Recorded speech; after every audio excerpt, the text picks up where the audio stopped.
All right, welcome, ladies and gentlemen. So, some big news during practice. Shane Van Gisbergen took out Christian Eckes and Sam Mayer. Yeah, it was crazy. Just plowed through him. So I'm guessing Shane Van Gisbergen, I mean, it looked like he was going to go to a backup, but they still have him scored in second, so we'll see if that changes. You guys can't see it, sadly, but I added a caution flag or a race state indicator.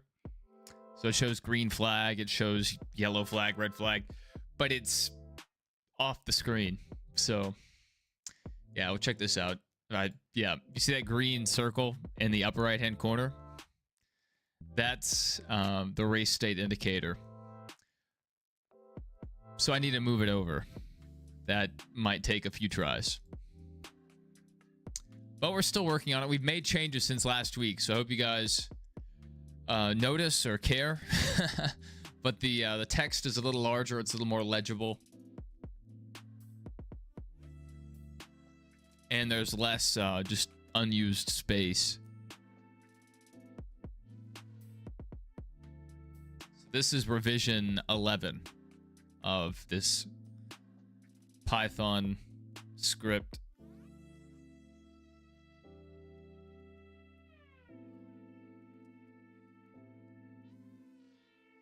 My cap is kind of see-through. Let me see if I can change that a little bit.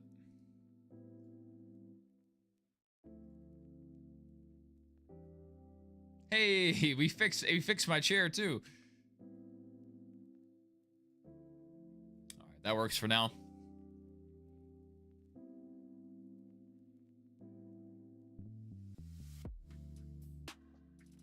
Right now we're just under pace laps. They're stacking the field up, but it looks like we may be going green flag this lap.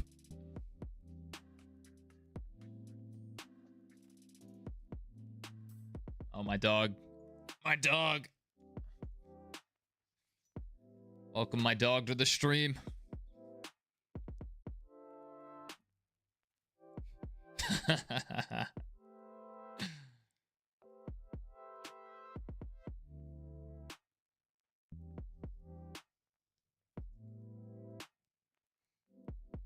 So if we get race highlights throughout the race, if there's a wreck or anything, we're going to pull that up and show you guys the replay, but we're not going to be showing the full race due to copyright issues.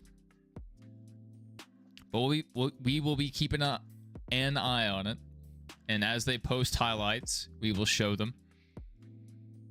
Other than that, if you guys want to talk, discuss the race, discuss any other NASCAR topics or whatever comes to mind, just let us know.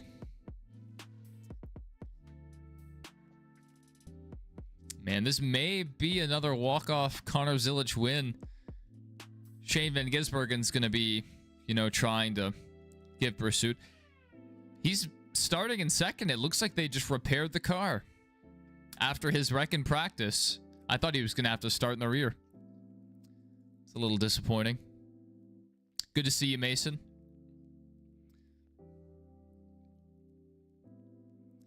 All right, green flag.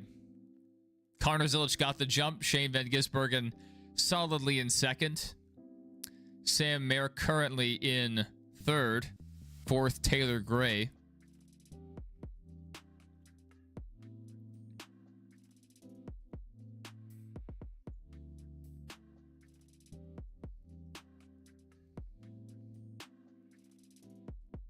All right, we have 20 laps in stage 1. 82 laps total.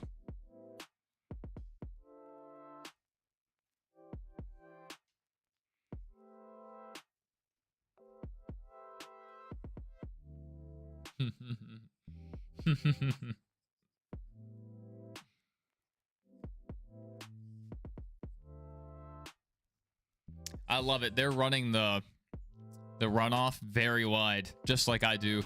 I just did a 100% Watkins Glen stream, and it was pretty crazy. We ended up taking the win, though. All right, let's take a look. After one lap,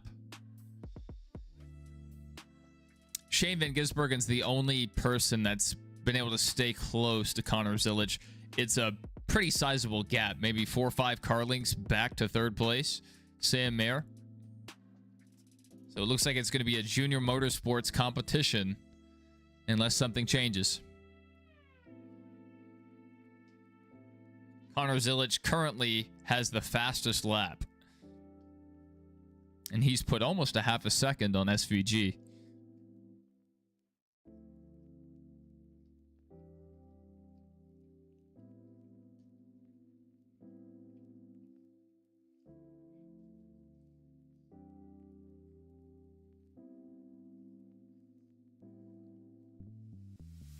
If you guys want to follow along with the race, but you don't have access to the CW, let me know. And there's a website that I use. It's a legal website. You pay them $4 per 24-hour period, but it lets you watch a race for cheaper than it does just to sign up for a cable package.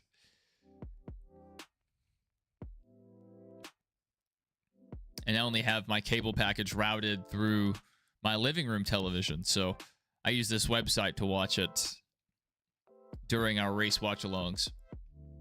I think it's called US TV Now. $4 gets you access to the CW. It also has USA, so you can watch tomorrow's race as well, if you're interested. And then also you can go to the CW's website or app, and you can watch the battle cam. It's no commentary on the battle cam, but it's pretty good. Serviceable. What's good? Oh, we're just chilling, watching the Xfinity race. Said go Detroit Lions. Yeah, the Colts didn't start out hot this year.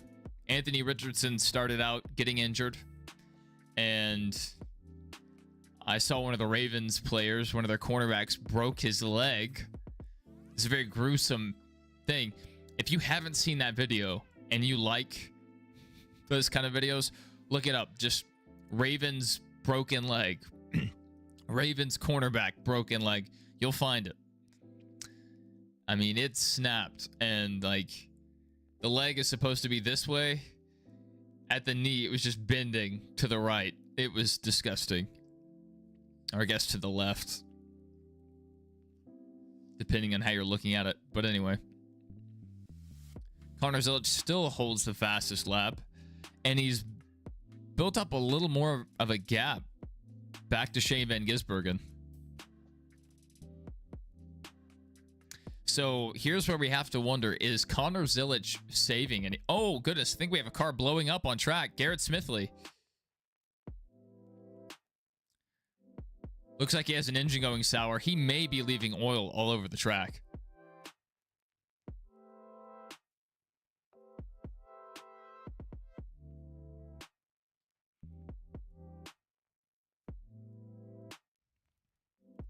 All right.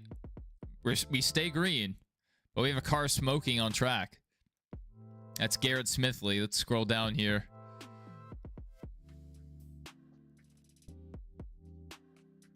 Somehow not in last. Almost in last.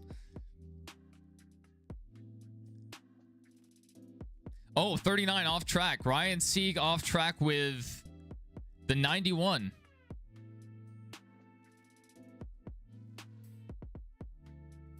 Who is that? Josh Balicki. Josh Balicki and Ryan Sieg off track. This is going to bring out a caution. Caution out on the speedway. Well, we made it 5 laps under green.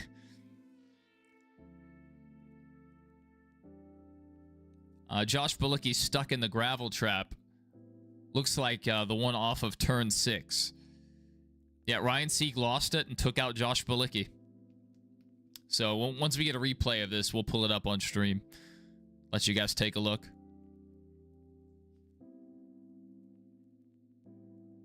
That's the second week in a row that Ryan Sieg has just lost it. You know, he's on the playoff bubble. He's trying to race his way in. And you know, you're going to struggle to do that if you keep wrecking yourself. How's SVG looking? He started the race in second. Connor Zilich had the pole, and that's how they took off. Connor Zilich kept the lead on the initial start, green flag, and SVG fell back into second place, and he was over half a second back. So Connor Zilich was pulling away before the caution flag flew. So, yep. We made it 5 laps, you know, a quarter of the way through the stage. We'll see how long this caution cycle takes. They're going to have to go and hook up to Josh Bilicki's car and pull him out of the gravel trap. So we're going to be waiting for a second. Yeah, it looks like... Well, I don't know if it's hard to tell right now whether Shane Van Gisbergen is pushing it all the way, if he's going 100%, or if Connor Zilich is saving enough to battle late in the run. So we'll have to see how this plays out.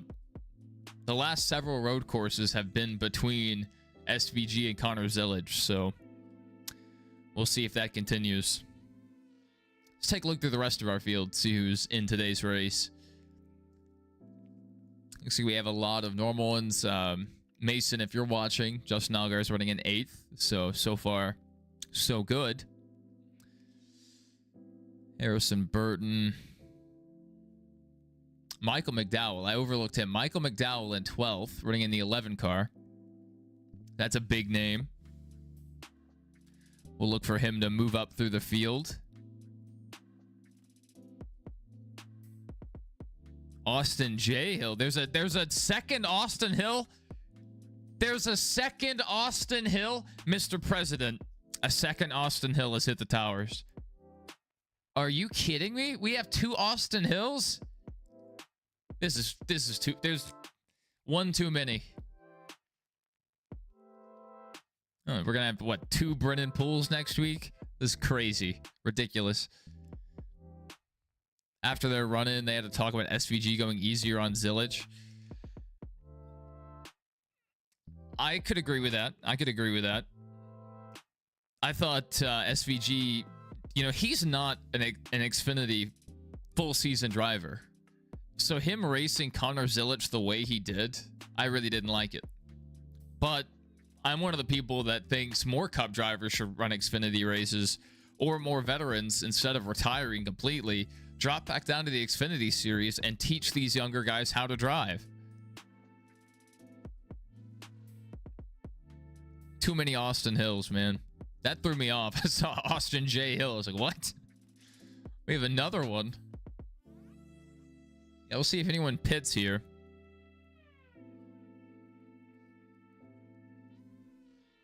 They may already be playing strategy. I don't know how long their fuel window is, but it's possible if they pit now, they might be able to make it to the end of stage 2. So we'll see if anyone plays any strategy here.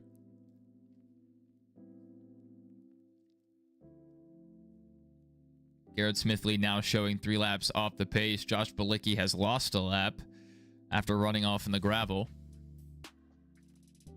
Still waiting to go back green flag. They're back from commercial. Austin J. Hill. Isn't that something?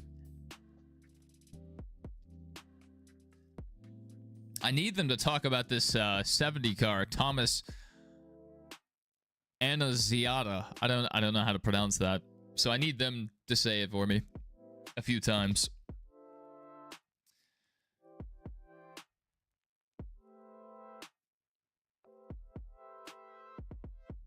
All right, they're just showing a replay right now. Let me look for that replay and see if they've posted one yet. Xfinity Racing is a great account to follow. Yep, we have a replay. Ladies and gentlemen, we have a replay. We have a replay. All right, feast your eyes. Not on that. I don't have it set up yet. Feast your eyes on that. Ryan Sieg taking out Josh Bilicki.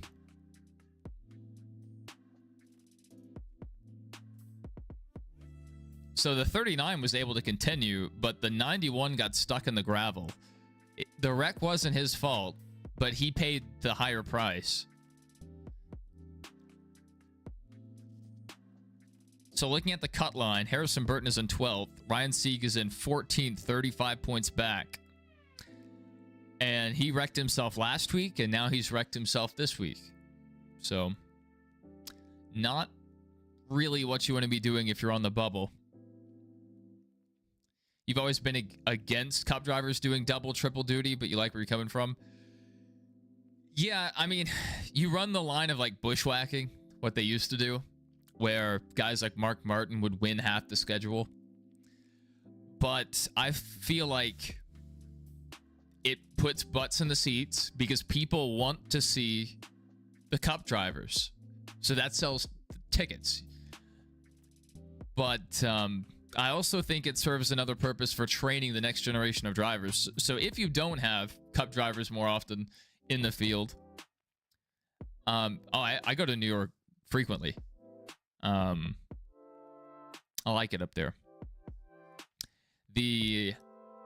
I've never been this far north. The furthest north I've been is Albany. But no, I go to Manhattan frequently.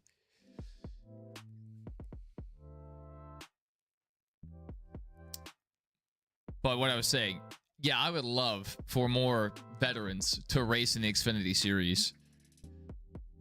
All right, we're back on the green, so we're going to pull down our replay. All right, lap 7 starting lap 8. We're underway. Oh my goodness. SVG just ran super wide. SVG and Connor Zilich side by side. It looks like SVG almost took the lead. Connor Zilich back out to P1. The Glen was your first race. You're a New Hampshire regular now. I've never been to the Glen. I would love to. It's my favorite road course. I love Watkins Glen. Specifically, the 7-turn configuration. The 11-turn configuration, the F1 layout, it's all right. But it's not my favorite. The 7-turn layout just lets the drivers keep up so much speed. And it makes for a very interesting race, in my opinion. All right, Zilich out front. Williams-Zilich has moved up to 2nd. SVG back to 3rd. But SVG currently has the fastest lap. So he has stolen the bonus point from Connor Zilich. All right, we made it cleanly through one lap. We're on lap 9 now.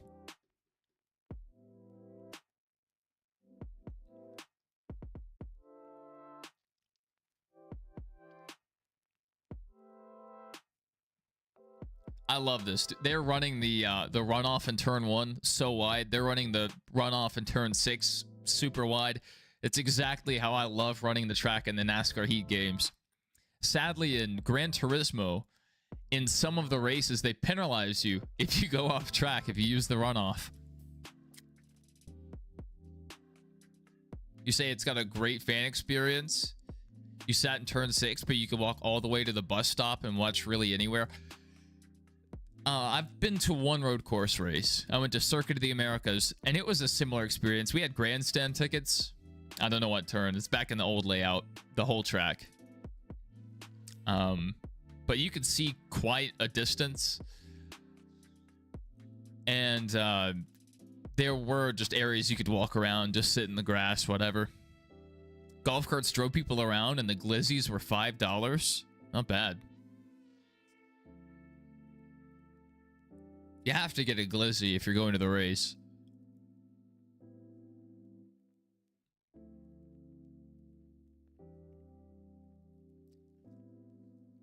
SVG's recaptured 2nd place. He's gotten around Williams-Zilich.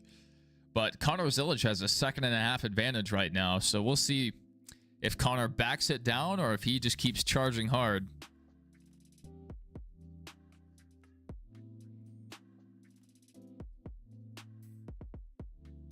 Four Glen glizzies a day keeps the doctor away. I think that's the saying. I heard Kyle Larson said this. This is breaking news. Kyle Larson said on some podcast or whatever that he didn't like the Martinsville hot dogs. He thought they were gross because they're red.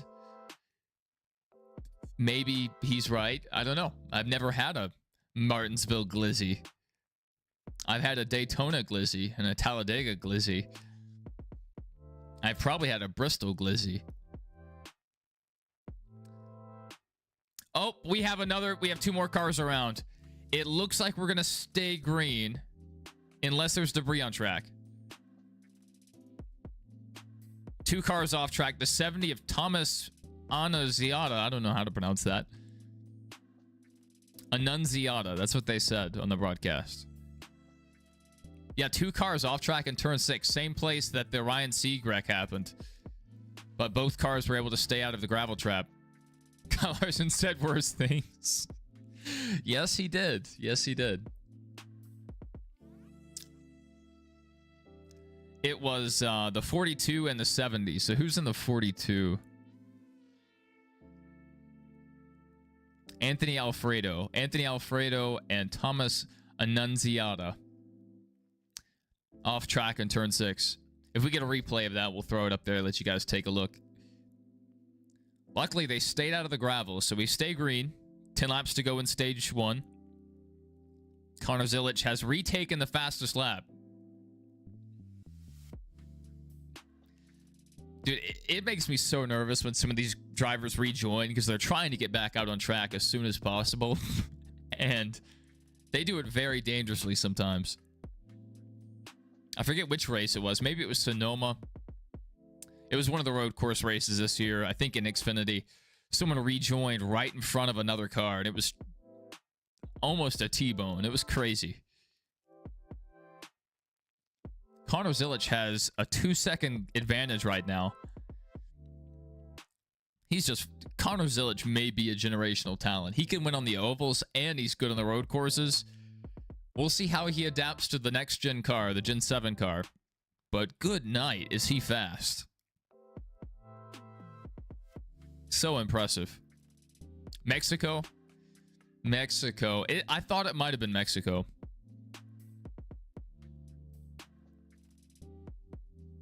Yeah, like they went off track and then tried to rejoin, I guess maybe in the stadium section.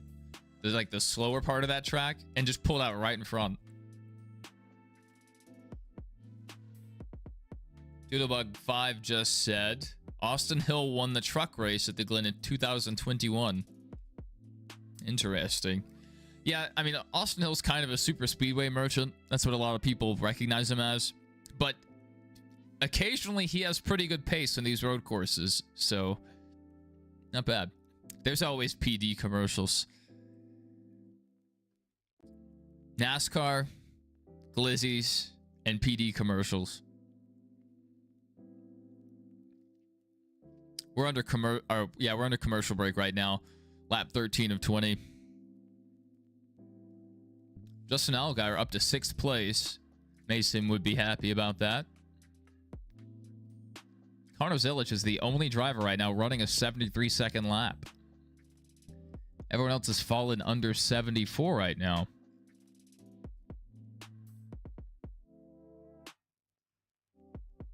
Still, after this last update, he's still running 73-second laps. He's built up a 3-second gap now on 2nd place. The truck race yesterday was wild. I only saw the replay. I didn't watch it live. I was out on the go. But I was watching the leaderboard and just seeing all the cautions come out one after another was insane. And then 3 overtimes. And Daniel Hemrick just didn't want it bad enough. And we had another Corey Heim win. The frustrating thing about that race was it started so early. It started like 4:30 p.m. my time, somewhere around then. That's frustrating. But they can't do a night race at Watkins Glen, so I guess they had to get the race in.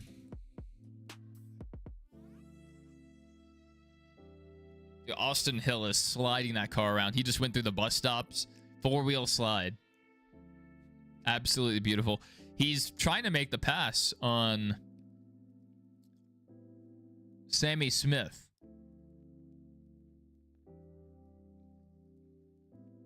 And he has now cleared Sammy Smith. So Austin Hill, move him up into 7th. Just talking about him there. Where's his buddy? Where's his brother? It's not actually his brother, but Austin J. Hill in 32nd. So not running as well. The OG Austin Hill, he's running decently.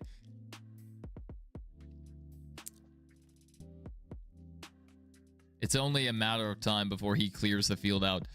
If SVG ever ran a truck series road course race, would he be able to win?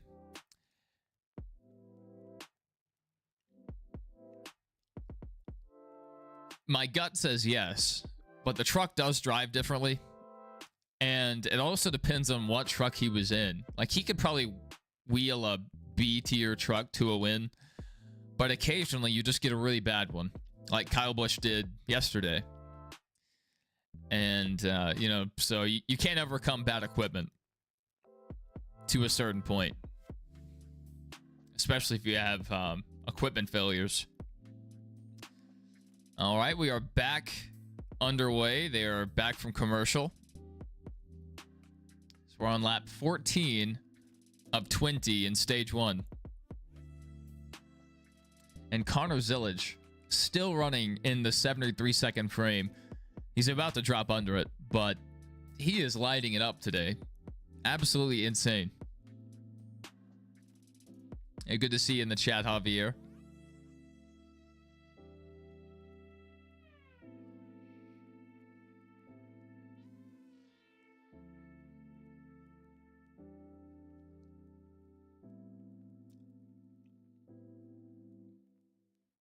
All right, Connor Zilich has finally dropped down below 74 seconds.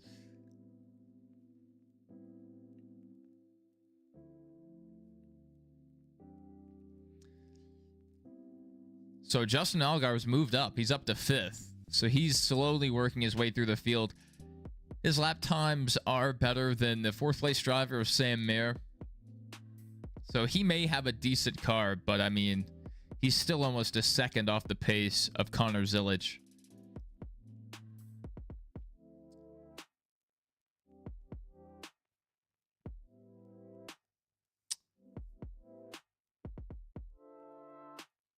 Yeah, they were doing one-offs. SVG went straight to Xfinity so he could get used to the scheduled track layouts. He didn't need to learn the cars themselves. Well, I mean, it really worked out well for him because the V8 supercar, from what I've heard, you know, I haven't driven one. From what I've heard, they race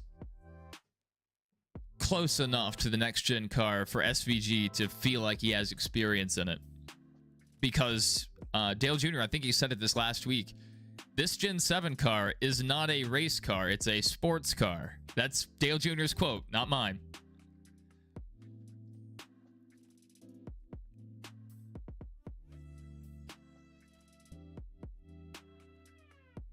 So he came in with tons of road course experience in a car similar enough to the next gen.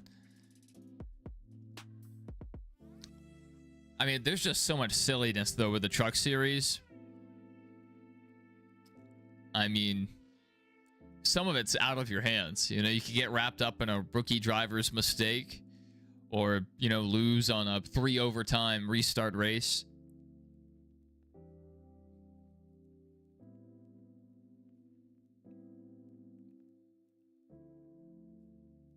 I always wanted to see Gordon in a truck. Gordon has never... I don't think he ever raced in the truck series. It didn't exist when he came into the sport. And he never dropped back down to race the trucks. There were rumors, and he kind of fueled this rumor, that he may do a one-off at Martinsville right after he retired, but obviously we never saw that. I would have loved to see Jeff in a truck at Martinsville.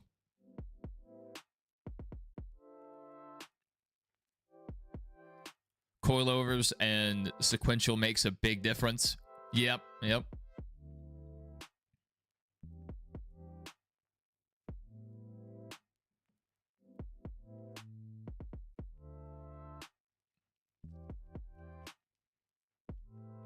Yeah, I hope the race tomorrow is as competitive as it can be. I thought the race at Sonoma was pretty good for a race at Sonoma. I'm not the biggest fan of Sonoma, But anyway, I thought it was a good race if you ignored SVG in first. Everyone else was competitive and, you know, passing, dicing it up, but SVG just ran off with it. So hopefully tomorrow is more competitive. Connor Zilich is on pit road.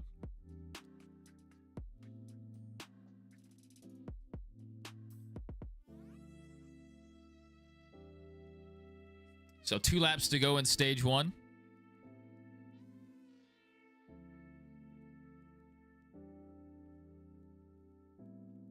Still in the lead. All right, Justin Allgaier just took the lead, so he's staying out on track apparently. Taylor Gray second, Sheldon Creed third, Nick Sanchez in fourth, Jesse Love fifth. So now we have a strategy difference. That's a huge part of these road course races, is seeing what strategy everyone's going to run. Man, I forgot I had a monster. I have a big one. This is a Ty Gibbs juice. Yes. Good stuff. I only got like an hour of sleep. I was really sick last night. And then I had to get up early to go build a wheelchair ramp. That was pretty fun though. I enjoyed it. Working outside with power tools, using my hands.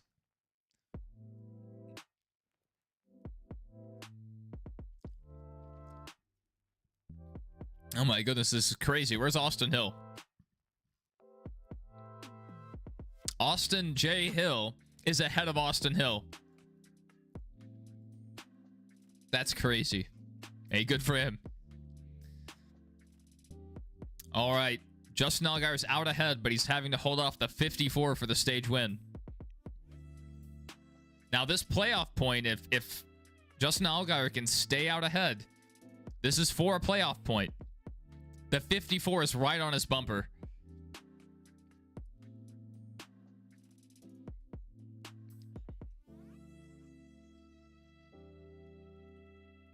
Yeah, Justin Allgaier's in the lead, but he's probably going to have to pit here and give up the lead. So he will drop back a little bit.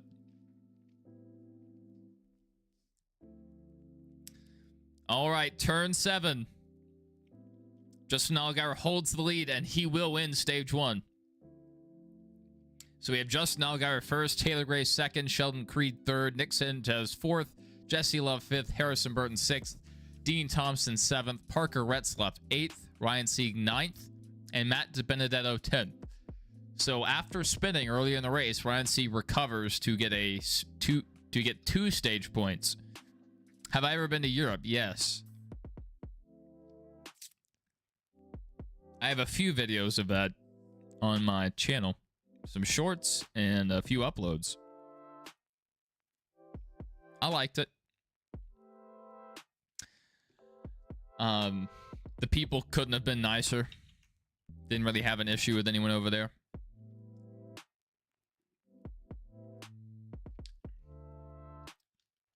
Most of the areas we were in were French speaking, but some of the areas people were speaking in Italian and they were speaking in German. I didn't study either of those languages. I only studied French. So I was very lost when someone came up to me with a language I wasn't prepared to reply in. Usually the extent of my speaking in French was just saying, hello, I am American, I speak English. And 98% of people over there did speak English. So they were very helpful. Man, I loved Switzerland. Very beautiful. All right, we're back under commercial. So we'll see how the pit strategy shakes out. Connor Zilich showing 15th. SVG's probably the next guy behind him. Maybe William Swalich, actually. So we'll see how this stacks out, or how they stack up after pit cycle. Thank you, thank you. It's one of my 2 Dale Senior hats. And my other one right here. This one actually went with me to Switzerland. I lost it. I left it in the lobby of a bicycle shop. I was buying a backpack from them. I think. Maybe I was just leaving.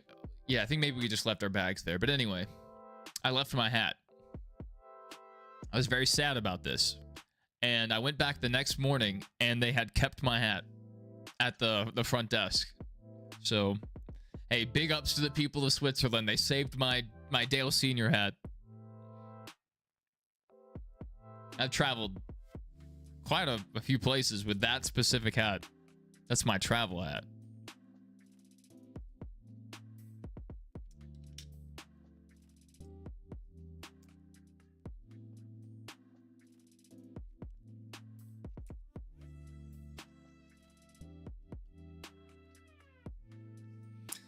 All right.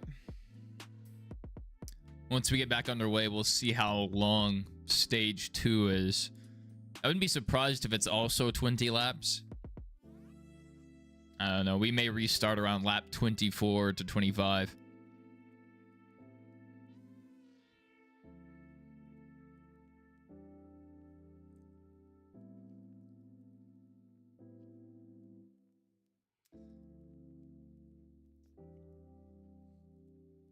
What is the 814 area code? Let's look that up. Is there anyone from the 814 area code in the chat? Oh, if it's from Pennsylvania.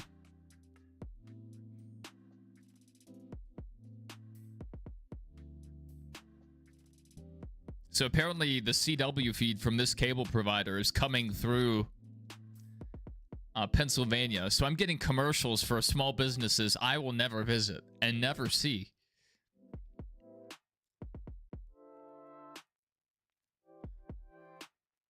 Name 5 NASCAR drivers from the 1960s. I feel like Buddy Baker probably ran back then.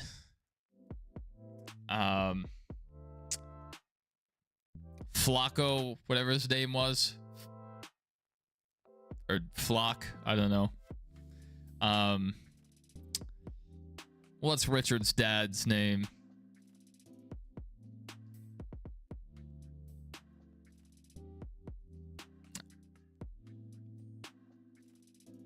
I can't believe I'm blanking on his name. Maybe Kale probably raced in the 60s, the late 60s. So I have a few. You missed the old NASCAR on Fox theme for 2001. That was the 50s. Jocko Flacco. Well, that was the name of the monkey, was it not? Jocko Flacco was the little monkey that rode with him.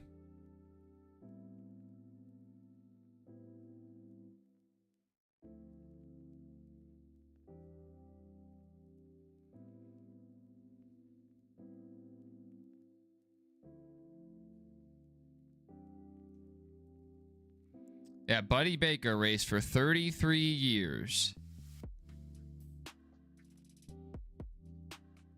He did race in the 60s. He did.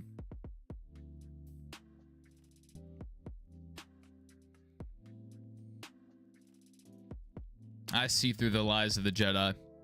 All right, well, Justin Allgaier has come down pit road. Sheldon Creed also on pit road. This is going to shake things up. It died when a pebble shot through the wheel well and struck the monkey in the... I've never heard that part of the story. Please tell me you're lying. Just look me in the eyes and tell me you're lying to me, because I've never heard that part of the story. I hope that's not true.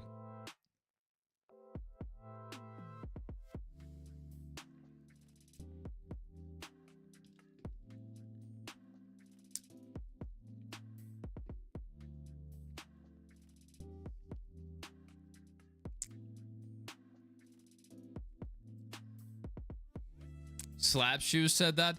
I have never heard that part of the story. That's something.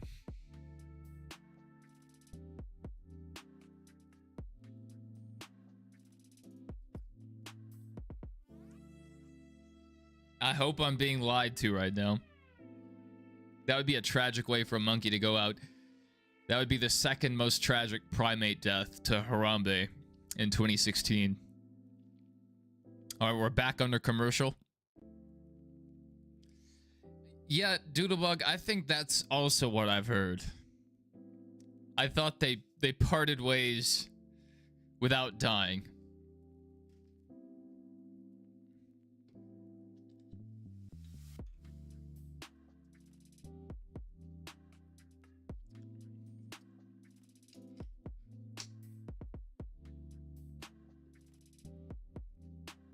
When did Ned Jarrett drive? Ned Jarrett retired way too soon, but he felt like he was done.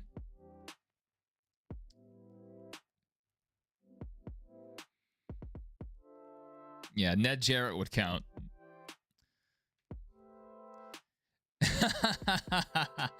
Yeah, it could have been a screaming brain damaged monkey, yeah. What a discussion. All right, just a reminder, guys, if you guys have the NASCAR mobile app, go check in.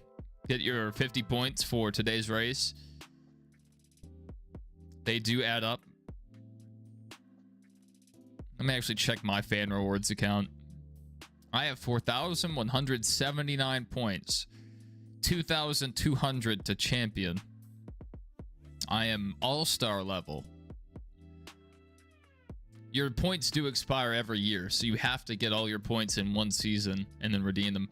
Last year, I redeemed my points for a Fanatics gift card, and I bought a Jeff Gordon hat and this senior hat.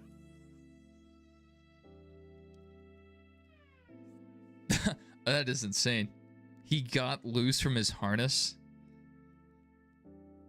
Man, NASCAR, they were just doing whatever they wanted back then. They have monkeys in the car.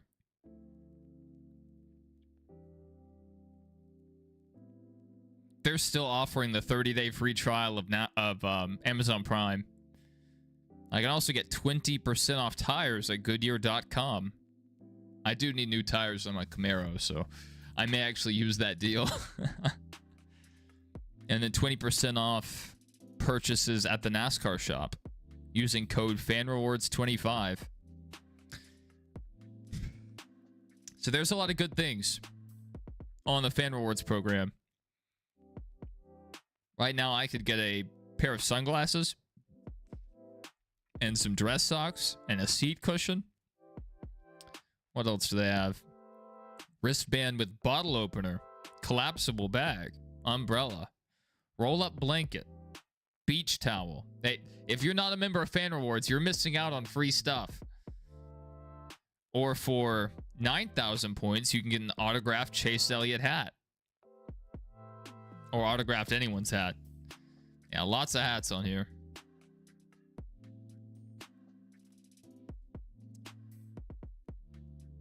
For 20,000 points, you can get an autographed driver helmet. And get a lunchbox for 800 points. I can get an Arctic tumbler for 2,000 points. You guys have to join Fan Rewards. I talk about it every week. My dog just disappeared. I need to go. We have done several of these streams, and if you go back 15 years on this account almost, if you go back 13 years, let's say 13 years, there's a video with my face on it. Raleigh 300, Jocko got out of his seatbelt during the race, got struck in the head with a pebble. He raced around the car, eventually jumping on Tim's head, screaming and clawing at him. Probably because he got hit in the head by a pebble going 180 miles an hour. That is insane. NASCAR is an amazing sport. I need to go find my dog.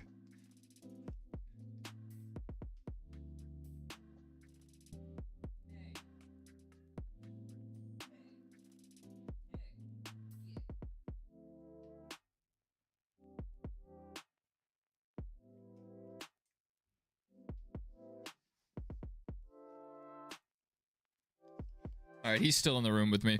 He just went to the door because my wife came home. All right, they have them stacked up. They're about to restart. Connor Zilich on the inside. Williams-Zilich on the outside. All right, we're already 4 laps into stage 2. Now we're on the 5th lap. So 15 laps to go. Or 16, I guess you could say, in stage 2. Connor Zilich will hold the lead. Williams-Zilich still in 2nd. And SVG's back in 5th. He's going to have to work through some of these drivers and hopefully not take them out. He already wrecked Christian Eckes and Sam Mayer in practice. So SVG's on his Carson Hocevar arc. Let's see if I have a replay for that last wreck. I don't think we ever pulled that one up. Ooh, we are running off track. There's everyone running off track. Dirt everywhere. Everyone keeps it straight. We stay green.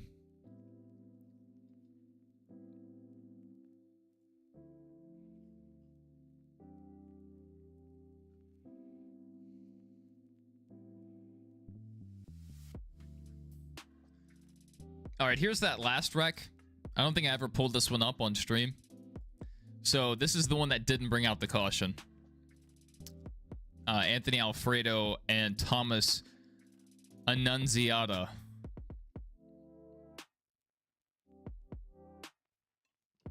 Same exact place that the... Oh! Speak of the devil. The 70 car just pancaked the back of his car. He may be out for the day.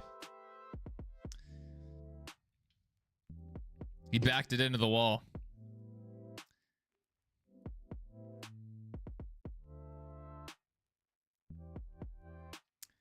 Yeah, Thomas Annunziata. I would just mentioned him, and he just possibly ended his day. That was his first wreck, and his second wreck was pretty much on the same spot on track. We'll see if we can get a replay of that crash. I don't know if they had a camera on him.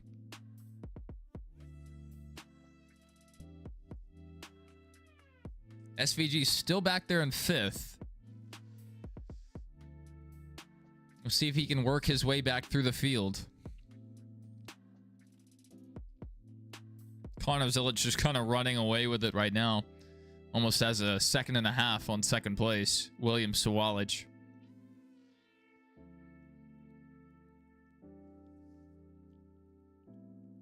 Ooh, Justin Allgaier out wide. Justin Allgaier just lost 3-4 positions. Not a good corner for the 7 car. The big orange tractor.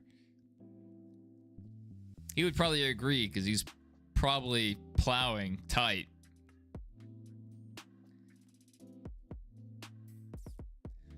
I don't know what went wrong with this pit stop. I think he came in 2nd, but got leapfrogged.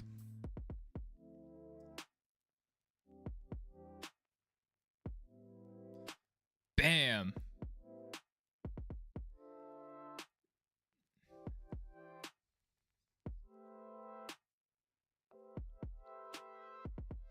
They're showing a replay of that 70 car wrecking, so we may get a replay available shortly. And Justin Allgaier, he went 3 wide on the outside, dipped his tires off the track, and ran wide in turn 1.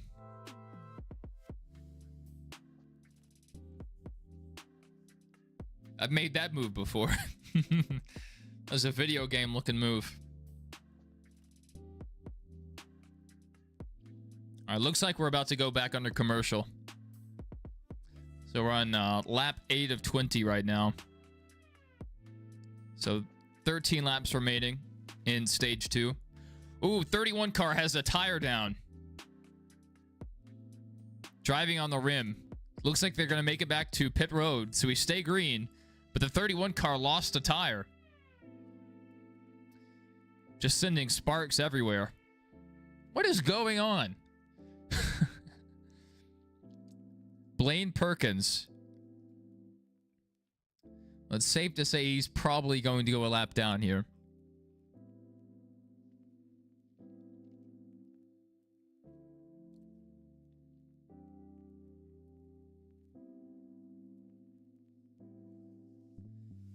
And AARP seems like a good deal.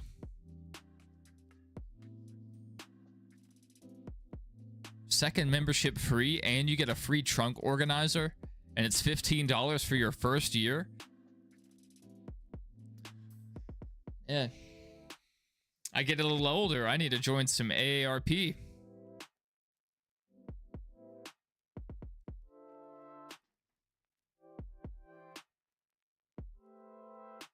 Well, SVG near the top, and he's in 4th.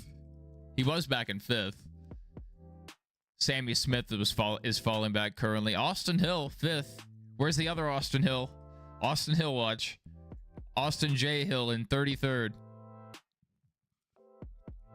That's Austin Hill's not evil twin.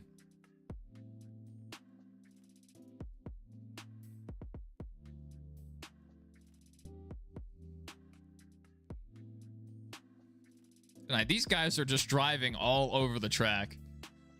What a race so far. Connor Zilich is just running away with it. If it wasn't for Connor, the rest of the field would be pretty close together. I mean, closer than it is. Connor's kind of stinking it up right now. He has just been on a tear, though. He started off the season very inconsistent, you know, wrecking one week, DNF the next week, whatever. But these last 10 races for him have been fantastic.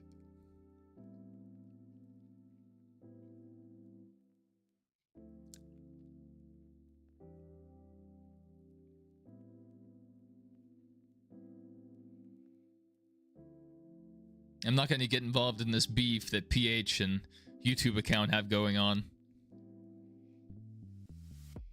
I'm not brave enough for politics.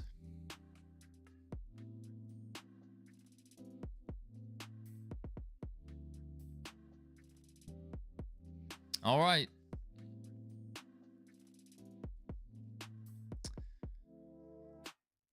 We are halfway through stage 2.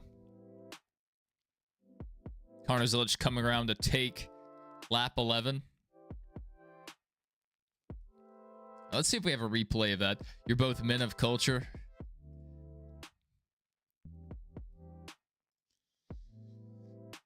I'm a man of no culture. Still no replay on the Thomas Annunziata wreck.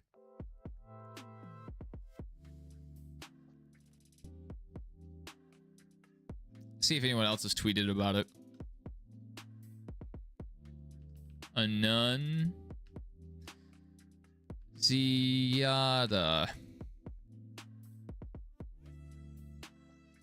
No, no one's posted it yet.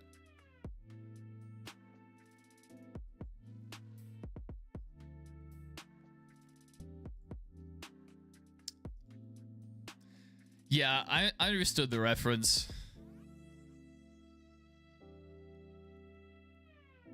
South Park for me is hit or miss. They have some very good episodes, and then others I don't really care for as much. But I mean, I think that's with a lot of TV shows.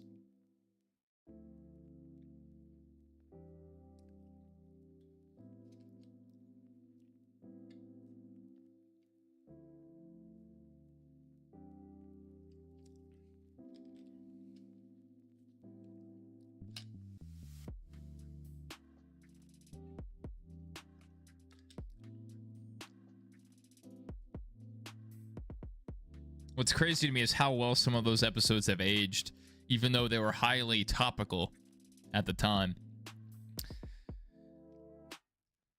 A lot of times, topical humor, or humor that's current at the time, doesn't age well. In terms of people not understanding the reference or whatever. You went to a baseball game this week against the Blue Jays. You've been referencing it since.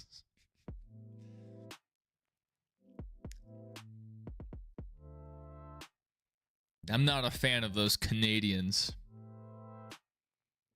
I don't trust them. They've got to be up there doing something. Like eating children, or I don't know. I don't know what they do. Justin87 says, I doubt Blue Chew even works. I don't know, Justin. You'll have to find out for us. You'll have to take one for the team.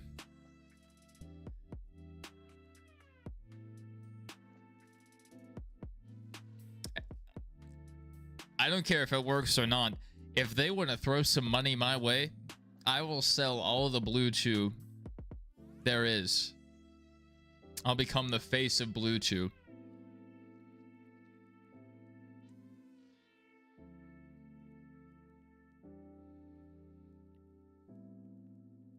All right, we're back from commercial. We have 8 to go in stage 2. Let's take a look at our running order. So Connor Zilich has a huge lead on William Sawalich, 4.5 seconds. We have Sam Mayer, Shane Van Gisbergen behind him, Austin Hill, Sammy Smith, Brandon Jones, Michael McDowell, Carson Quaffle, and to round out our top 10, Sheldon Creed. After running off the track, Justin Allgaier is down to 11th.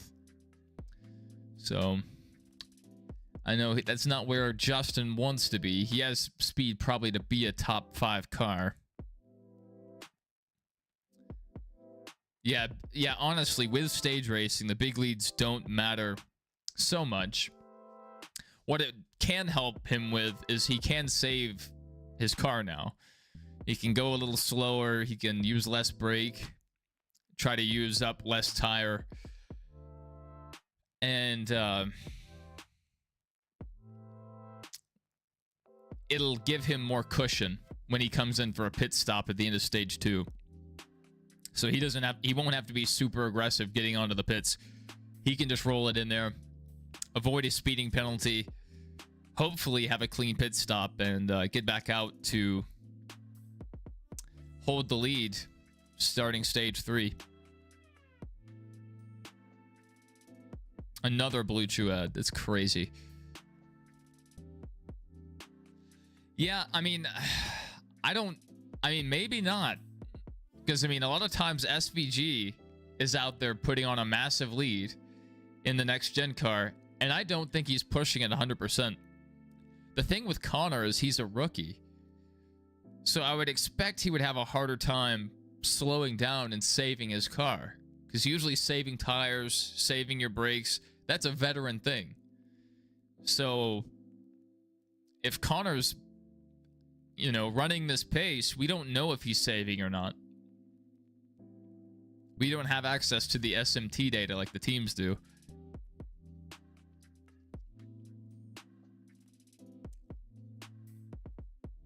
I wish they didn't run the stages at the road courses. I don't like them. I think it takes away a lot from the strategy, because with a lot of these road courses, the talk was, are we going to do a 2-stopper? Are we going to do a 3-stopper? And, different strategies would develop.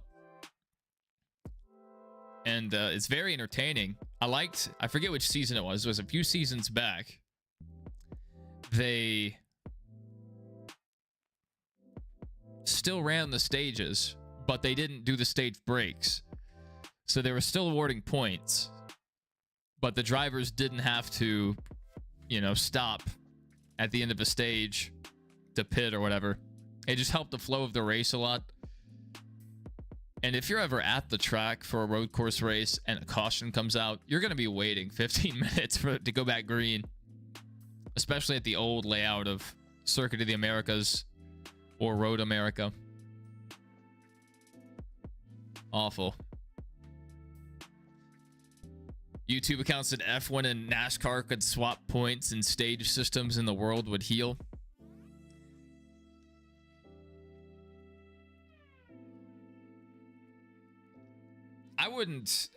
NASCAR would probably get the better end of that deal, but I would prefer them to go back to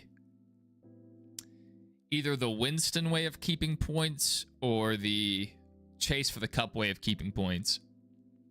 5 bonus points for leading the most laps, bonus points for leading a lap, stuff like that.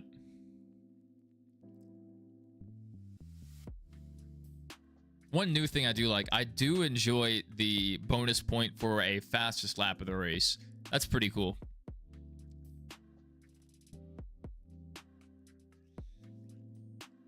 I have the race pulled up.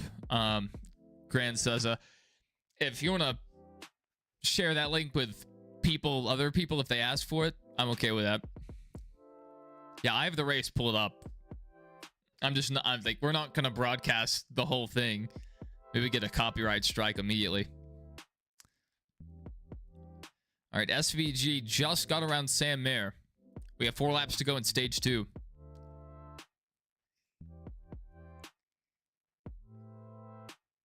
This stages in overtime would fix F1 snooze fest. Would it though? Would it really? I think the car's a little over-engineered, which that's a weird thing to say about F1. But it's that, and the car's just massive.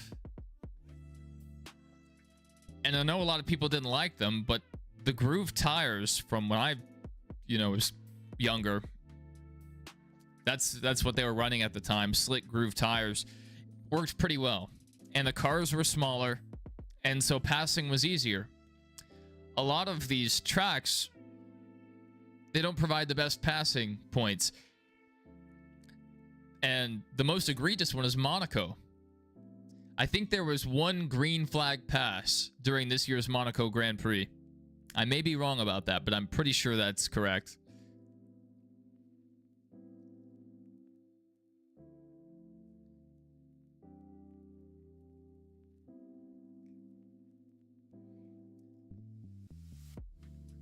I don't know. I just feel like the more motorsports chase aerodynamics and all the things that go along with that, it just takes away from the sport. Low downforce package with high horsepower, slide the car around. It puts the race into the driver's hands. I think they need to do that. My wife and I walked that track. We got our picture in the hairpin.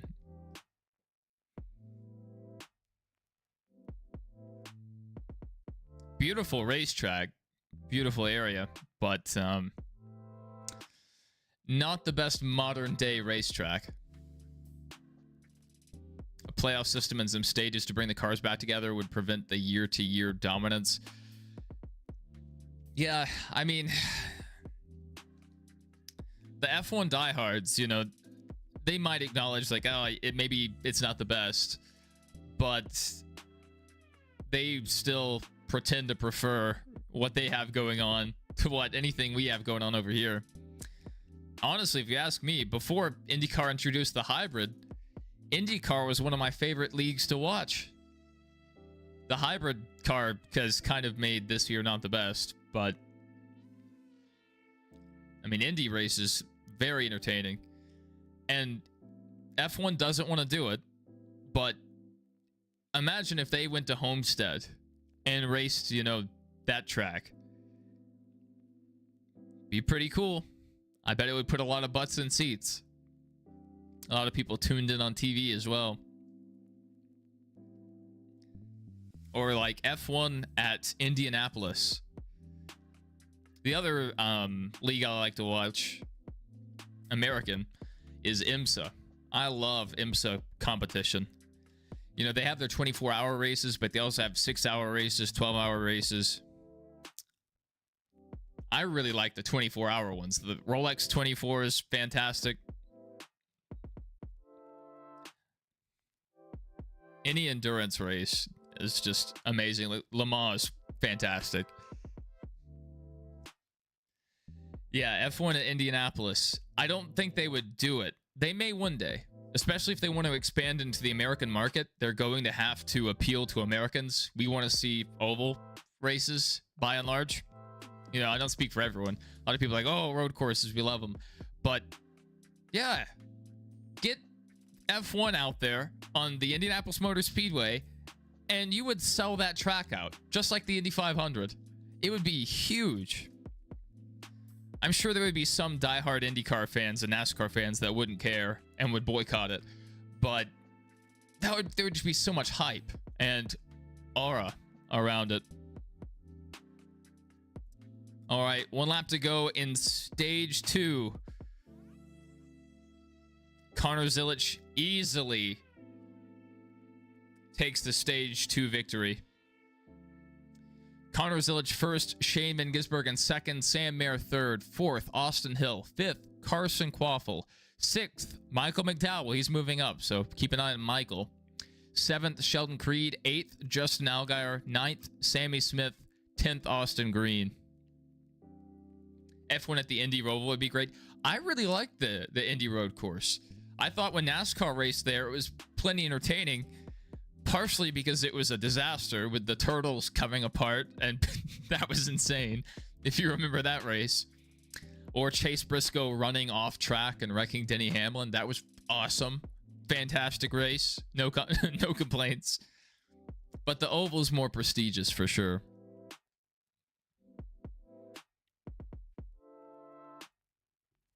Yeah, Indianapolis is a fantastic facility. It's not as nice as Daytona, since Daytona got its renovations, but there's a lot going on. You know, there's the museum, there's the golf course, they have a little dirt facility. The road course is built in. They have a lot going on at Indy. And, Indianapolis. My Colts. Right down the road. F1 will never go back after 2005. Yeah. And maybe one day. I have a feeling that next year, when Apple TV takes over the F1 rights, their viewership numbers will collapse. I'm sure they'll still hold at least 50% of what they have currently, but lots more people have ESPN than Apple TV, and they watch F1 because it's on ESPN commercial free. Once it goes to Apple TV, just like MLS, this happened to MLS too. Soccer was exploding in popularity. They went over and got a contract with Apple TV Plus, and their viewership just plummeted. Daniel J said Apple stinks. I agree. I think they've gone way downhill since Steve Jobs died. They're not visionaries anymore. They're not actually pioneering anything. The best thing they've done in the last maybe 10 years is the M1 chip. It's, it's running on their own architecture, and Rosetta is the program, I guess, what they may call it, that translates x64 programs and 32-bit programs into the M1 architecture. And it does a fantastic job. They nailed it. I would love to speak with that team and just kiss them. But yeah, I don't like Apple. Even though I say that, I'm using a MacBook right now to watch the race. I have my iMac under the desk. That's the only Apple products I use, though. My wife, though, she has an iPad, an Apple Watch, iPhone. Not about that life. What's even on Apple TV Plus? For All Mankind.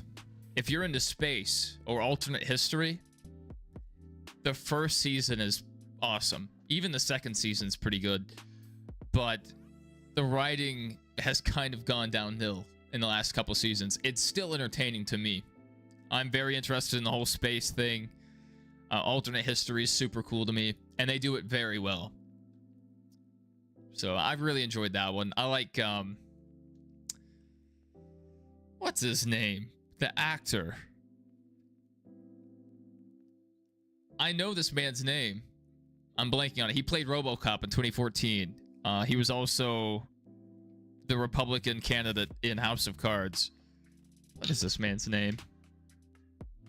Joel Kinnaman. Joel Kinnaman. It has him. So, that's a good show, in my opinion.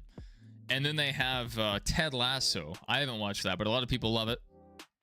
And I think they also have Severance, which is just not something I'm really into.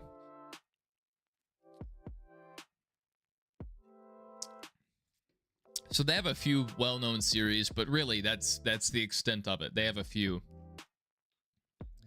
I think they also have Masters of the Air.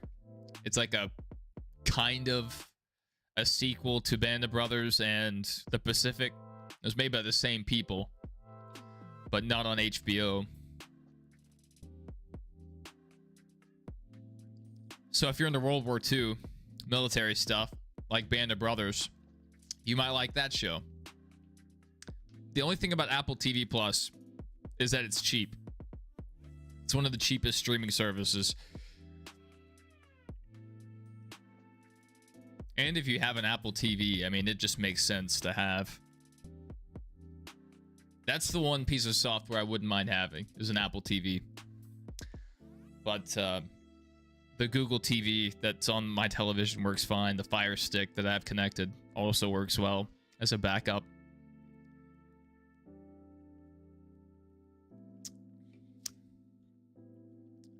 Doodlebug said NASCAR in the 1960s was different.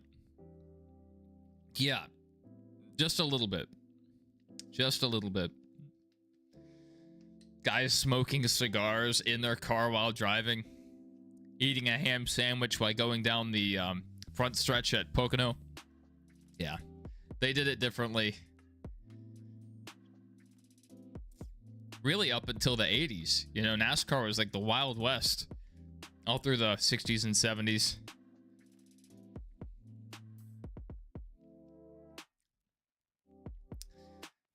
All right, Carson Quaffle stepped off of the track to pit. We're now at 40 laps to go. Still waiting to restart. Yeah, Pocono didn't exist in the 60s. I think their first race was sometime around 1974. No, it didn't exist. I don't think so. I think their first race was in the early 70s. I went over the history of Pocono in my Pocono race preview video. So it's still fresh on the brain.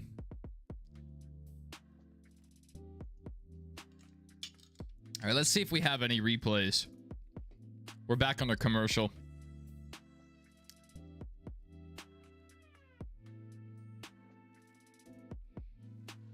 No other replays. We do have a picture we can show. It's a picture of the tire wear that some of the teams were experiencing.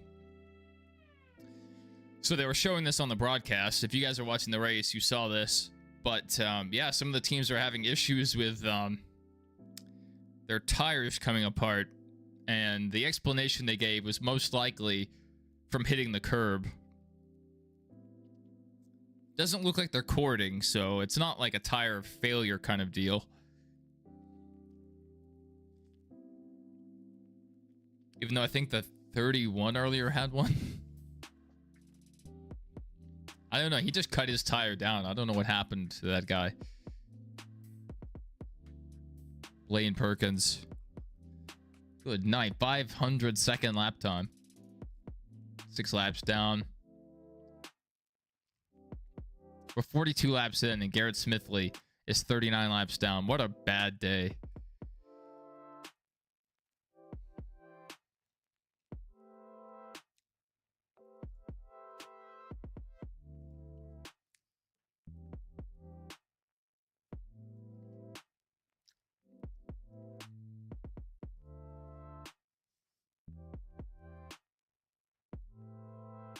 Look at the 1962 NASCAR Cup Series point standings for no reason. I might.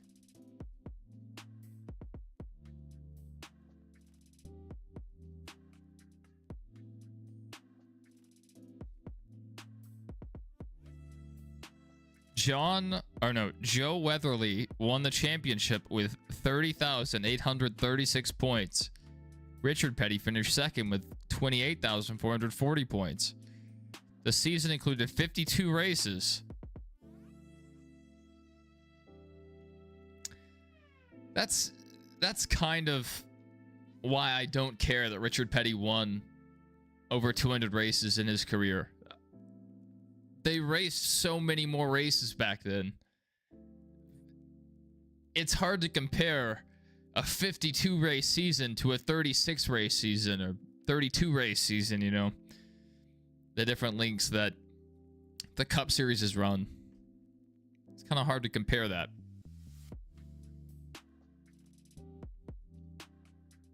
It's kind of like, you know, Jeff Gordon's career, they only had Watkins Glen and Sonoma, 2 road courses each year.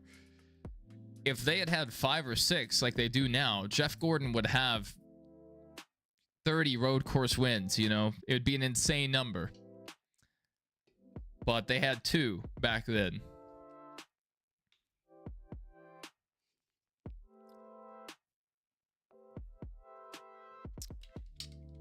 So it's hard to compare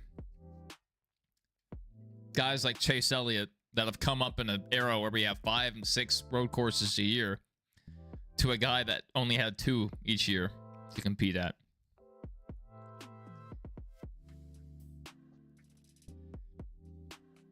All right, we are back from commercial.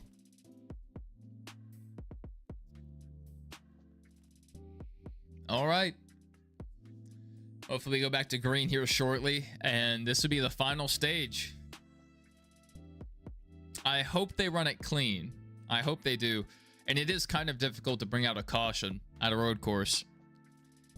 But a lot of times with the Xfinity Series, if one caution comes out, you're going to get 2 or 3. Maybe a 1950s NASCAR driver? I don't know.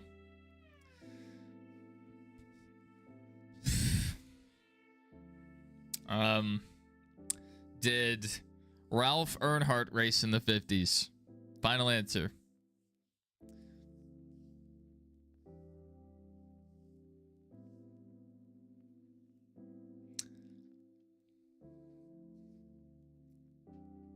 I feel like a lot of the guys that we mentioned earlier probably also ran in the 50s.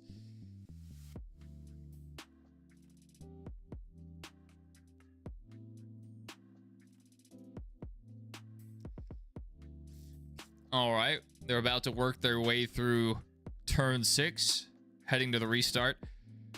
Sitting at 39 laps to go right now. We're going to take the restart with 38 laps to go. So we have Connor Zilich on the inside, Herb Thomas. Wow.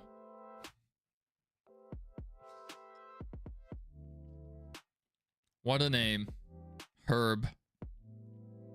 When I was younger, I thought that was hilarious. Herb as a first name. Yeah, Connor Zilich on the inside, Shane Van Gisbergen on the outside. This very well could be for the win.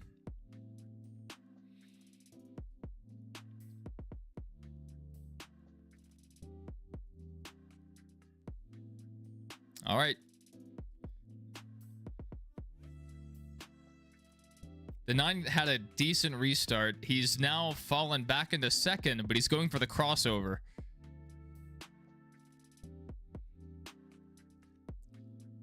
Connor Zilich holds the lead. SVG wasn't able to make the crossover happen. All right, Connor Zilich back to P1. Let's see if Shane Van Gisbergen has anything for him. And let's see if the field can keep it clean here.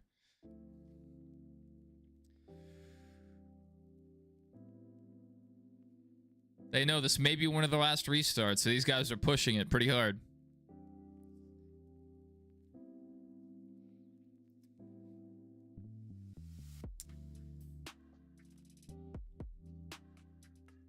It's pretty impressive how early some of these tracks were built. Like, when Daytona was built, there was nothing in the world like it. What an ambitious thing to do. And then to build its sequel, Talladega, in the middle of nowhere, Alabama. Truly a crazy thing to do.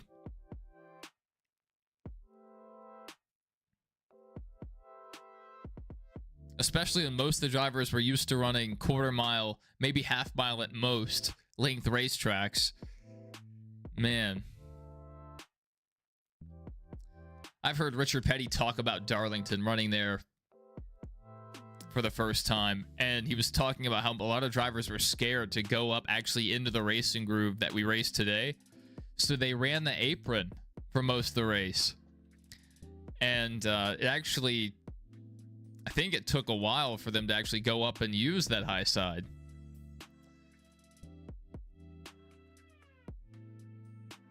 Yeah, it's going to be a very sad day when we lose Richard Petty. That's a huge piece of NASCAR history But let's not think about that.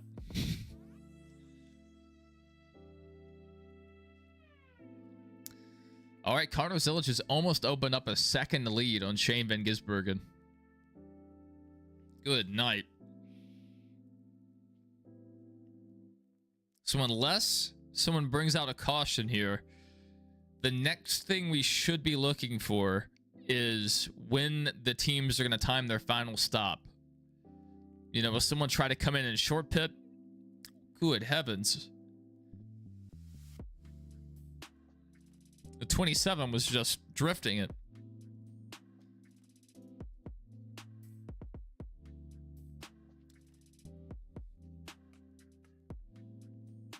All right, Jet Burton's reporting an issue.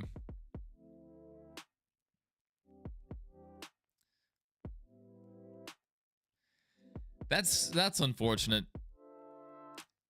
Jet Burton's trying to make these playoffs. He's near that cut line, and he had a cracked track bar, I think, last week, and now he's having these issues. All right, we're about to go to commercial again. All right, yeah, we're under a side-by-side commercial. 36 laps to go, coming to 35 laps to go. Imagine running a race with Gen 7 cars, the original version of Darlington.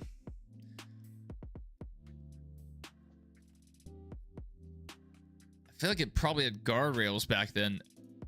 I think racing the current car at any track with guardrails would be a death race, because the cars are so heavy, they would probably just go through the guardrail.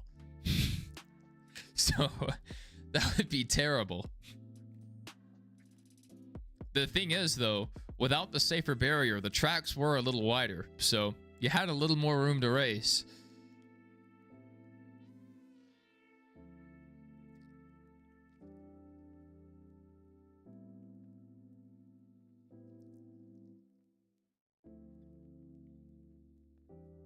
Man, these cars are just clipping through that bus stop, clipping the dirt, and kicking it up all over the track.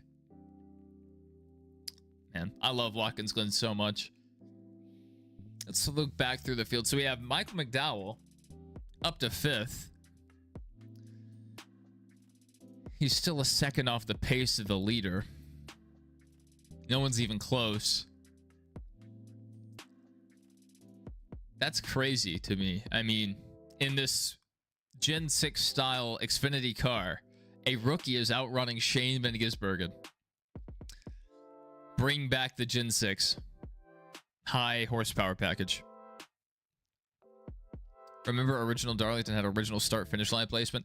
Yeah, they flipped it once they expanded the grandstands. It's weird being at the track, being at Darlington, and thinking like, wow, you know, back in the day, there was nothing over here. And the other side was the front stretch. Yeah, they kind of pulled a Phoenix. They also flipped theirs.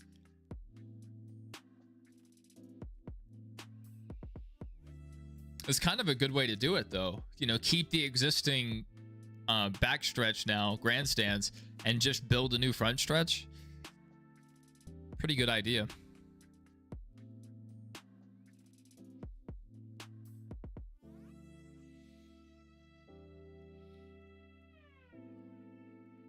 I know sometimes colleges and high schools will do that for their football fields. They'll keep the original grandstands and they'll just build new ones, bigger ones. What was formerly the visitor side.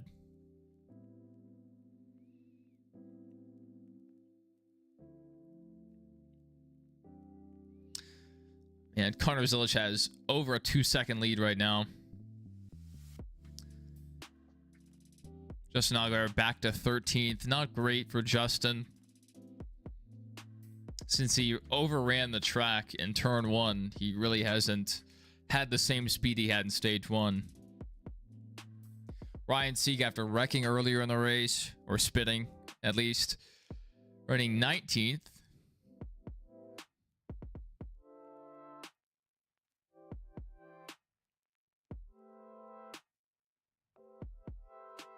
Yeah, not a lot going on there. Martinsville's historic, yeah. Shame about their trophy maker.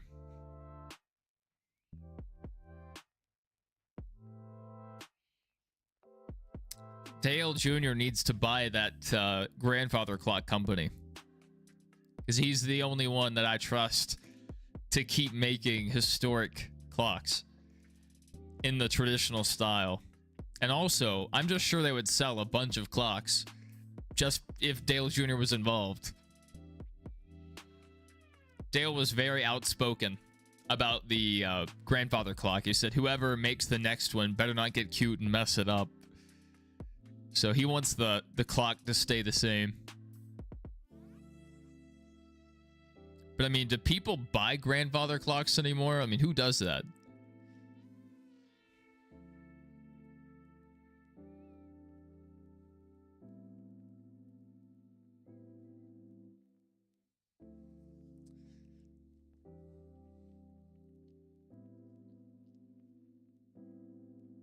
So far, Connor Zilich is 32 laps since his last pit stop. Shane Van Gisbergen's 33 laps since his last pit stop. So Connor has an extra lap of fuel on everyone. And William Sawalich is the first guy off that strategy. He is 13 laps on this. All right, SVG down pit road. SVG win tomorrow? If you had to bet yes or no, it would, even though it's one guy against like 37 others or however many are in tomorrow's race, that is probably a safe bet. Safer than saying no. Oh my goodness. Sheldon Creed, huge damage. This should bring out a caution. SVG is about to take the lead. Sheldon Creed might have just won SVG's. He may have won SVG the race. Sheldon Creed exploded his car. What did he do? There better be a replay of this crash. That car looks like it took a tremendous hit. I don't know. He has to outrun Connor Zilich, who's been way faster all race. Shane Van Gisbergen just pit on the lap previous, and the rest of the leaders hadn't come in yet. And so SVG may assume the lead here. Okay, we'll have to see if Connor Zilich is the real deal, if he can run back through the field. Good night. Come on, show us a replay. What did he do? I mean, he had rear end damage. The front end is damaged. Good heavens. That's the Ford acronym, found on road dead. That's his Ford.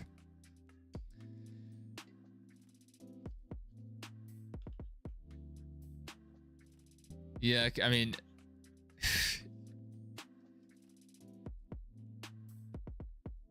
yeah, it looks like he's checking out the car, trying to figure out what went wrong. I don't know, maybe a brake rotor exploded and knocked out a tire.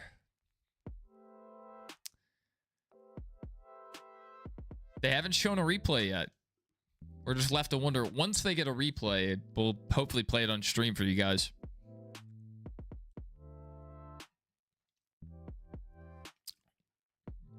Drink Ty Gibbs juice. This stream is brought to you by Ty Gibbs. That's good stuff. I mean, don't get me wrong. I like a Red Bull. But there's something about the classic Monster Energy. It just fills me full of life and strength.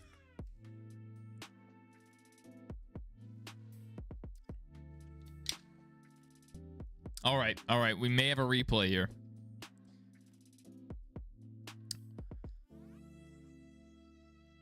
He may have gotten turned. Oh, he hit in a similar... Okay.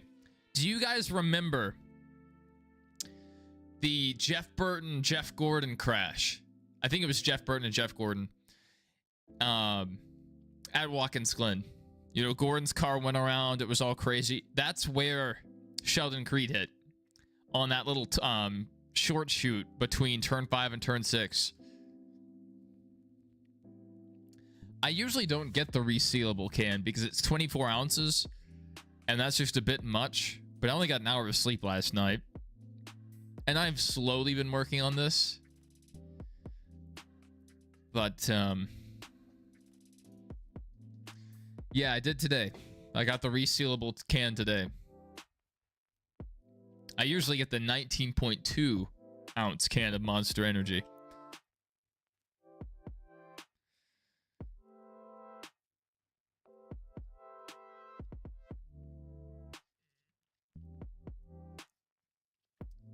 So it looks to me like Parker Retzloff and Sheldon Creed just got together, and Sheldon Creed got the worst part of it. That wasn't the best replay angle, but as soon as they upload a replay... Oh, okay, well, we have a somewhat of a replay. All right, guys, feast your eyes on this. He's so lucky he didn't get hit head on there. Good night.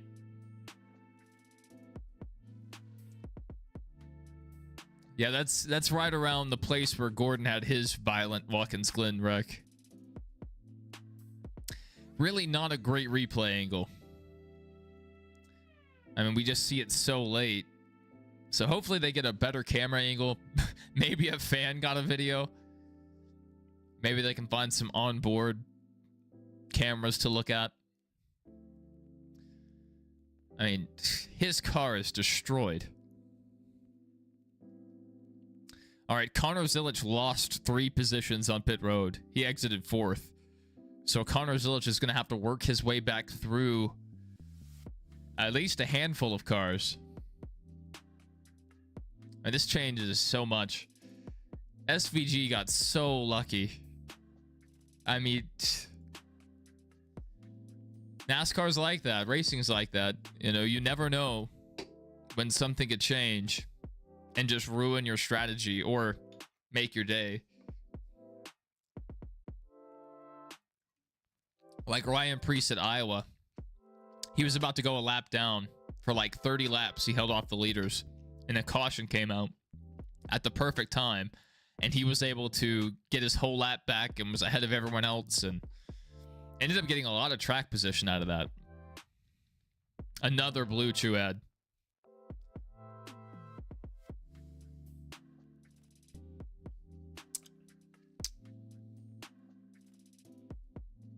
Very strange ad.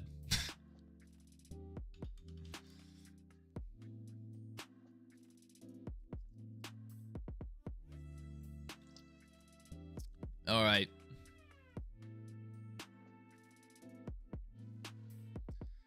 We still have no other replay of that. Let me search Sheldon Creed, see if anyone else has uploaded anything. Or if we can get a photo of the car, we'll just look at that too. Yeah, here's a photo of the car. Steve Taranto. This guy's pretty good reporter for NASCAR. So if you guys have a Twitter account, he's a very good follow. But he got a pretty good picture. I mean, the car, you know, the front end is pretty beat up and the back end. So, I mean, it must have been a pretty bad hit.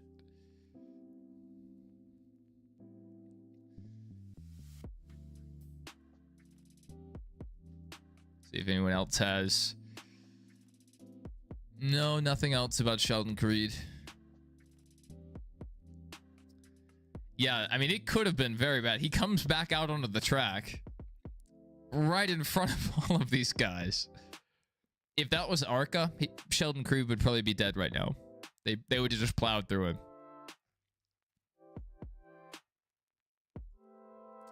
All right, we're still under commercial here. Lap 54 of 82.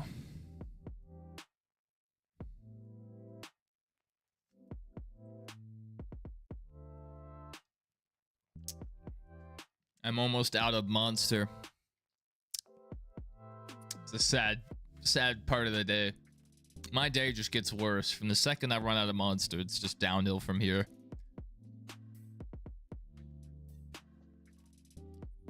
That's good stuff.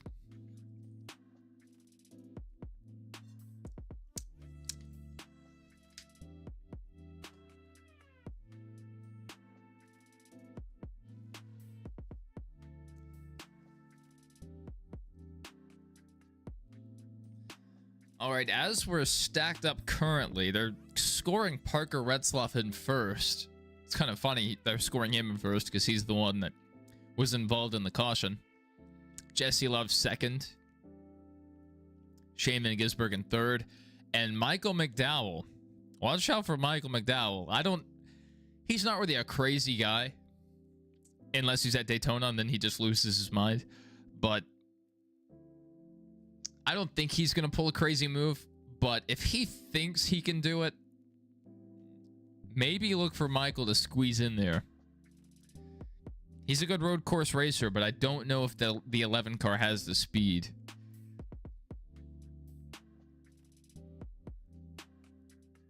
All right, they're trying to show another replay. I don't think they have a decent angle of this. Yeah, they didn't show anything new. That's kind of frustrating. Sheldon Creed said the 4 wrecked the expletive out of them. And now he's leading the race. He's getting away with highway robbery. That's right. Bring out your own. Make your own luck. Make your own luck. That's the lesson of the day. If you need a caution, be the change you want to see. Bring out the caution. Daniel Dye just took contact under caution. He almost hit one of the safety trucks. Where's Daniel Dye running? It looks like he has a tire rub. But he made contact with another driver, but he almost hit the safety truck. What is happening? This race is progressively just getting crazier. It's just like we're on this weird trajectory. This may be a really weird ending to the race. All right, here we go. We're in the restart zone in turn 7. Parker Retzlaff leads them off.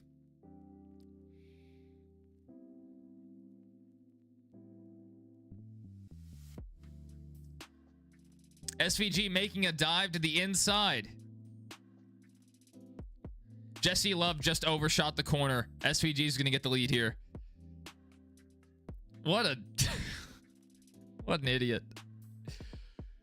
You have the lead. Like, this is your shot to block and try to get this win, and you overdrive the first corner.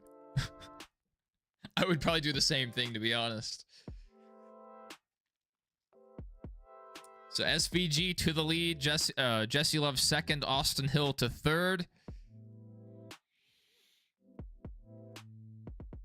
Connor Zilich in 8th. He's up to 6th currently. Michael McDowell up to 4th.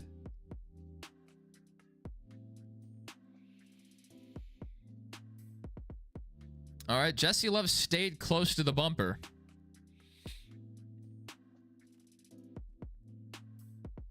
Yeah, something's off with that 9 car. Like, I just have to think SVG's better than this. And we've seen what we've seen what he can do in a next gen car, and he hasn't been able to keep up with Zilich all day. And right now, he's hardly outpacing Jesse Love.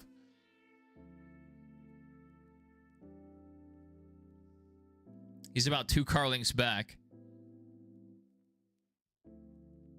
Zilich up to 5th.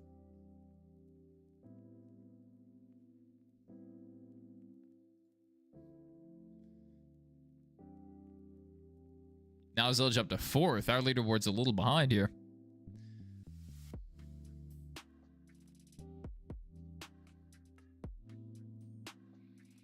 I guess their data is being a little slow because this is a road course. Sometimes the road courses freak out the leaderboard. We'll get an update here in a second. Zilich up to third. He's a machine. Connor Zilich is a machine.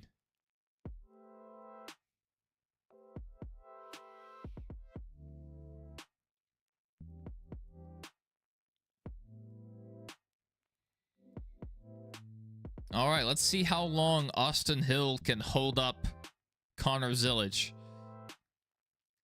Now remember, Austin Hill is a murderer. At any point, he could just right hook somebody.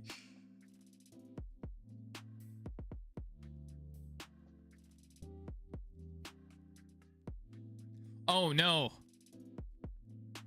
The 18's done. I think he's about to cut down a tire. He has a tire rub really bad right now. Smoking all over. I don't know if he's gonna make it. It may have clearanced itself. William Sawalich just is a crazy tire rub. To be safe, they need to come into pit road. Yo, Austin Hill is staying close to SVG.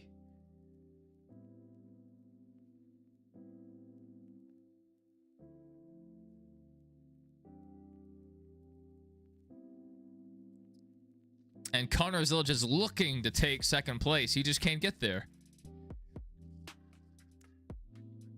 All it takes is one bad corner, though, and Zilich will pounce. Dude, I can't wait for Austin Hill just to send it through the bus stop and obliterate SVG. I know it's coming. It's Austin Hill. I'm very familiar with his moves. If Almirola was in this race, Austin Hill would have spun him by now. And Connor Zilich is right on the tail of the 21. And the 21's about a car length and a half back from the 9 car. It's very close racing right now. You can see it from our interval. I mean, it's closer than it looks. Oh, here. Our leaderboard's ahead of the broadcast right now. They're scoring Connor Zilich in second. Suspect. All right, Connor Zilich into second. Let's see how much speed Connor Zilich has. He has to chase down his teammate now. And they may be Cup teammates next year. If Connor Zilich takes that 99 ride, whether they renumber it or not, he's likely going to be the one that replaces Daniel Suarez. They would be teammates next season. Imagine Trackhouse sweeping every road course next year. That would be very frustrating.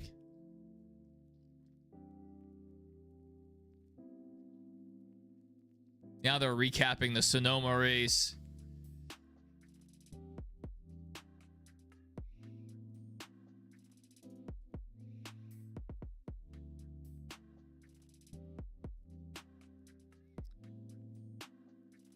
All right, Zilich is there. He's one car length behind. Just watch this interval. Watch the lap times. Connor's running faster laps right now. They're still running 73-second laps, which is pretty fast. Not that far off their starting pace.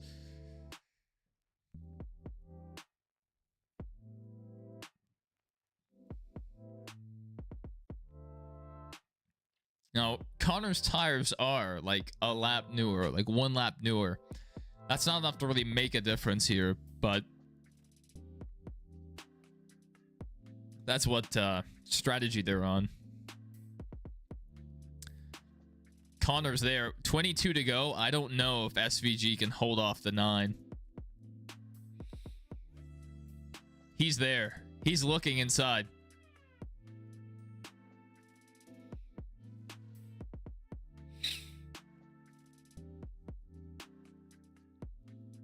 Man.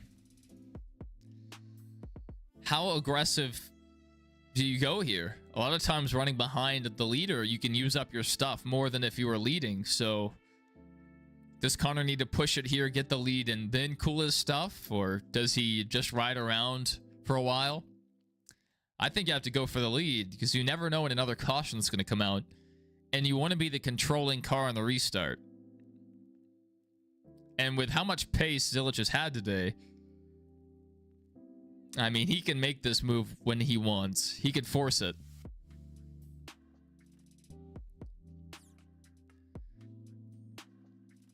We'll see what happens when they get to the bus stop. Last lap, SVG did not get through the bus stop very well, and Connor Zilich really closed up the gap.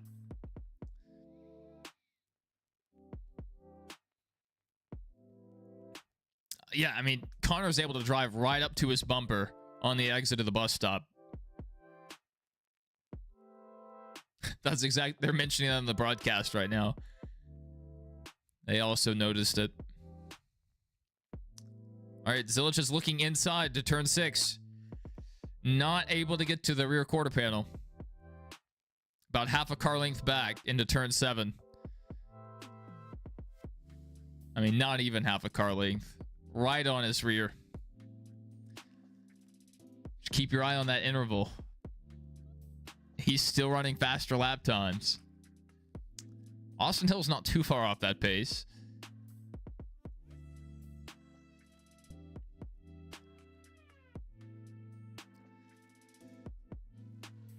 Zilich got to his quarter panel, but let him go.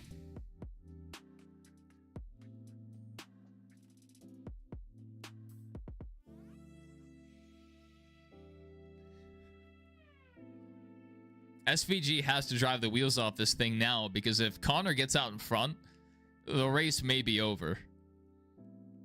You know, barring a late caution, which is very possible. Man, hopefully riding this close to SVG, he's not burning his brakes up. I'm sure he knows what he's doing. He's been very successful this year.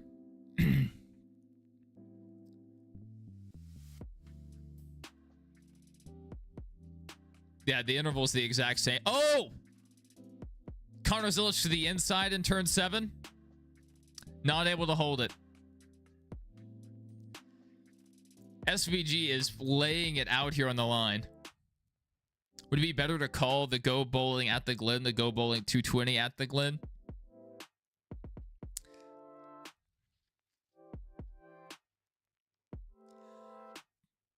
Maybe. I mean, it sounds more racing. Like, it sounds like a racing name or a race name. Calling it the Go Bowling 220.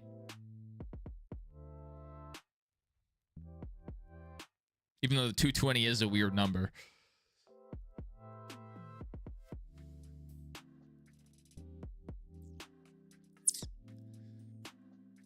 All right, Austin Hill has pulled back up to this main pack. So watch for Austin Hill to kamikaze these guys. Connor Zilich is going to have to move SVG out of the way. SVG is holding up Connor Zilich right now, and the 21 is closing in. If he plays around too much, he's going to get passed by the 21 and possibly wrecked by the 21.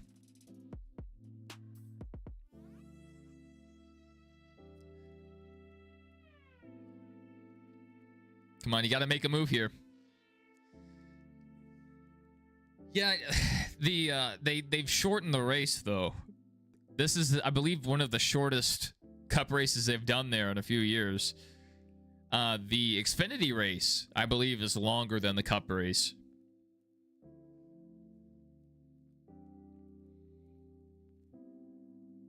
You have 82. It may be like similar. Let me see how many laps tomorrow's race is. One of these supporting series is longer than the Cup. Maybe it was the truck race. Well, with all the caution laps they ran, it definitely is, or was. No, it's 90 laps.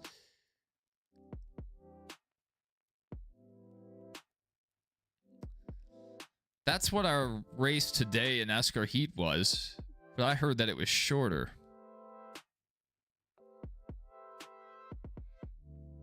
Yeah, it's scheduled for 90 laps, 22 220.5 miles. So it's not 220. It's close, though. Oh, my goodness. SVG in the wall. Massive hit. SVG just crashed in turn 7. Caution on the speedway. SVG just hit a ton.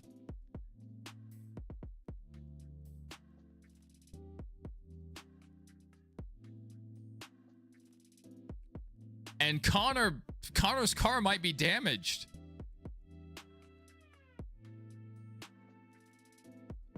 Connor Zilich just took out SVG and possibly himself. Massive.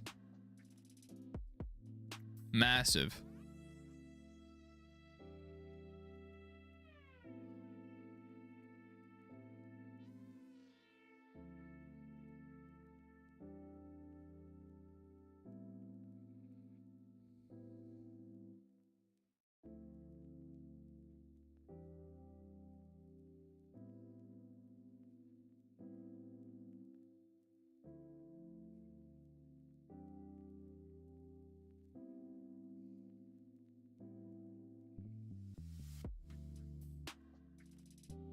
Good heavens. My buddy's trying to join the Battlefield 6 beta queue, and his position in the queue is 160,000.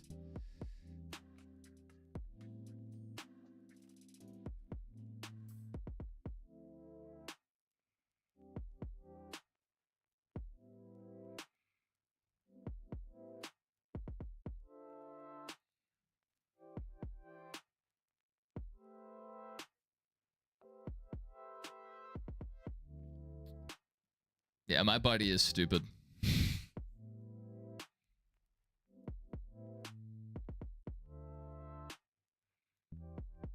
Good night. It was a hard hit. I was answering some text messages there.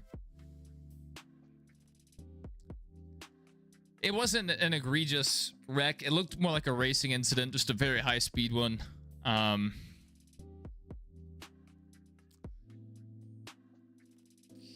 Yeah, I mean, Zilich needed to rejoin. And the 9 ran really wide. Didn't leave him any room to rejoin. Connor could have backed out of it there, and it would have prevented that accident, but he would have lost second place. And possibly he would have wrecked with Austin Hill anyway. So, kind of a racing deal. Hopefully he learns from that. I mean, SVG hit a ton. We're going to try to get a replay of that.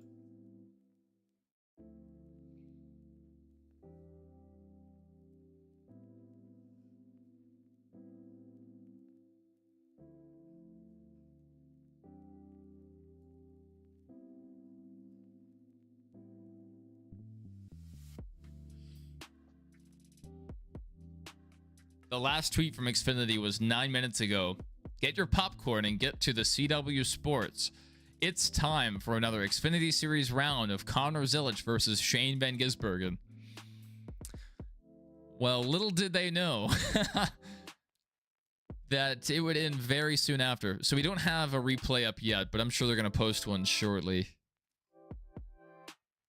Yep. We have our replay. We'll throw that up for you guys. So Zilich runs wide and goes to rejoin. And SVG didn't really give him any room to rejoin there. Has anyone uploaded onboards of the Creed wreck? Not that I've seen. I don't think they have one. Like, I don't know why they... Like, they might. But I don't know why they would be this slow to show it. Steve Taranto, that guy that I pulled up earlier, that reporter, he posted a screenshot of when that cameraman panned away from the wreck. That's about the best we have. I mean, it may just be lost media.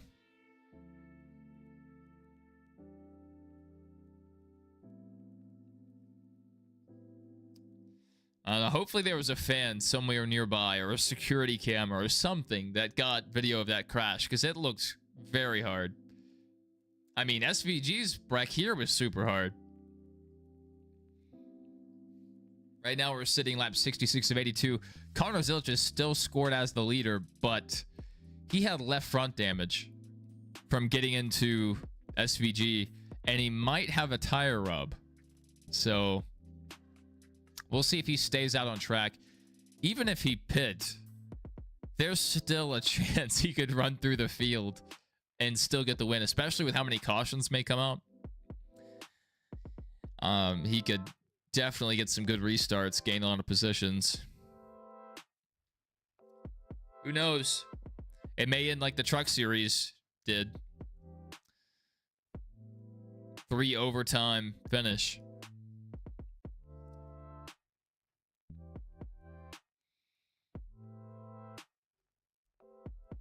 We're under commercial right now. I'm guessing they're going to have to tow that 9 car back to the garage.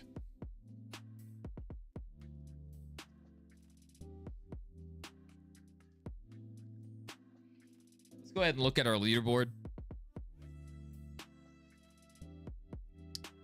So like we said a second ago, Connor Zilich still scored first. Austin Hill second. Michael McDowell running third. Fourth, William Sawalich. Fifth, Taylor Gray. Sixth, Sammy Smith. Seventh, Sam Mayer. Eighth, Justin Allgaier. Ninth, Harrison Burton. 10th, Dean Thompson. So that's our top 10. Josh Bilicki, after getting stuck in the gravel on like lap 4, Josh Bilicki's up to 16th. Not bad. That's a pretty good recovery. The guy who wrecked him, Ryan Sieg, running 24th. And Austin J. Hill. Oh, look at Austin J. Hill moving on up. 28th. SVG down to 30th.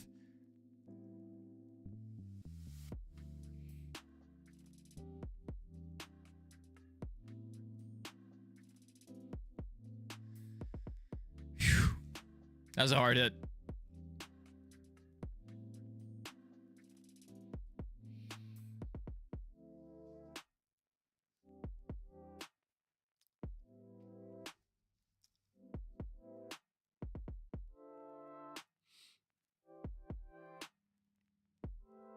Connor's in his head right now. He's still thinking about that wreck. You know, you have to let that stuff go. If you're still racing for a win, you have to put it out of your mind. You know, move on. So, man,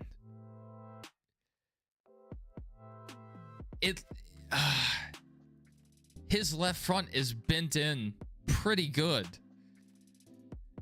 Once he starts leaning on it in the corners, they need to watch for that tire rub, and it also may affect his handling. So, well, SVG's out of the car.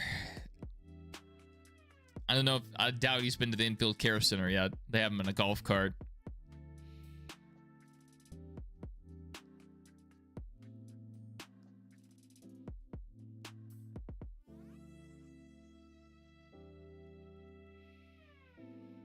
Zilich is racing again tomorrow, so maybe Connor can wreck him twice.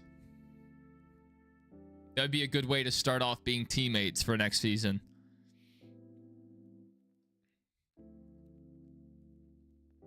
Man, I don't know if anyone will even be able to keep up with SVG to wreck him.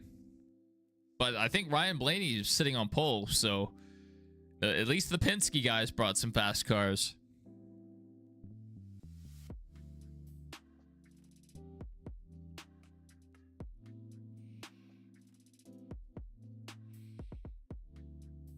Look at McDowell. It's hard not to look at him right now. Running in third. Pretty good. I just don't think his car has the speed. But if he could get the lead, he could probably hold it for a while. I just know he would be aggressive with the blocks. All right, we're coming to the restart zone in turn 7. Austin Hill on the outside. He spun his tires, got a little sideways. And Connor Zilich on the inside.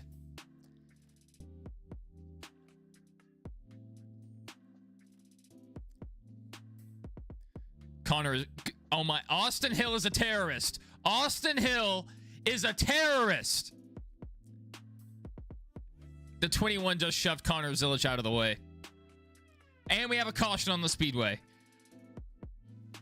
What are we doing? I hope Connor Zilich gets back up there and just obliterates the 21. Austin Hill is a terrorist. And we have two Austin Hills in it. We have an Austin Hill in second, and we have an Austin Hill in 28th, and I'm tired of him. I'm tired of him. Get him out. Every time I go to a race at Talladega, it's Austin Hill winning, and I'm tired of it. Yeah, we have a caution on the track for debris. Xfinity race. Textbook Xfinity race.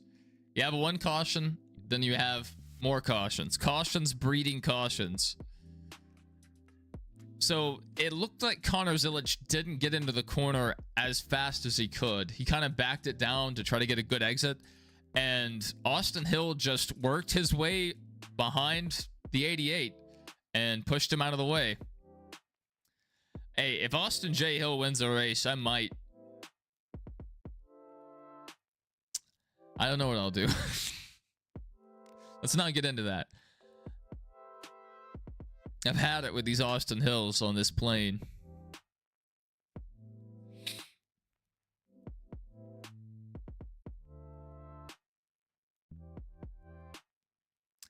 I mean, Connor Zilich did slow down. It looked like more than he should have for turn one. But Austin Hill knew that was coming. He pulled in behind the 88. Then he ducked out to the outside. And then he turned down the track to get behind him to push him up the track. That looked 100% intentional. Now there's going to be an Austin Caleb Hill.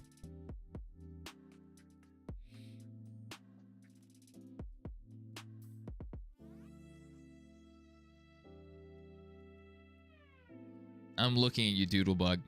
I'm looking at you.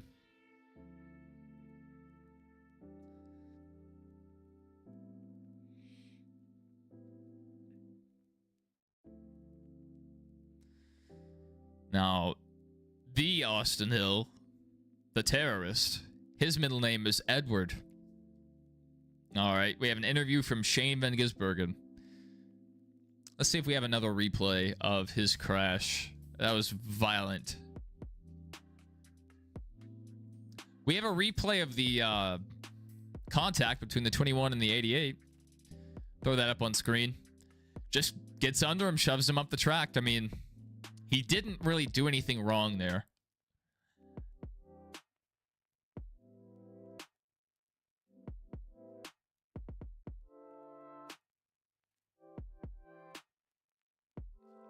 Just pushed him up the track. Austin Hill clearly has the fastest car.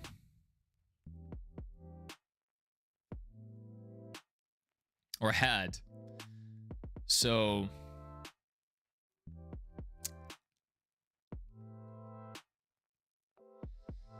you know, I guess trying to be safe, backed up that entry to turn one, but he ended up letting Austin Hill get to his rear.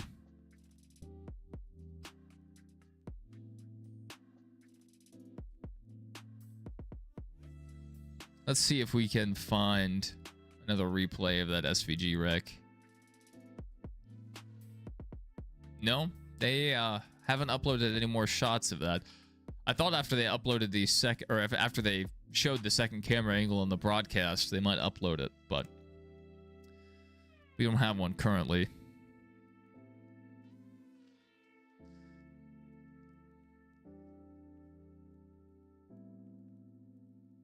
Oh, here we go. Here we go. I have to mute this. All right. Take a look from this camera angle. So this is the previous caution, not the one we're under right now.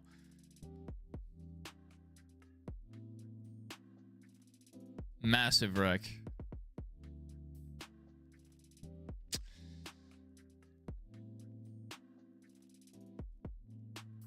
pretty wild.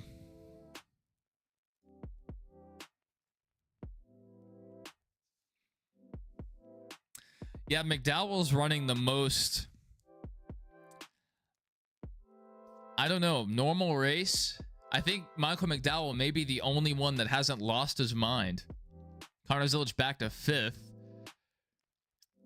You know, he just obliterated his teammate, and now he's gotten pushed out of the lead by a terrorist, a certified Al-Qaeda operative, Austin Hill. Don't fact check that. But I think he's going to be angry, and his emotions are going to be a little all over the place. And we still don't know how that damage on his left front is going to affect the car. It doesn't look good. And we're running out of laps. These caution laps winding down. You know, Connor Zilich needs it to go green, or at least get a great restart. Well, we just have to root for Michael McDowell here. We need Michael McDowell to just ignore his brake pedal into turn 1. Come on, Michael. Do the right thing. Do the right thing, Michael. All right, we're coming to the choose cone. Everyone's getting stacked up. Connor Zilich is in the 3rd row.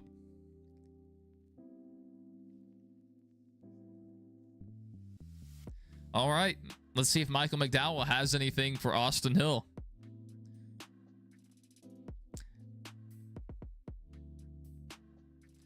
The race would possibly be over right now if SVG had just let Connor Zilich have a little more room. I know he's going for the win, but I mean, you're not a full-timer, brother. If you're at risk of wrecking someone and you're not a full-time Xfinity driver, just give him some slack. It's really frustrating when they get to the, you know, close to the playoffs, when Cup drivers come down and ruin an Xfinity driver's race.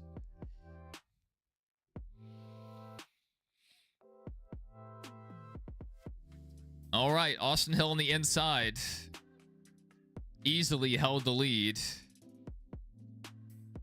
McDowell coming back on the outside.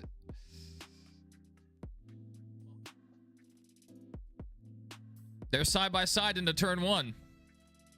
McDowell has the advantage. McDowell to the lead. Michael McDowell to the lead. What a race. This is craziness.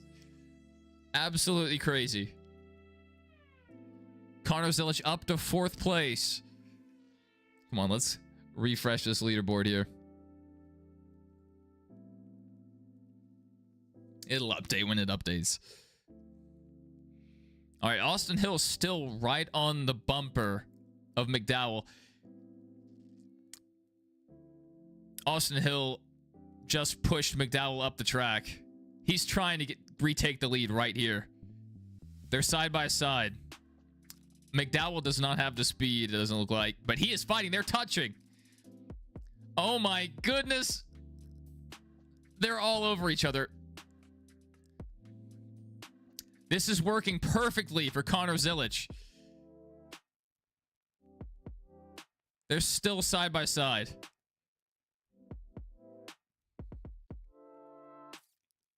Connor Zilich to 3rd.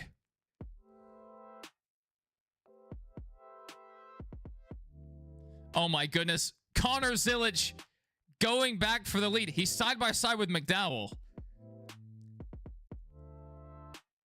Connor Zilich into P2. Going for P1. He's going to have the inside going into the bus stop. Connor Zilich back to the lead. Insane. Oh my goodness. Taylor Gray off track. Oh. Kicking up dirt all in front of Justin Allgaier. That's how I drive it in NASCAR heat. I just right through the grass. Well, Connor Zilich is pulling ahead pretty quickly. Man, our leaderboard is a little behind. It does not like this road course. All right, coming to 9 laps to go. It's still tons of time. Tons of time for another caution, another restart. Connor Zilich is not out of the woods yet.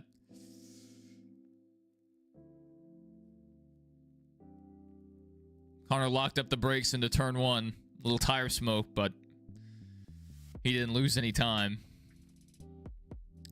Michael McDowell still holding second. Austin Hill third. Sammy Smith fourth. Sam Mayer fifth, it looks like. Dude, Connor is gapping the field right now. Michael McDowell is holding up the field, which I don't think anyone has anything for him. Shane Van Gisbergen was the only, real competitor. Good night. Michael McDowell is a warrior. Oh, no! No! Austin Hill is a terrorist! Austin Hill is a terrorist! He just exploded half the field. Oh, no! They're still wrecking. Oh, the calamity. Half the field might have been in that wreck. It's at least 5 cars, maybe 10 cars. Austin Hill hooked Michael McDowell into that stretch between turn 5 and turn 6, right into the wall, right where Sheldon Creed wrecked earlier. Same part of the track, and it stacked up the field. There might be 10 cars in this wreck, maybe more. Austin Hill is a terrorist. Suspend him for the rest. No, don't suspend. Shoot him into space. Let's shoot Austin Hill into the sun. Get rid of him. I'm tired of Austin Hill existing. I've had enough.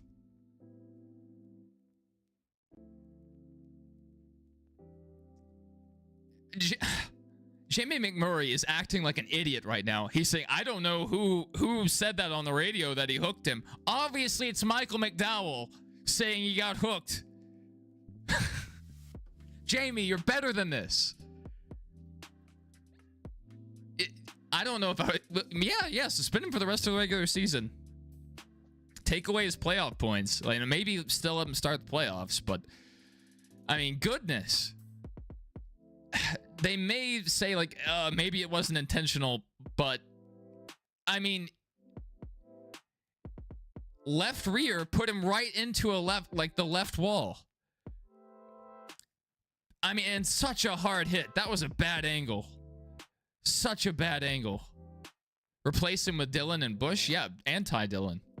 You definitely could. Austin Hill is a murderer. I said he was. Ugh.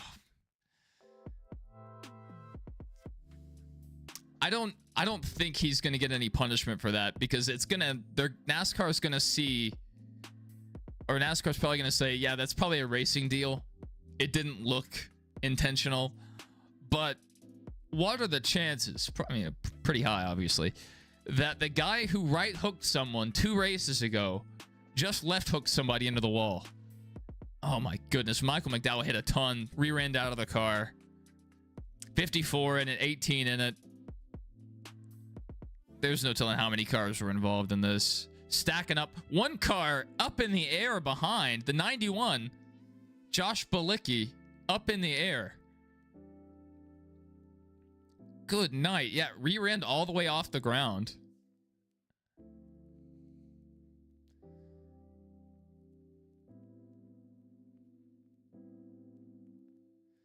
Good heavens.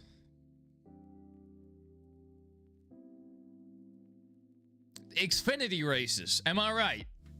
It was such a normal first half of the race. Stage 2 happens. We're all good. As soon as we get back to racing, it has been mayhem. It's like Michael Bay directed all of Stage 3. Looked like Ruderman. Yeah. That's so true, Braden. That's so true. Didn't McDowell have a bad crash at the Glen in 2014?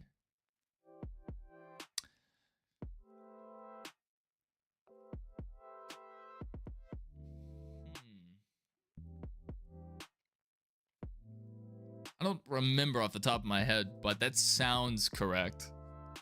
I I mean, there have been some bad ones, and all right in this same area. The little short shoot between turns 5 and turn 6. It's just, you know, pretty bad. In the 95, we'll need some extra research. Yeah, it's crazy. Austin Hill's like, I don't get it. I don't understand what happened. I just left hooked him into the wall, you know. Rubbin's racing. That I can't put all that blame on Hill there. I mean, maybe he should have backed out of it, but it seems like honestly a similar incident to what happened with Connor Zilich and Shane Van Gisbergen. You know, once trying to rejoin, they were both off the track. McDowell maybe could have given more room there too. I don't like, it's difficult. I dislike Austin Hill as much as the next guy, but I don't think we can penalize Austin Hill for what just happened. Yeah, I'm with you, Braden. I'm like, it's really awkward that it's the same guy who right hooked someone 2 weeks ago. It's really, really awkward. But that didn't look intentional per se. You know, they could have given each other more room, but they were at the end of the race. Michael McDowell was kind of holding up the field. 2014 Cheez-Its 355 at the Glen. Huge crash. Yeah, let's see if we can get a replay of that last wreck. I'm sure they have one up by now, right? No, they still don't have... they still don't have one.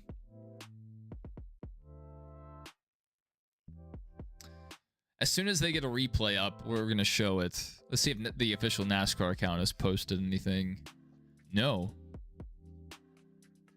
Okay.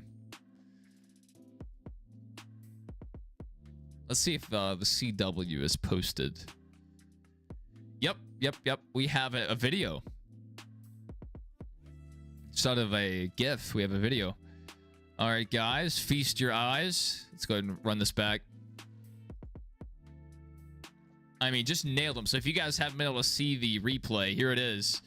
If you look in the back, you'll see Josh Bilicki get up in the air here. Bam, right there. Just got nailed.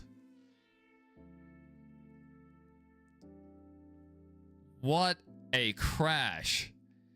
So, I mean, if we go back and look at that, they're just, I mean, oh, that really doesn't look good. It doesn't look good for Austin Hill.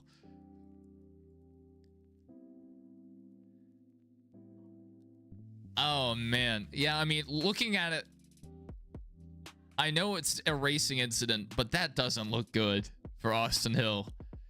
You know, after right hooking Eric Almirola at Indianapolis, you do this.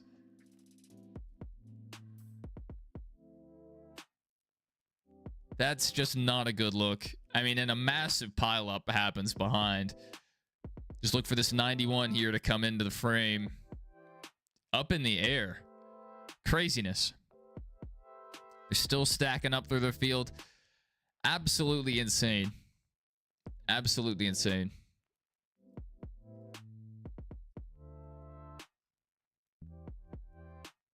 There we go. Xfinity's posted their GIF replay. Massive hit. Massive hit by McDowell.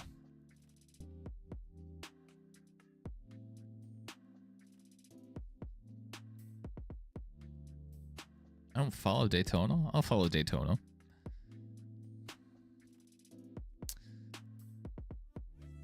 Crazy wreck.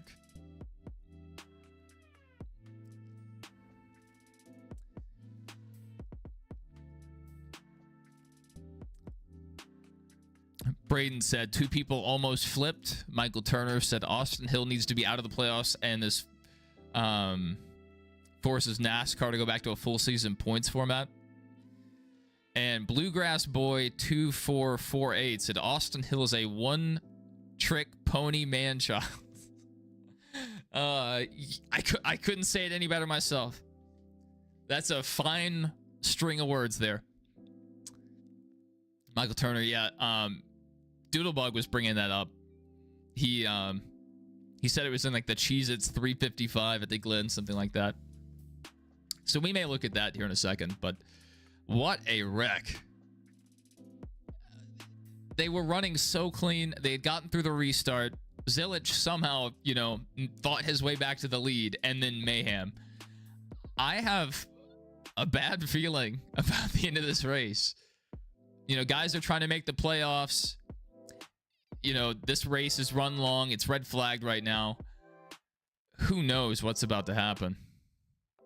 Gene or Mason said the number 7 car was in it. Wasn't he? Yeah, Doodlebug, you and Michael are referencing the same wreck right now. I don't know if he was in it. He's scored his 9th right now. So maybe he got through.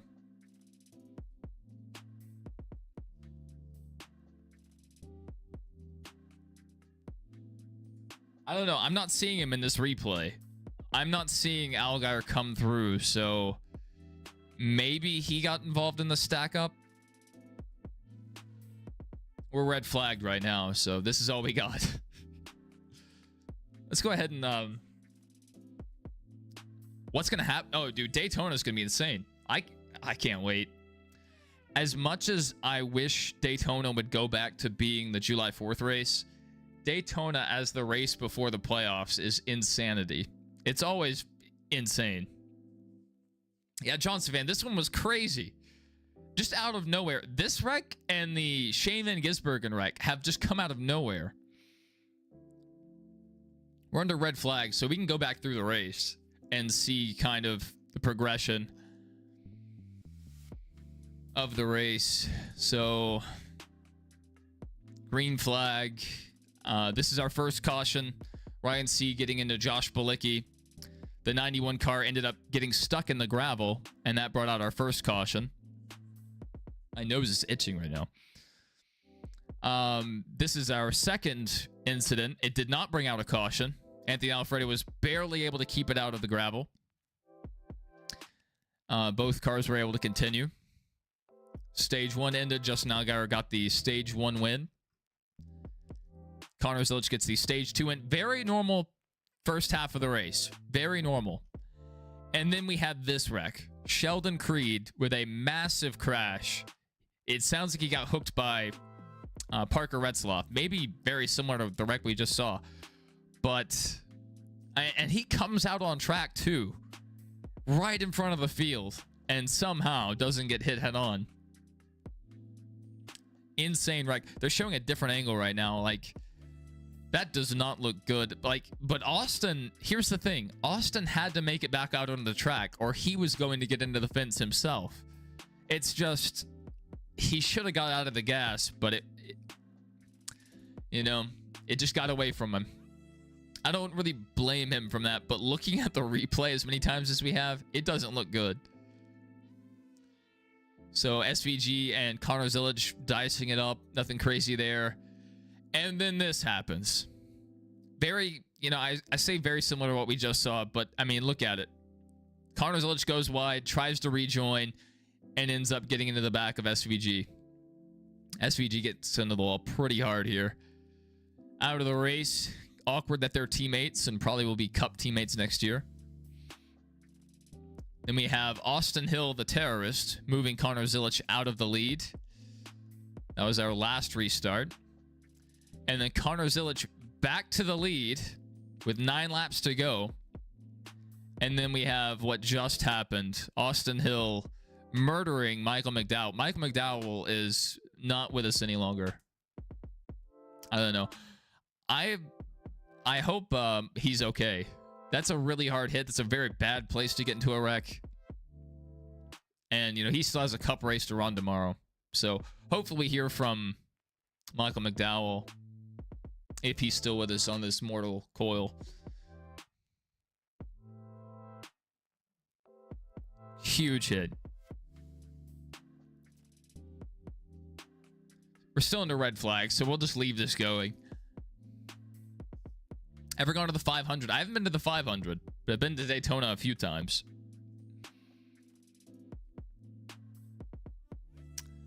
I I've been to the Clash and I've been to the Summer Race. Back when they used to do that. So it's been 6 years maybe since I've been.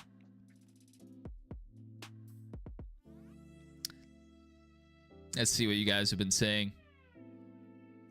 If someone gets into the catch fence at Daytona, you never know. With this next-gen car, they could fly into the stands. Like, who knows? They keep trying to get this thing from flipping when the answer is right in front of them. Take the underbody off. Just get rid of it. We had an issue with the COT. If you guys remember the first few years of the COT, when the car would get backwards, the wing would make it get airborne and flip. We saw it at Talladega. We saw it, I think, at Atlanta was the other track, maybe. With Brad Keselowski and... Who wrecked him there? Was that Carl Edwards? I don't know. I know there's two out of B for a while. But anyway, we saw Kez get into the catch fence a little. But they fixed it. They took the wing off the car. We know what the problem is. It's a flat surface at near 200 miles an hour. The car is going to get airborne. Ryan Preece's wreck from, I think, earlier this year. I think it was this year's 500 where he just popped a wheelie for like 200 feet. 300. I don't know. It was a long way. He just... I've never seen a car take off like that. It's this stupid flat underbody.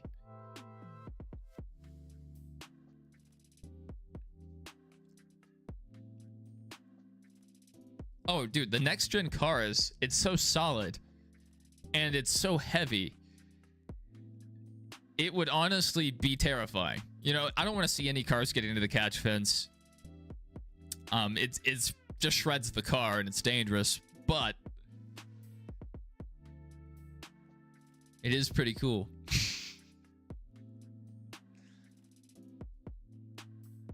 As long as no one gets hurt and everyone has a good day, I'll allow one car into the catch fence.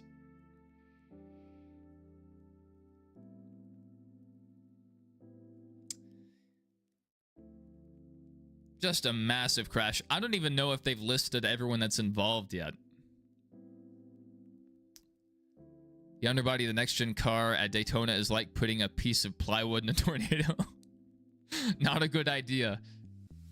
That's what I'm gathering from that. Let's see if we have anything else posted.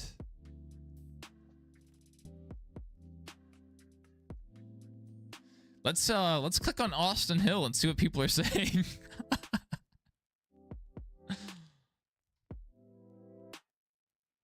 I don't follow Austin Hill. That's funny. Austin Hill. Austin Hill of trying to kill people was a championship. You have Scott Dixon here with his multiple rings. Beautiful. Beautiful. Down Ford's posting. Down Ford's all-time great follow, if you guys haven't already. Austin Hill, please turn in your NASCAR license. I guess that's from Bill Elliott's NASCAR game. Get Austin Hill out of NASCAR. Austin Hill, ladies and gentlemen, garbage. Hope everyone is all right. Austin Hill, after getting suspended for trying to kill somebody. Want to see me do it again? Austin Hill is evil. Park him. Enough is enough. Betting me. Holding a 28-1 outright ticket. Dale Tanhart. That's another good account to follow. He's funny. No one could ever make me like Austin Hill. Austin Hill needs to be banned from the sport. The wreck that got me suspended was totally unintentional. Proceeds to cause a sport ender the same day. Is Austin Hill the worst driver in NASCAR history? Oh, this is beautiful. Beautiful.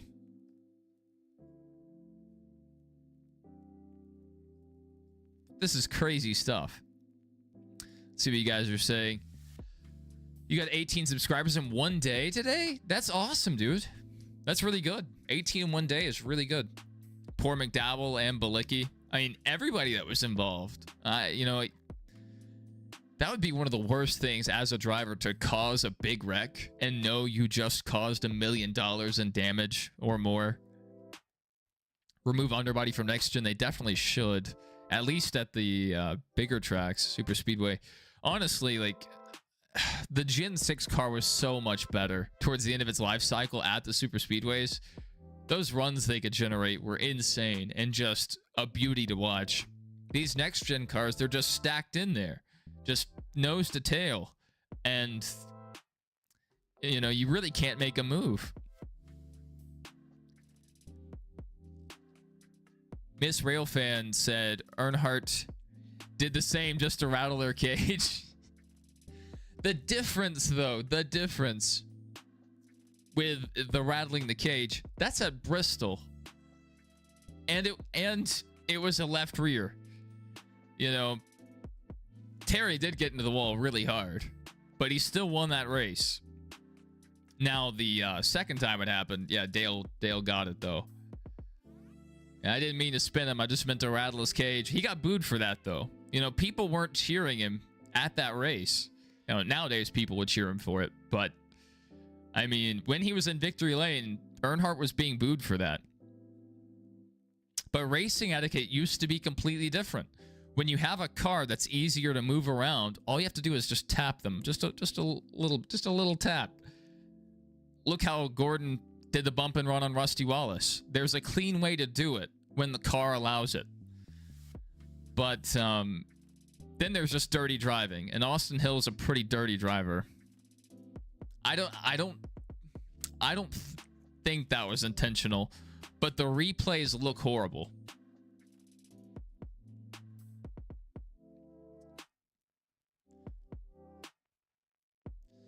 Let's go back to our Xfinity Racing. We're still under red flag for this incident, so that's where we're at currently. Let's see what else you guys have said. Gunfox said, you worked that station a few times. 9A exit of the boot. That's awesome. That's awesome. Man, I've never been to Watkins Glen, but I would love to. I say it's my favorite road course. Even in Gran Turismo, just since I know Watkins Glen, I just have a field day. It's such a fast track, especially if you're running the 7-turn layout. Fantastic.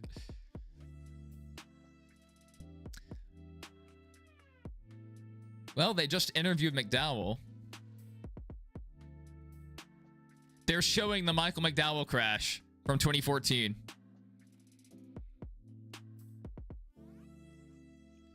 There have been so many wrecks like that here. Same section of the track. Good night. So Doodlebug and Michael Turner both mentioned this exact wreck, and they're replaying it right now on the broadcast. Yeah, Doodlebug just mentioned it again. Do you remember the 2014 McDowell crash? Yeah, they just showed it on TV. Austin Hill's playoff hopes must be a token. Must be taken from him. Yeah, I mean, NASCAR's they're gonna have to make a statement on this, even if they don't move to suspend him again. Maybe probation. You know, NASCAR used to do that. Back when drivers would get into a feud, an ongoing feud, they would put them on probation. You know, if you do one more thing, you're done. So maybe NASCAR needs to look at probation here. Because, I mean, it's just such a hard situation. If he hadn't have right hooked Eric Almirola at Indianapolis, I would give him more leeway on this crash. But since he was just involved in a wreck that got him suspended, you know, you kind of have to look at this a little more critically. That's, man. Omicon said on the CW battle cam, when Hill pushed Connor out of the way and the caution came out, Connor raced up from 5th to tap Hill in the rear and went back to 5th. Research should be good. Yeah, I saw Zilich was angry. They did a little replay of that on the broadcast. I like that battle cam. I'm glad someone out there is watching it. Oh, my goodness. Let's see where we're at now. Miss Railfan said, you got pit passes from Balicki for a wedding present? Dude, I love Josh Bilicki. Like, just being willing to step into some of the cars that he's been tasked to drive and do it cleanly. I saw him go, I think, 37 laps down at Bristol last year, but he kept the car clean. So wasn't the best running, but that's more than a lot of drivers can say. He kept the car clean. So yeah, I hope the best for him. He got hit pretty hard in that last wreck. Fool Injected said John West Townley, worst driver ever. For multiple reasons. Gunfox said, yep, on the boot bridge. Interesting. How did you get involved in that? That is crazy. Myko said it's still racing, man. Ain't like he wanted to do it on purpose. Yeah, I mean, I don't think he meant to. But after the Eric Almirola incident, you just have to be a little tougher on this one.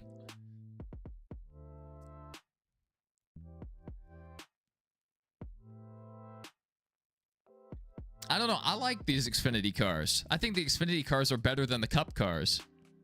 And at least in the product. The Xfinity qualifying time was a second faster than the Cup qualifying time. That should never happen. The Cup car should be the fastest car any given weekend. That doesn't make sense to me. Yeah, I mean, I enjoy the CW or the Xfinity races probably more than the Cup race most weeks. Atlanta being the one exception so far. Braden said he's only been to Texas. I mean, it's a big track. Big track for sure. I wish they would reconfigure it to its old format back when it had, 2 identical corners. Now, I think it's 1 and 2 that's really flat, and it just kills the momentum. But Texas is getting better. I'm pretty bullish on Texas. It looks like as the track is aging and as the PJ1 is worn off, it's getting a little better.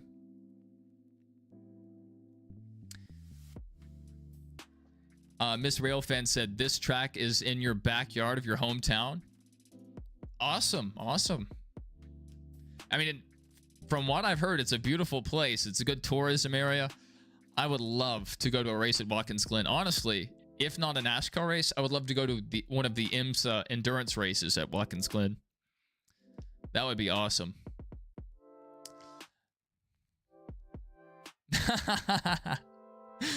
I just saw a hilarious comment. Let me see if I can find that. I'm trying to go through the comments one by one. Gunfox said it's a really good track. You'd be at the track, but you had to work over the weekend. Full Injected said ban road courses. A lot of people have that opinion. The Rudimental wreck was bad too, and the 00. He had a couple really bad wrecks. JD McDuffie died at the Glen. What year was it? There was a death, I think, Formula 1 maybe. It was an open wheel league. I know that. Guy got decapitated, went under the guardrail. I think maybe it was 1979. Somewhere in that time period. Yeah, took his head off. It made a hole in the wall when JD wrecked. That's... Yeah. Yeah, the bus stop has its purpose for sure. You can't go off into that turn full speed. Jeff Gordon and Burton. Yeah, we were just talking about that a little earlier. Exact same place.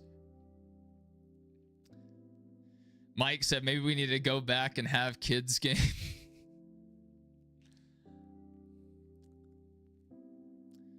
And Miss Railfan said Gunfox, she remembers she was at home. Remembers that Gordon Bird wreck. That was a violent wreck. Track was redesigned after that wreck. Don't be surprised if someone flips like David Rudiman in 2011. You never know when you're going to get a flip in a NASCAR race. Are they interviewing Austin Hill right now?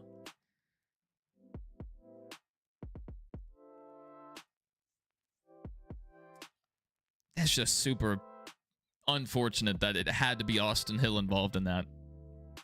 Because, I mean, even if that wasn't on purpose, people are going to be really critical of that.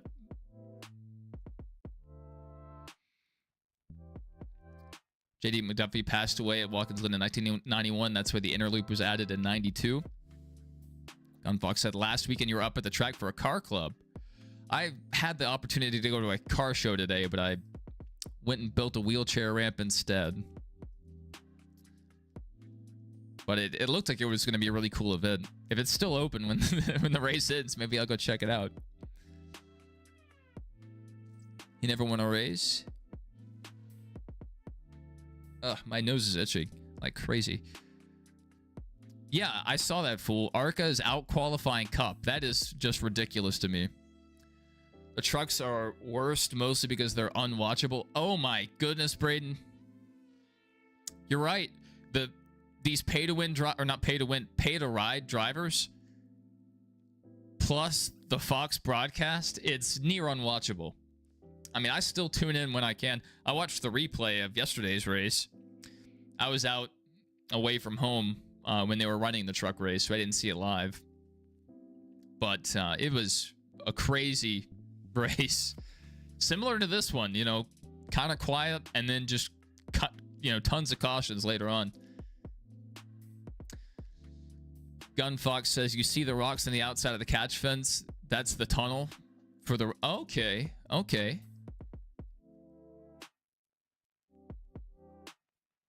Miss Railfan said, hit me up. I'll give you some good spots to see. Yeah, I would love to get up there. I would love to.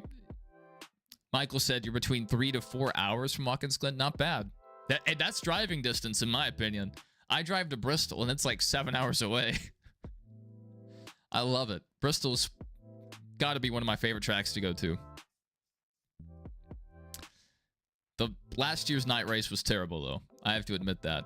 But I uploaded most of it to my channel in 4K. It's actually the preview video.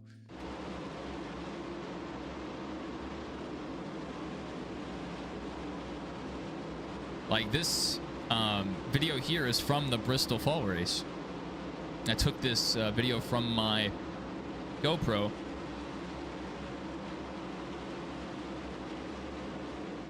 All right, we're still under red flag. Let's see what else we have on Twitter, and I'll keep reading the comments. Gunfox said he's about 3 to 3.5 hours. And Miss Railfan said you're about 2 hours away in Pennsylvania. My CW broadcast is from Pennsylvania. It's from the 815 area code, if you know where that is. F1 had the death in 73. That's right. Yeah, that one was a gruesome one. Yeah, the red flag is going. And like, I don't know. Maybe cars dropped fluid on the track. I know McDowell's car came apart. They'd loaded up on a flatbed. So then maybe other cars they're loading up on flatbeds. I'm wondering what the battle cam is showing right now. If they're showing cleanup.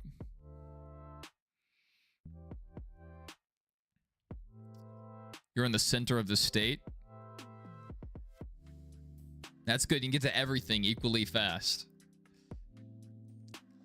And Gunfox said 15 to 60 minutes depending on how much of the rail they have to pull and or replace.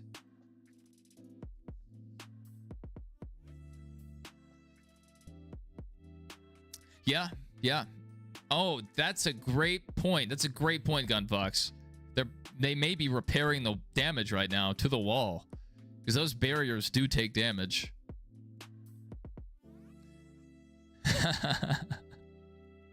Yeah, they said, Roblox fan, dude, what are you saying? This is gonna be a long red flag. You give it about 30 minutes to 1 hour till green. I hope you get it underway, but you know, as they need to get all the drivers checked out first and get the track safe. You know, you don't want to restart the race and have, you know, a compromised guardrail. Yeah, Roblox Fat Head Cat 7781 said, "Suck it up, quit crying. All your favorite drivers have done this at one point. Stand up when you piss." Interesting. I don't know what's up your backside, but I don't know if you're rage baiting or what's going on, but yeah, interesting. Interesting there, buddy.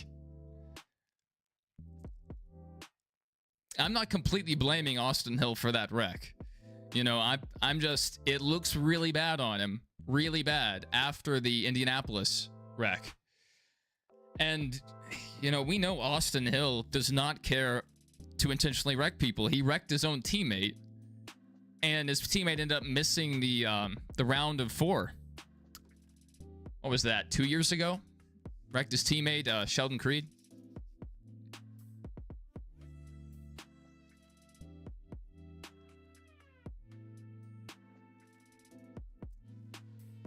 You have a trailer up there with AC that you use every weekend. Not bad. Especially if you have it sitting on some land. If you sat through this whole red flag for an Austin Hill win, you're going to be so mad. Yeah, that's understandable.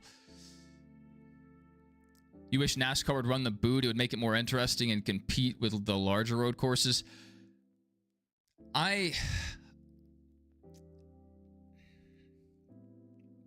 Maybe. I just really like the 7-turn layout because it's very fast. They keep up the speed. I find the 7-turn one to be more interesting for NASCAR. If it's for IMSA, the 11-turn layout makes more sense. I think it's 11 turns for that full layout. I might be off one corner.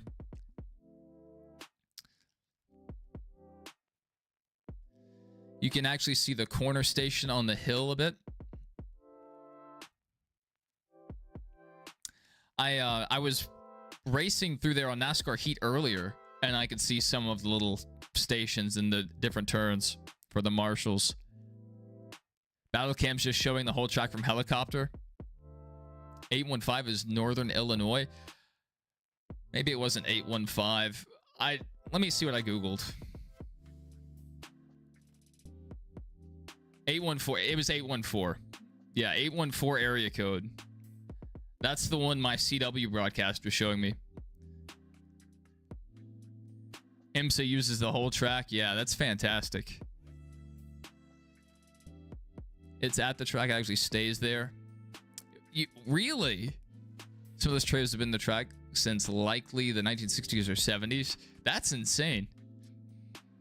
Man, looks like you have the setup at Watkins Glen.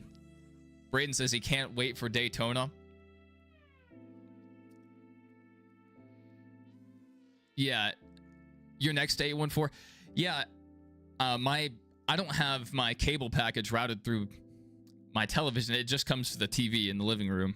So, and I don't have an antenna set up in here to watch the CW or connect to my computer. So I use a website. It's US TV Now. So it's like $4 a day to watch TV. And so I just pay that and pull it up on my MacBook and watch it in here. The problem is it's not really a problem. It's just it shows me commercials from the local stations. And this station is coming from Pennsylvania, apparently. So I'm getting ads for like local pizza places and massage parlors and places I'll never see. You know, not relevant to me.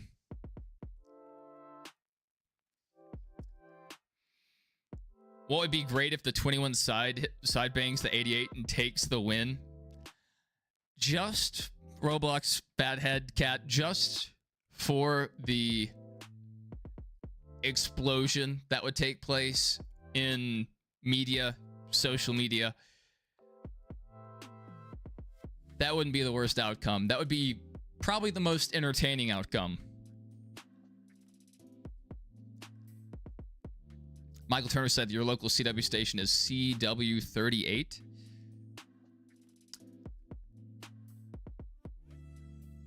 Scranton area. Oh yeah, you are up there. Nobody in the pits is going to do anything to Hill. He's too big. Dude, you are Roblox. Another great point. Austin Hill is massive. I mean, he's not just tall, like Carson Hocevar's just tall. He's also big. He's like if you stretched out Ryan Newman. Yeah, I mean, that's a good point, but I mean, Michael McDowell was a nice guy anyway. I mean, and he may be too concussed to fight, so I doubt anything will happen to Hill. Maybe some pit crew members could get after him. You know, they're big. It's 2011 all over again for McDowell. Are you talking about that 2014 Reich, or is there something in 2011 I don't know about? This year at IMSA, you were at the bottom of the boot, 6A for Friday, and turn 11. 6-hour race. You were at the start of the inner-outer loop. That's awesome. Yeah, you may have been in here for it, but I would, if I didn't make it up there for a NASCAR race, I would love to see IMSA at Watkins Glen. Man, that would be awesome. I have plans to go to the Rolex 24, possibly this next year. I thought about going last year, but it didn't work out.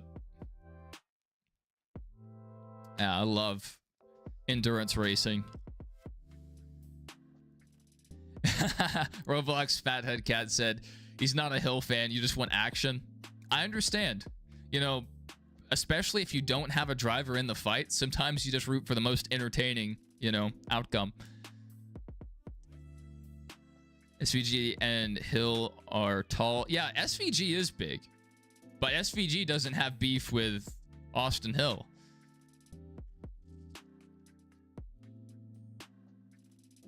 Yeah, we have a Pennsylvania meeting right here in the chat. All these Pennsylvanians showing up. Let's see what we can see on Twitter.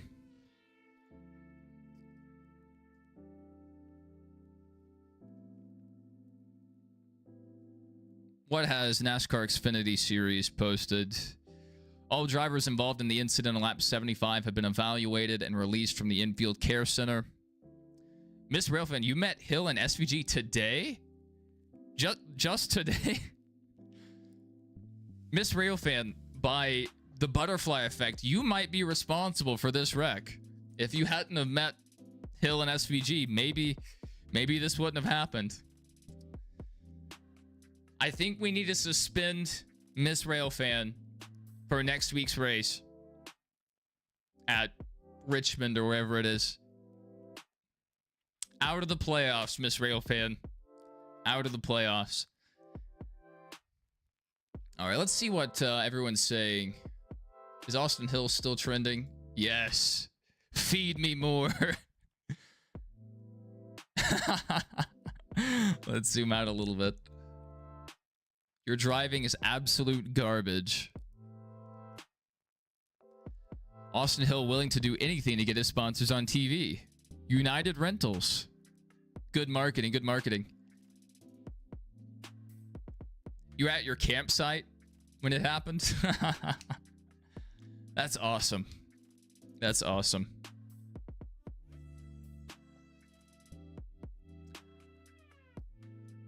This one killed me earlier when we saw this one, the Scott Dixon meme. Oh my goodness. Is that Bin Laden? Austin Hill, anytime he's on someone's quarter panel.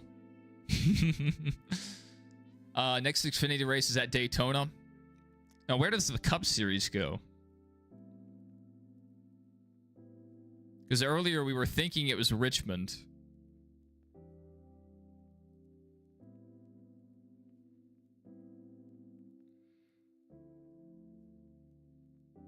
We'll find out eventually. Javier said Austin Hill 21 needs to be parked for the rest of this race and for the rest of the season. Does anyone else agree with you? I think a lot of people probably agree with you.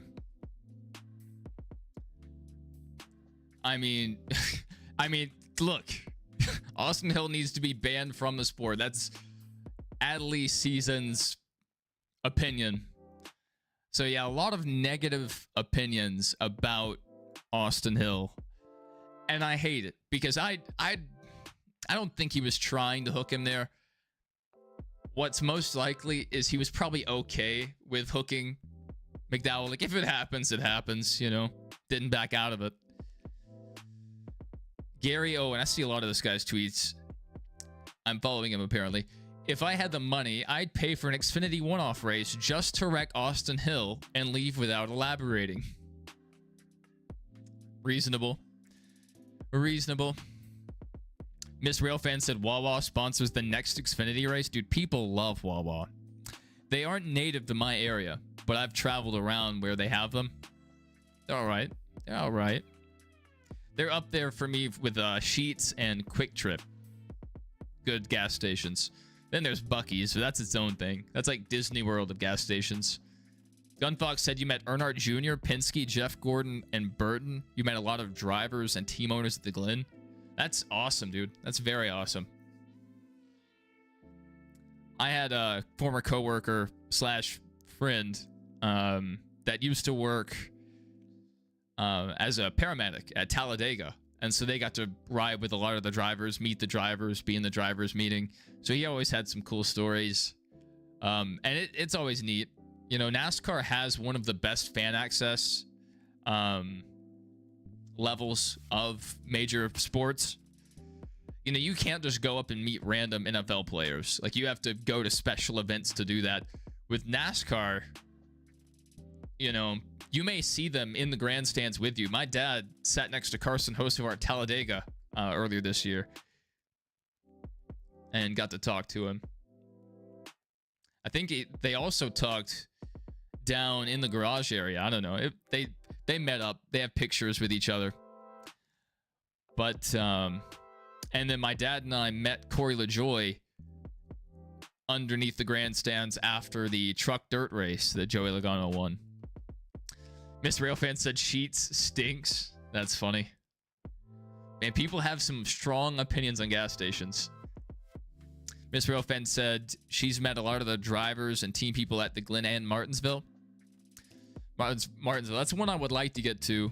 It's not as urgent for me to get there now that the next gen car doesn't race very well there. But maybe I'll go to an Xfinity race. Javier says Richmond, then Daytona. Yeah, next week, look for Denny Hamlin to run well. I have a feeling.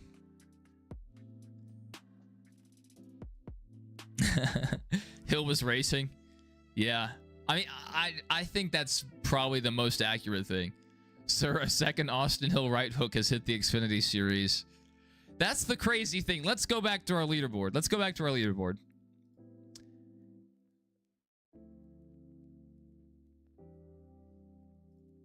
Okay, there's 2 Austin Hills. Where's our other Austin Hill? Austin J. Hill running 14th. We have 2 Austin Hills in today's race. I don't know if you guys have paid attention. There's a conspiracy brewing. Still under red flag conditions.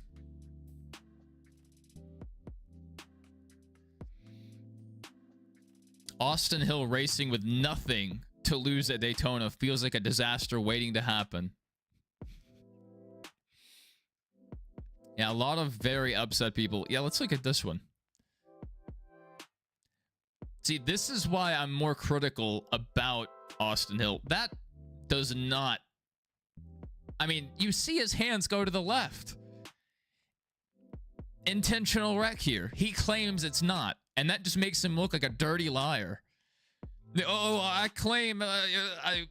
I'll go to my grave and I'll meet Jesus saying it was not intentional. Okay, buddy.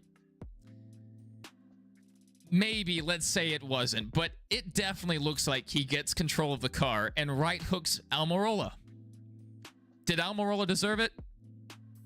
Maybe a little bit, but that's besides the point. You just have to look more critically at this week's wreck after Austin Hill nearly killed someone. That was just racing, nothing going on here. Yeah, I mean, that's the side of the fence I'm on, Edward. I think it was just a racing incident, but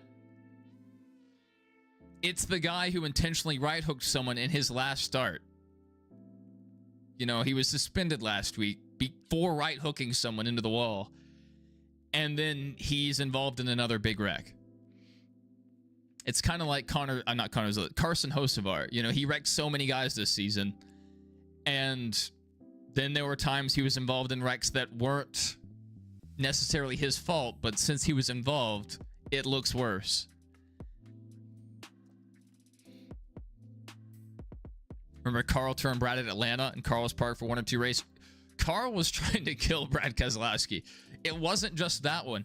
Do you remember? I think it was at maybe IRP, Indianapolis Raceway Park, perhaps, where Carl turned Brad Keselowski, maybe coming to the checkered.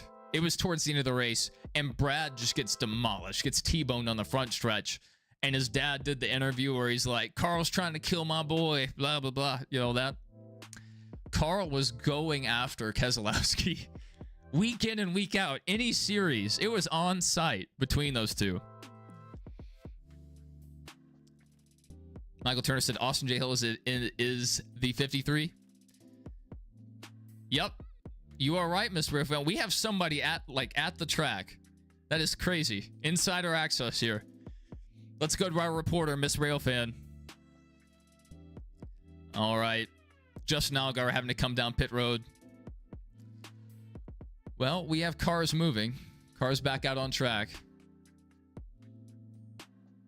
The Austin Hill Experience Part 2, Electric Boogaloo. Beautiful memes here.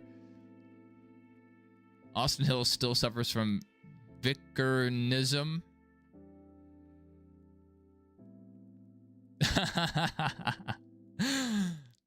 That's funny. Man, Jimmy Spencer. What a character.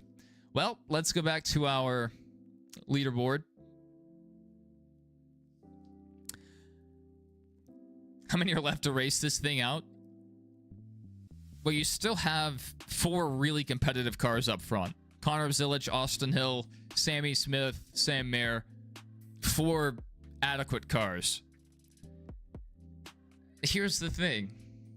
Here's the big thing. Austin Hill pushed Connor Zilich out of the way earlier, and that was a clean move. Connor Zilich backed up the corner too much. So after Austin Hill nearly murdered half the field, how hard does he push it on this restart?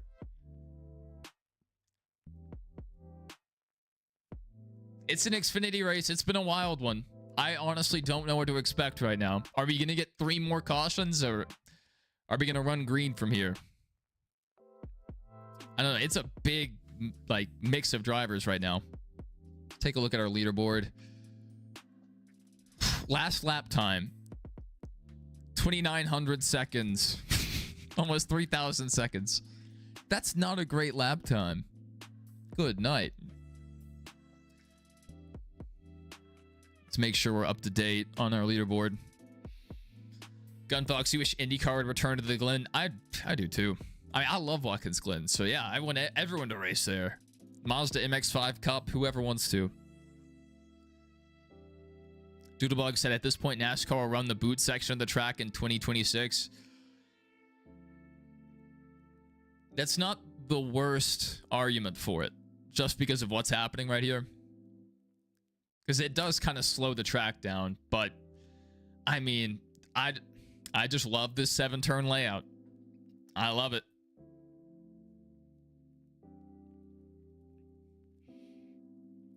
Yeah. There's a lot Indy could do with their schedule, and getting rid of that stupid hybrid engine they have right now, it's caused nothing but issues this year. And they need a new chassis. The IndyCar chassis is extremely outdated. And it's just going, oh yeah, the MX-5 Cup is fantastic. Those guys wheel it. I mean, it's wheel-to-wheel racing.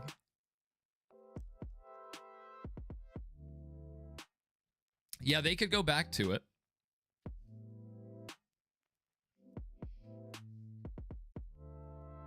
They could go back and run the whole configuration.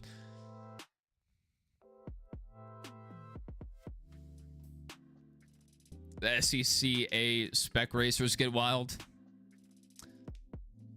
Oh my goodness. We have a car on the wall. Nick Sanchez in the 48 is in the wall. Under caution. What are we doing? We're under caution, and the 48 just gets into the wall. So something broke on his car, and it just didn't turn. I think that was coming into turn 5, perhaps. I think that was turn 5.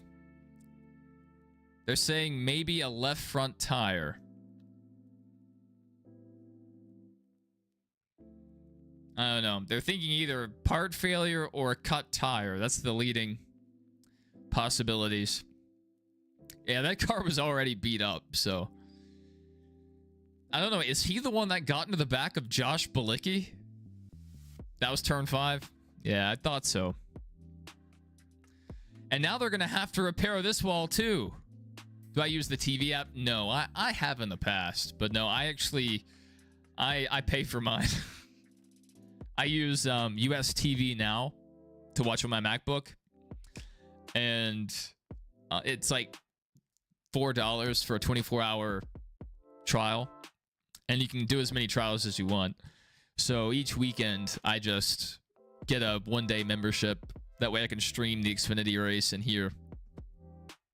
Because in the living room, I have the cable package. And I also have an antenna. So I get the CW on either one. What I could do is get a TV tuner and just hook up an antenna to my computer. But, this works out pretty well.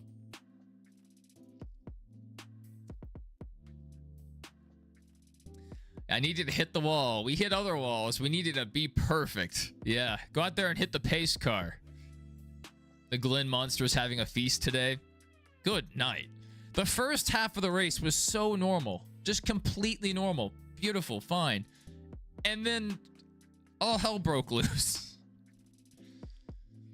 Craig Lindekamp said, kind of hoping someone punts Hill to the moon. That would be entertaining. I would be okay seeing that. But even though I would hate if he won this race, it would be so entertaining to watch the meltdown. Michael Turner says YouTube TV. That's what he has.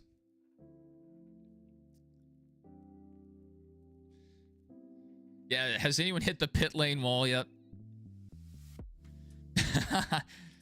Michael Waltrip's voice when you hear the name Nick Sanchez. That's Johnson Fan 48.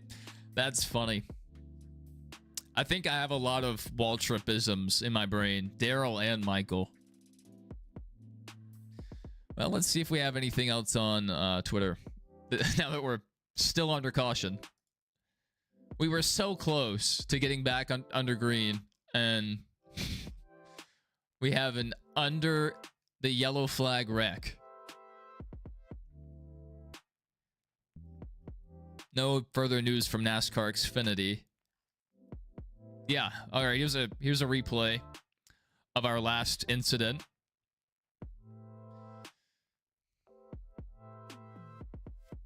He just loses it.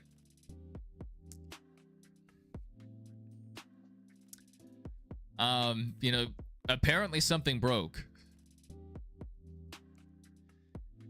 Yeah, like it depends on how much damage is there. I'm sure the track crew is pretty upset. After getting the track cleared, you know, Nick Sanchez goes out there and tears up the car again. Or tears up the wall and his car. Zilich and Hill out in front now. You get to see how hard Hill wants this win. You know, Hill already moved Zilich out of the way one time. So is Connor going to adapt and drive it differently? You know, might this make him overdrive the corner and lock up the brakes? Who knows? Faithful in Jesus, nice name there, said the live race results on Google haven't been updated at all this weekend.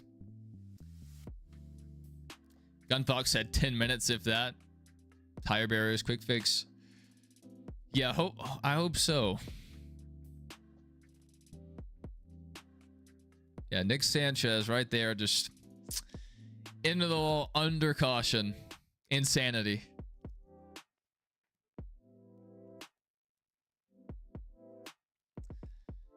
All right, Austin Hill starting inside right behind Connor Zilich. So Sammy Smith on the outside, Connor Zilich on the inside. Austin Hill might as well be making a YouTube challenge. How quick can I get banned from NASCAR? Oh my goodness. I need a...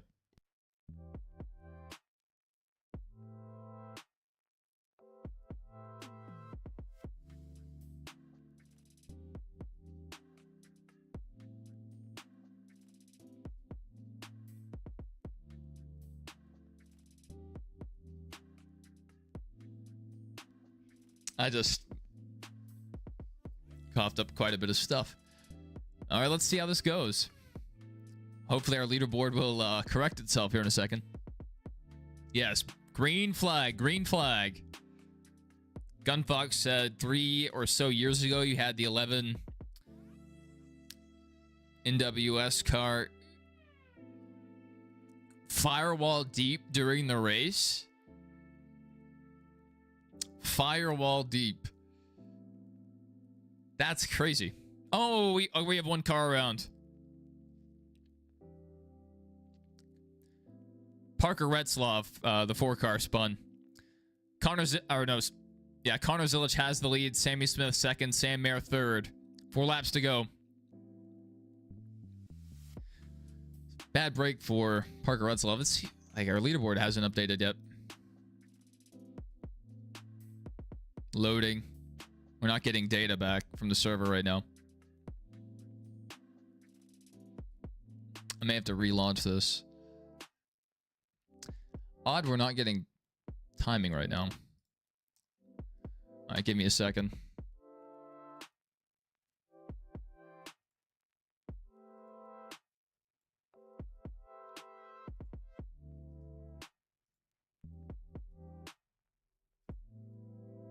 I have to reload the leaderboard. It stopped responding. All right, here we go.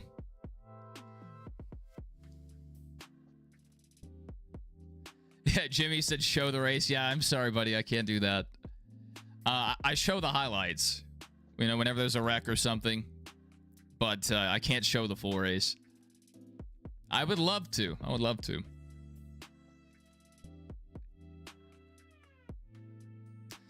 All right, 3 laps to go. Connor Zilich has a huge gap, so it's his race to lose right now.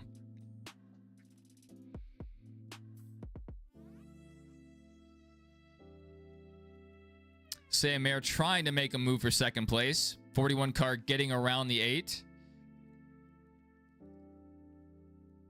Let's see if we can make it back to 2 to go.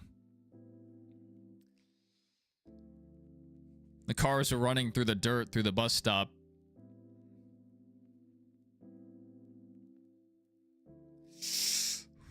Allgaier off track. Hung it out there. It's a NASCAR Heat movie just made. All right. 2 laps to go. I would not doubt there's a yellow. The field seems a little strung out, though, so we may have a shot to make it. We might have a shot. Seems like the field checked up pretty hard. Also, a lot of good cars got taken out in that big pileup.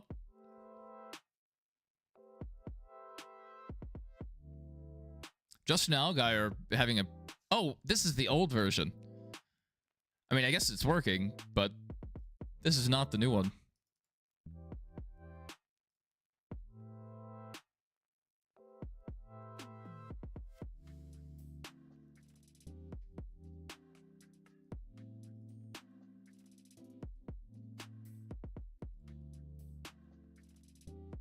That's the leaderboard.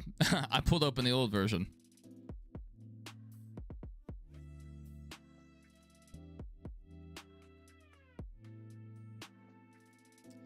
Yes, we're back to the white flag. Next flag ends the race. White flag, 1 lap to go, sponsored by Credit One Bank. White flag, 1 lap to go, sponsored by Credit One Bank. White flag, 1 lap to go, sponsored by Credit One Bank. The moment we've all been waiting for.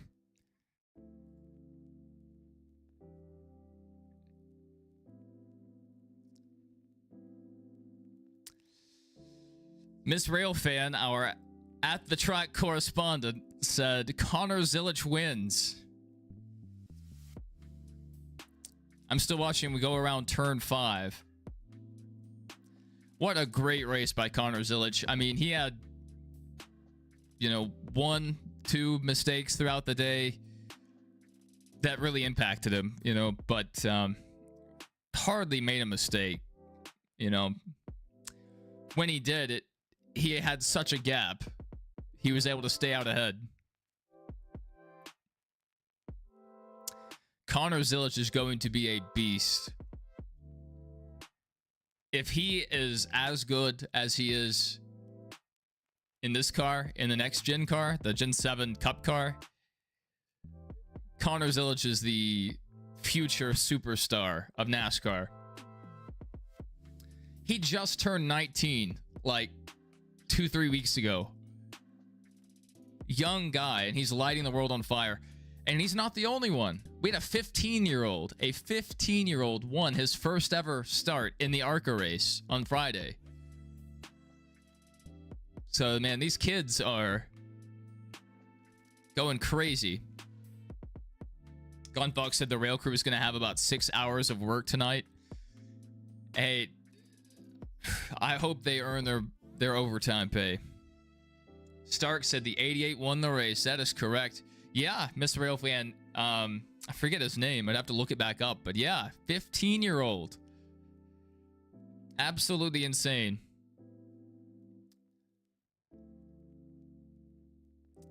Man, Zilich is pretty decent at this burnout.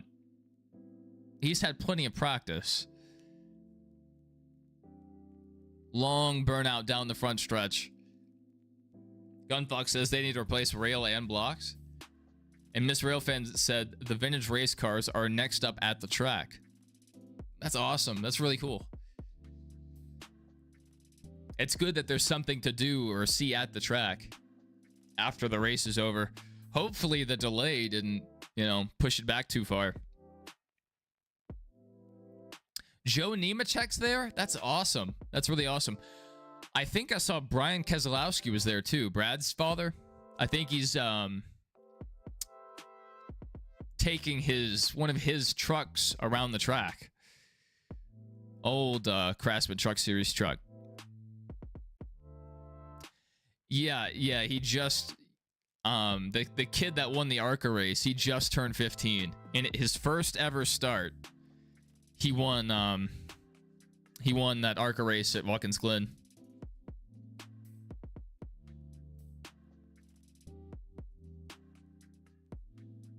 Brad's brother. All right. That's who Brian is.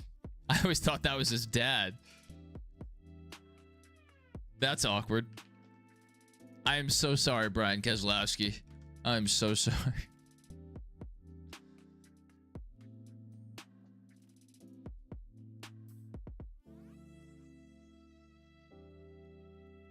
Born 1981, 43 years. Yeah, that's his brother. I am so sad. I'm so sorry. Glad Austin Hill didn't win this race. And Javier said NASCAR needs to start listening to us fans. We can only hope. Denny Hamlin's on our side. Kevin Harvick's on our side. Ryan Preece on our side. Mark Martin is one of the outspoken figures that are trying to improve the Cup Series racing. His name was Bob. That's who I was trying to remember. Yeah, Brian's his brother. I just looked it up. Yeah, I see 43 years old. I saw that. It's like, yeah, that's not Brad's dad. The next 3 weeks are car clubs.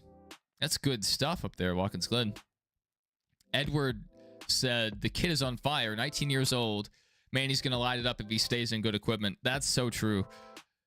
The one concern, like, he's in JRM stuff right now, prepared. Probably, with partnership from Rick Hendrick. They're running Hendrick Motors, at least that much. But if he goes to Trackhouse and they put him in, B tier equipment, how is that going to translate? And these next-gen cars are already harder to drive, you know, harder to pass. Faithful in Jesus said the execs have too much ego to listen to us. That's how it seems, you know? That's how it seems. Right now, they're discussing possibly adding enough horsepower, adding 750 instead of 670. So adding 80 horsepower, thinking they can fix that. Ryan Preece came out and said, that's a Band-Aid. Why are we throwing Band-Aids at, you know, a bigger problem? You know, trying to put a Band-Aid on a severed limb. That's what it's like, trying to add 80 horsepower. He said, let the drivers test it. Put 1,000 horsepower in these cars and let the drivers dial it back from there. Because his reasoning was the way the car is designed, it's too heavy and too stable in its current configuration. And a part of the thing that made people wake up to this, you know, a lot of people have already known this, but the Xfinity cars and the ARCA cars qualify faster than the Cup cars. The Cup cars should be the fastest ones out every weekend. There shouldn't be a faster lap time out there. You know, I'm very annoyed by that. Okay, let's look at our last update here. We have Connor Zilich celebrating. Yeah, Michael said he'd make them 1,000 horsepower. The problem with these next-gen cars, though, if we did put that much power in them everywhere, the flipping would be out of control. So they either need to completely redesign the car, rip out the underbody, probably the diffuser as well, or junk the whole thing. They've already made the teams buy this spec car that they said would cut cost, and it didn't. So, I mean, they made a great sports car. That's all they did. It's not a race car. It's a sports car. Dale Jr. said that this last week, and I stand by it. There was an ARCA car at under a minute, you think, at the Glen, or at 75? Yeah, they were a full second faster in qualifying than Cup was. ARCA and Xfinity were both faster than the Cup cars. And probably the trucks as well. I'd have to go back and look at it. But yeah, they were all at least a second faster. That sucks to see, but I mean, I still love it. You know, that's why I'm here every weekend doing these Xfinity races, occasionally doing the Cup races. If you guys are new around here, we had a lot of new people here. The chat really exploded after Austin Hill terrorized the field. But if you're new here, consider subscribing, dropping a like, and hopefully I'll catch you guys again. I stream a lot of NASCAR games. I do a lot of other stuff. I upload travel videos, do all kinds of content. So if you want to, you know, drop a follow, it'd be much appreciated. And yeah, Miss Railfan, enjoy the rest of your day at the track. Hopefully those antique cars, those classic cars can get out there and track and entertain you guys. And hopefully the race tomorrow is good for you guys too. Edward said Zilich fell off the car in winner's circle. Is that why they're so quiet right now? It got really quiet.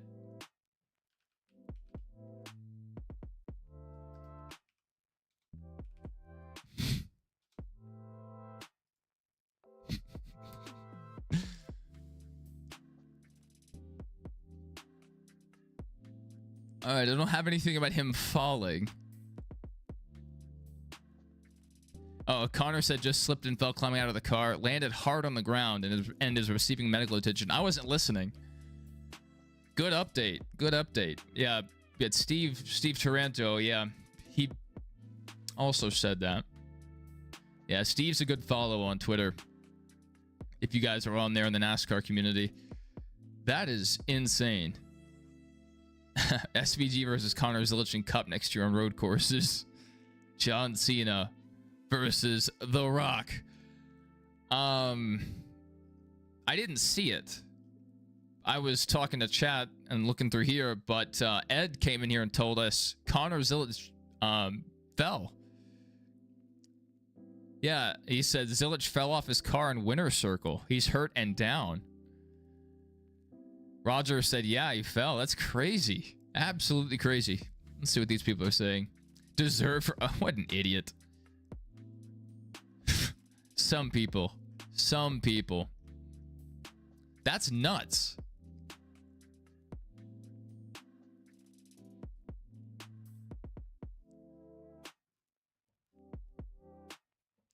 Toby Christie. Connor Zilich was climbing from his 88 car in victory lane and he fell hard onto the ground. He's still down. CW's taking a break as Zilich lays on the ground. Hope he's okay. It's scary stuff. He has the race tomorrow.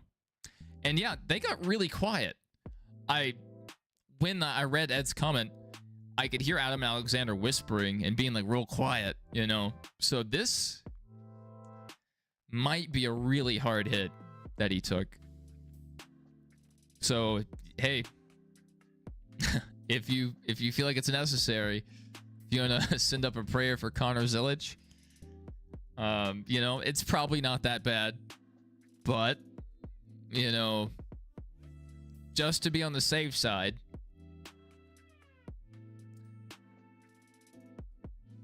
I'd hate it to have a guy have one of the highest of highs, you know, go out and win the race, to get hurt like that outside of the race car. Replay the fall.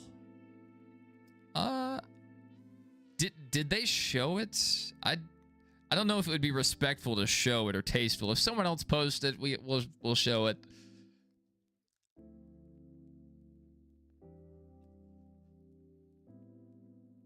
Oh my goodness. Okay, there is a video. Okay. Well, we're watching the video, guys. Oh no! Okay, yeah, I think we're done. Okay, just if you missed it one last time, but we're turning this off after that. This is a really hard hit. That's kind of scary. That's really bad. That's really bad.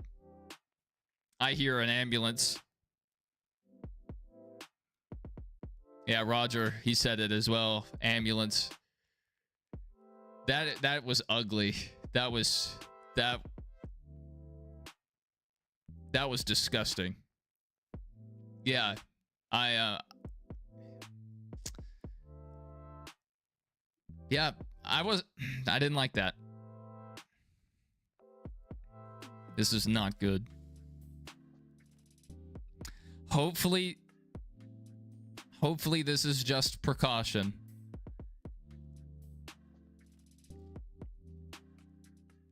That just looked so bad. 19 years old. Just turned 19. We were just talking about it. You know, he has all the promise in the world. I was excited to see him run tomorrow, but right now, they need to look out for his safety. That isn't that crazy. After the race we had today, all the cautions, the red flag, all the hard hits, and it's the guy that wins the race getting injured in winner's circle.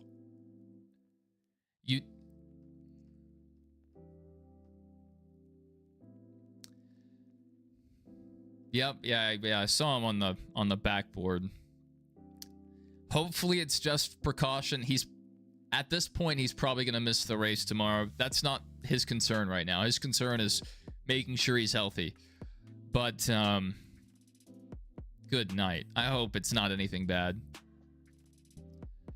Yeah, he's not racing tomorrow. My thought is hopefully he's not injured. Maybe a concussion, but hopefully he's not injured and he just needs some time off, you know, like Newman. Newman was able to walk out of the hospital under his own power, and this is a very different incident. He didn't get hurt in a wreck, you know. Yeah, I mean, he hit hard, and just a terrible fall. It's honestly a miracle we haven't seen that happen before with how wet the cars get during the celebration and stuff. Yeah, he's such a young guy. You hate to see this. What a weird way to end the stream. What a weird way. NASCAR should ban getting on top of the cars. Honestly, just out of good taste, they probably shouldn't get on top of the cars for the next few for the next few weeks at least. You know, did he? Yeah, it seems like he. Yeah, Andrew, it seems like he got hurt. Did he hit his head, or was it on his? Yeah, the first impact does matter, what he hit first, but that angle, his leg got stuck in the car, and he tilted forwards, and yeah, his arm will give, the ground will not. That's true. It's one thing if he broke his collarbone, or, you know, we can speculate all day about it. I just don't feel good about that one. Yeah, that's what I'm thinking, Macers. That's what I'm thinking. He's speaking, they have him on backboard. That's good. Yeah, you know, he needs a full checkout for sure. We'll look at it one time. One time.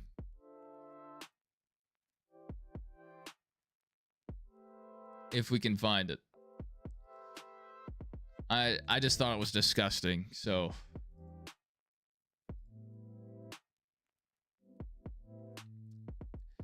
Yeah, TBI. Yeah, that's what I'm worried about. Any possible head trauma. So that's the thing. Okay. We'll show this one time, but this is the last time we're going to look at this. It's disgusting.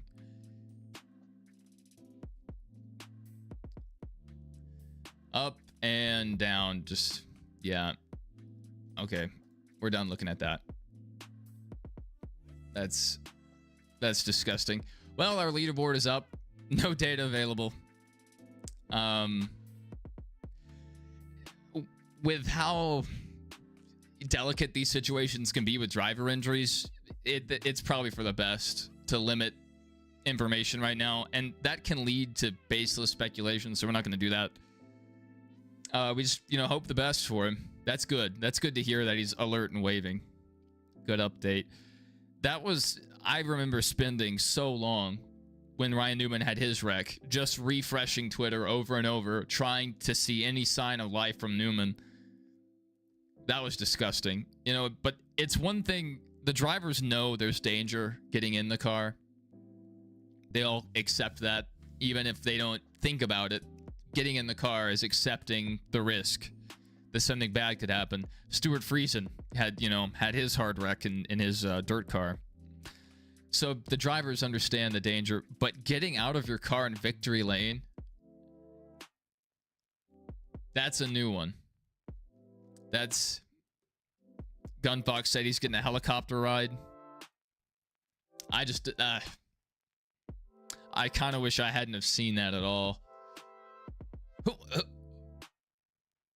Who's on track? Oh, they're showing the leaderboard for the antique car thing, the classic cars. Joe Nemechek, that's out of nowhere. Why is NASCAR timing this? That's crazy. HSR race 2, lap 0:15. That's nuts. Yeah, what a crazy ending to the race. I hate that so much.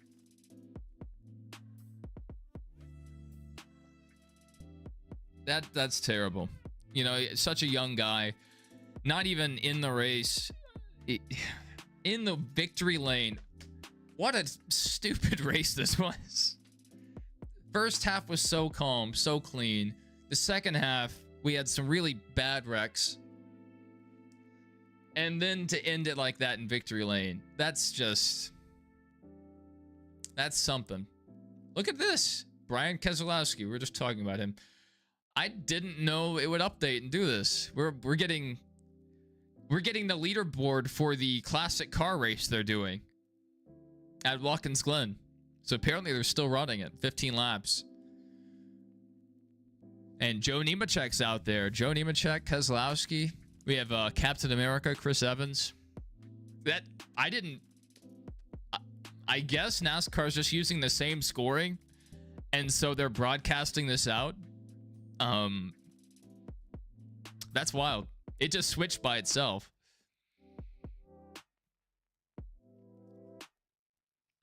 Yeah, I mean, I guess I can follow along now, even though I'm not at the track. I'll know who wins. Dude, what What a crazy. I'm going to pull X back open and just see what the general consensus is right now around. We're not going to look at the video again. That's the last we're looking at the video.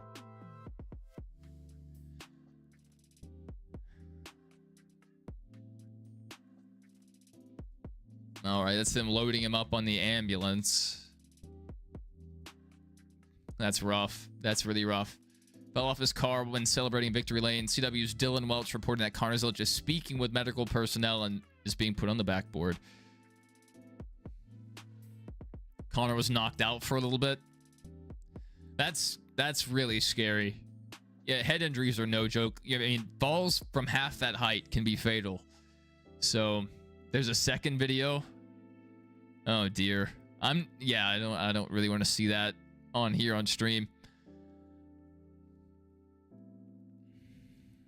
That's rough. I mean, from the highest of highs here to that's crazy. That we were about to end the stream and Edward came in here and was like, "Hey, hold the press. Hope he's all right." Dale Jr. is probably freaking out. Yeah, I bet Dale's gonna do his best to take care of him because Dale knows how serious head injuries are. I mean, he experienced it himself. I can turn this off. This is just playing PBR through my headset. Okay, well, you know, that's kind of definitely severely injured. Yeah, speculation. I didn't mean to click on that. Yeah. Well, I mean, that's about all we can do for today's stream. We may go live a little later. We stream NASCAR games a lot. Heat. The old ones, 05, 03, 04, Dirt to Daytona. So that's something you guys are interested in. You know, make sure to join us. Drop a subscribe if you want to. You don't have to. But that's just a tough way to end this stream. That's kind of sucks. Chris Phillips said window net slipped. Straight back. Rode us to the helo pad. And Dale Jr. knows he had 3 concussions. That's right. That's right. Yeah, I think Dale's going to do his best to take care of Zilich and will urge him not to race if he's not fully healed. And I'm sure he'll, you know, either be calling or checking in or visiting, you know. Dale Jr. and Jeff talk about doing the 6 hours at the Glen. I would love that so much. What happened? Connor Zilich was celebrating in victory lane and he slipped off of his car. His leg got stuck in the window and so it made him fall head first. Imagine NASCAR says Cup Series will now be on the boot layout due to the big crash that happened.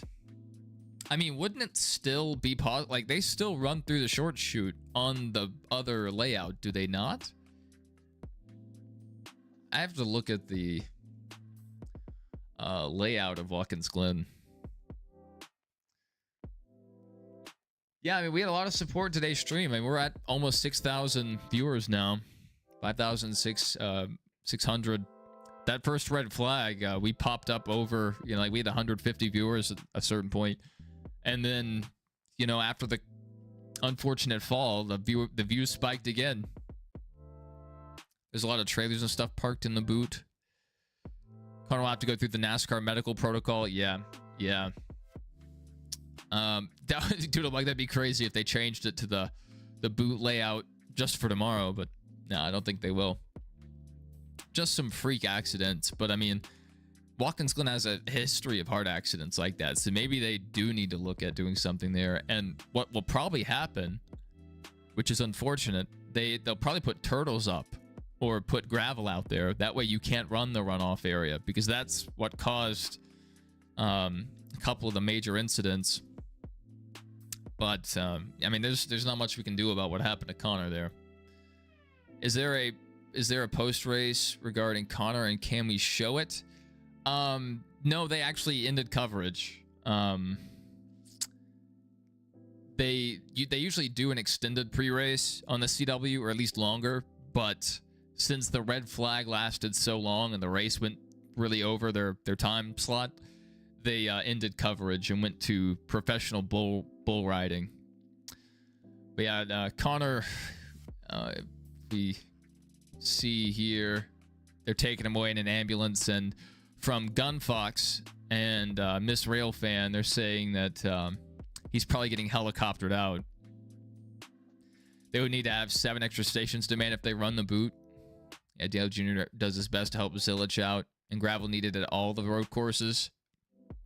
I mean, that's the alternative. To make sure these guys stay on track, you have to heavily encourage them not to run off track, and penalizing isn't enough. You know, you either need turtles up there, which could cause its own wreck, or go with gravel. Probably the better option there. And I hate that because I love the runoff. I love the guys going out wide and just, you know, keeping up their speed and momentum. But if it's going to cause big pileups like it did, you know, that's not good. But I mean, it doesn't sound like people got hurt from that big wreck. That's good. But we had the guy who won get hurt in victory lane.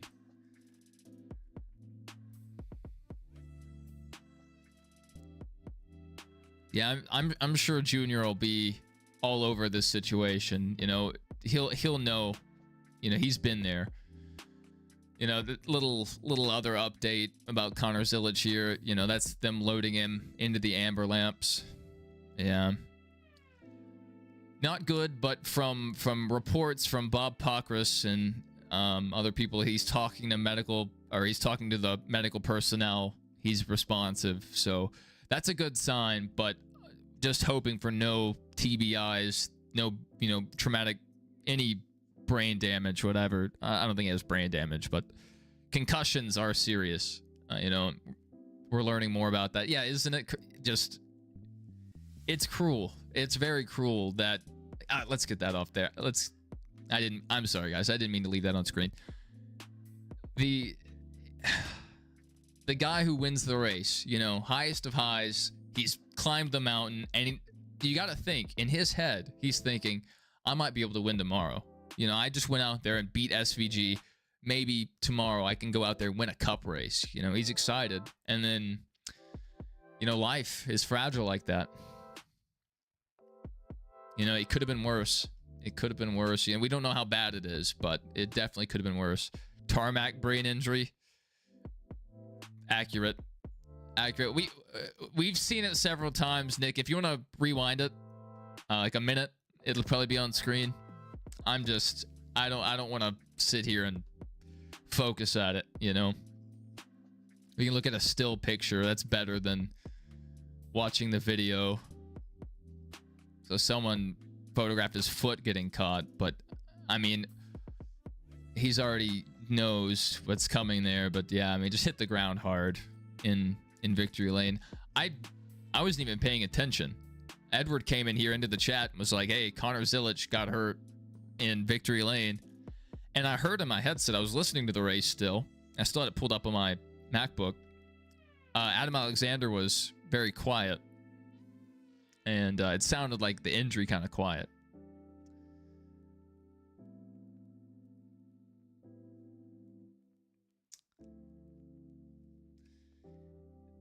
I just want to be real careful with this, because like it sounds like he's not too badly hurt, but we're not going to know until they could go in and find any number of things.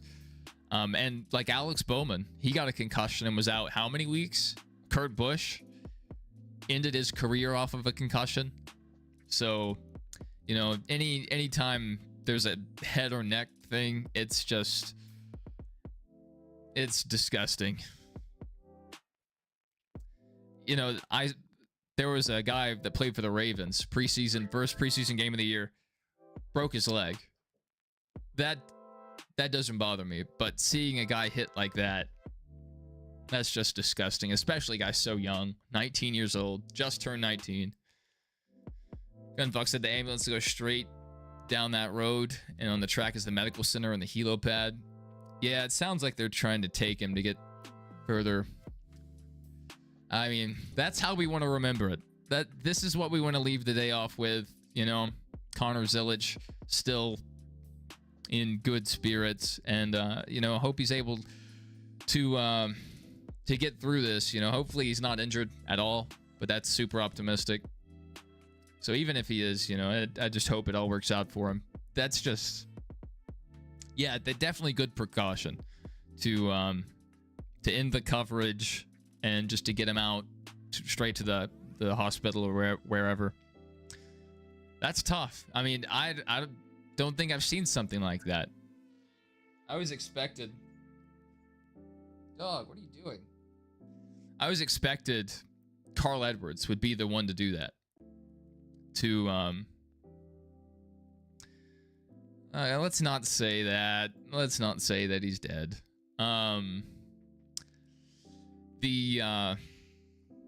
Zilich still the winner of the race. That's right. Yeah, the CW had to show bull racing. That's right. Come on, dog. I'll give you the attention.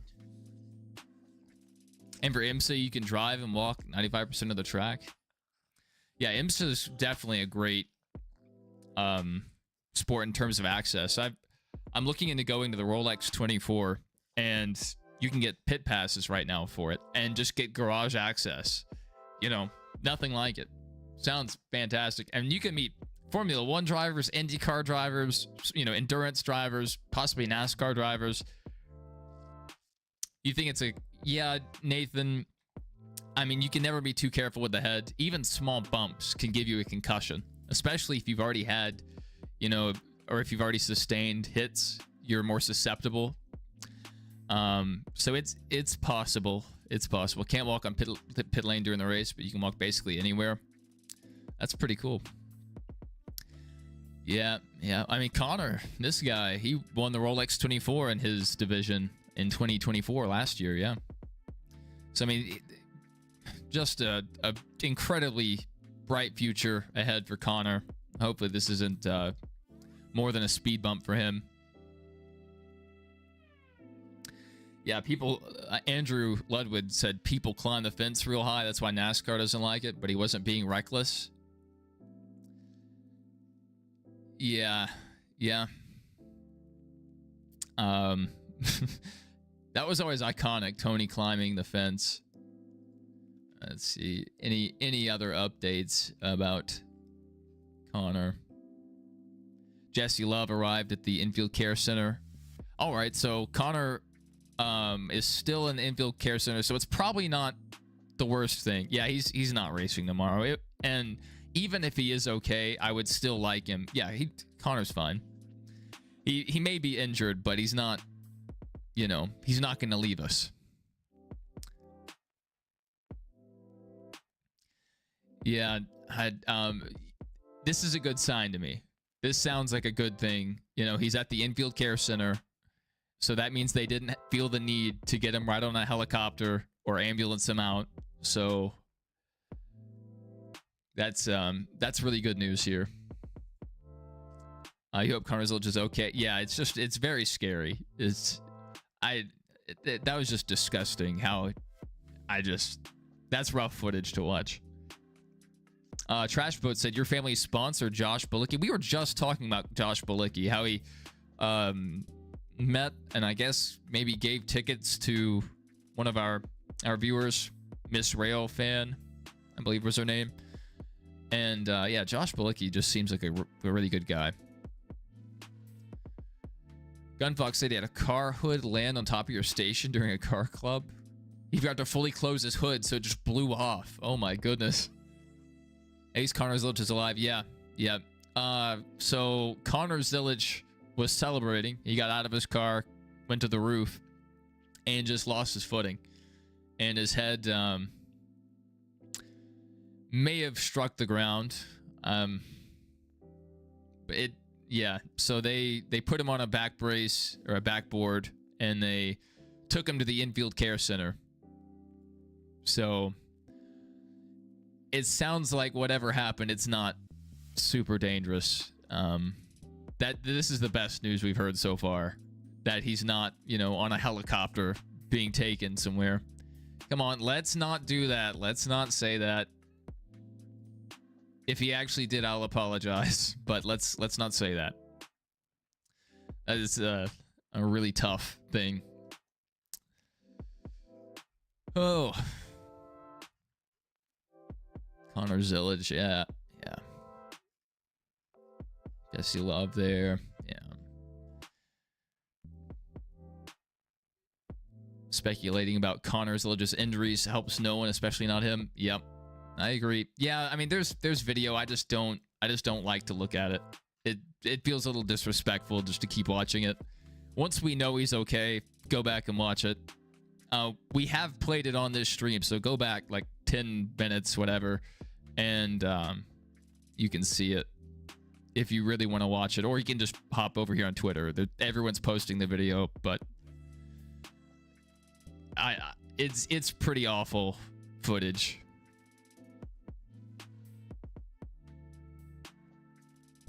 Huge violent wrecks caused by a driver just suspended. I mean, it was just a wild race. Just disgusting. Yeah, Nathan, I think they would have cut the broadcast about the same time anyway. Because they overran their time slot because of all the cautions and the red flag. But especially with that injury happening, yeah, it was a really awkward way to end the coverage. Race team said D1 college fan, chill. Oh, what? Hope Connor is okay. Me too, D1 college fan. That's all I've seen them post, hopefully. Yeah, I don't think they said anything bad. I didn't see anything bad. Was he knocked out? That's what I've heard. I haven't seen a video. I mean, he didn't look too awake. I'll put it that way. Track operations came to grab at the hood you're talking about, but the track did take a look at the station's roof. My buddy, the guy I was talking about earlier, who was a paramedic at Talladega, he got the hood off of Tony Stewart's car, the one that flipped on the backstretch into turn 3 through the infield. He had that hood and had it for like 20 years, but he sold it to like a bar or a restaurant or something. Didn't have space for it. Back when, you know, that was the I think the black and gold 2 car. CW had to show bull racing. That's right. Austin will probably be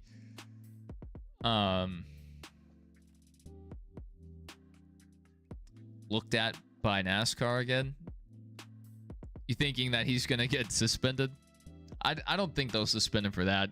I think if you're gonna do any punishment to Austin Hill for this week, because we can't say whether or not that was intentional. Probation.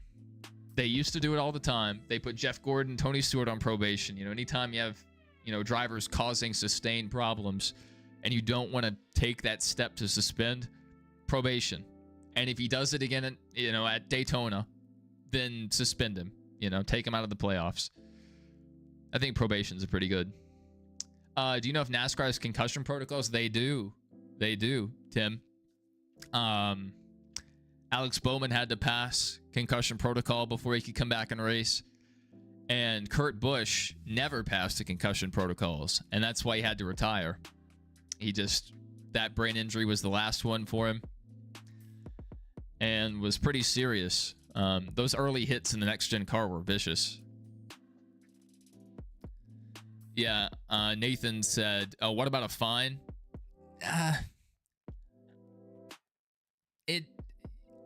Honestly, yeah, he definitely needs to be taken to the hauler. They used to do that a lot more. They'd call guys to the hauler and they'd chew them out, you know?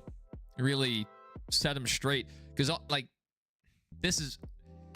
it may have not been on purpose today, what Austin Hill did. But he has a sustained pattern of doing things similar. Just the last race he was in, he right-hooked Almirola at Indianapolis, a very dangerous track to right-hook anyone. So, I mean, NASCAR probably needs to have a word with him. Come on, let's stop saying that, man. Let's stop saying that. It's not funny to joke like that after that serious of a hit. Yeah, even if Connor Zilich was completely okay, no concussion, he's just not even a bruise, not a scratch on him, I wouldn't want to see him race tomorrow. I'd just let him chill, you know, because that was nasty. It looked really bad. Let's stop posting fake rumors about Connor's status. That's not respectful to a guy who just got hurt on national television. Yeah, I always thought Carl Edwards would be the one to do it. I always thought he would be the guy that got hurt, you know, doing his backflip. That's just, yeah, honestly, disgusting stuff. Well, there's only so much we can talk about here. Let's see what's going on my leaderboard. Joe Nemechek's leading the race. So my leaderboard, for those of you that don't know or weren't here for it, after the Xfinity race ended, this popped up. And this is the historic, like, sports cars race. So it's a bunch of these, you know, retired guys out here running. Joe Nemechek's out there. Brian Keselowski, Brad's brother, not his dad, Brad's brother, is out there running a truck.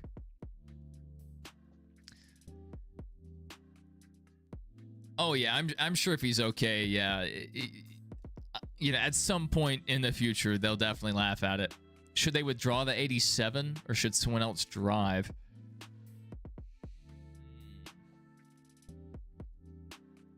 They already have sponsor commitments. The car's at the track. If he's not seriously injured, you put someone in the car. But who do you put in the car? So it's going to be a Chevy driver. So is there anyone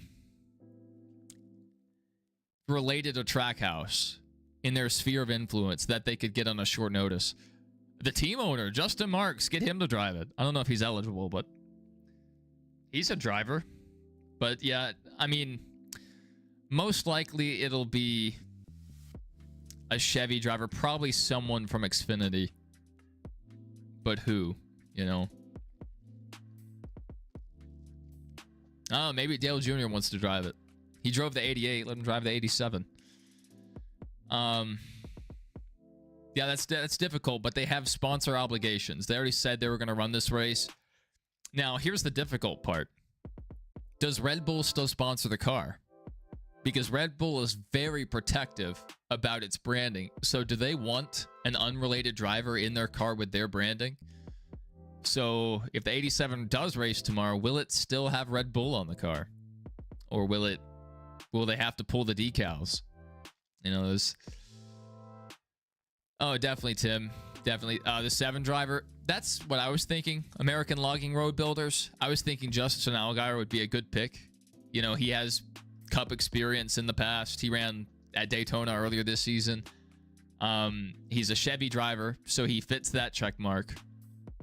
So it could very likely be Justin Allgaier.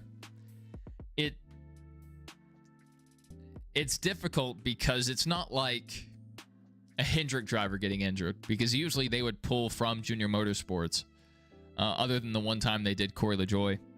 This is Trackhouse, so who is their, you know, project driver other than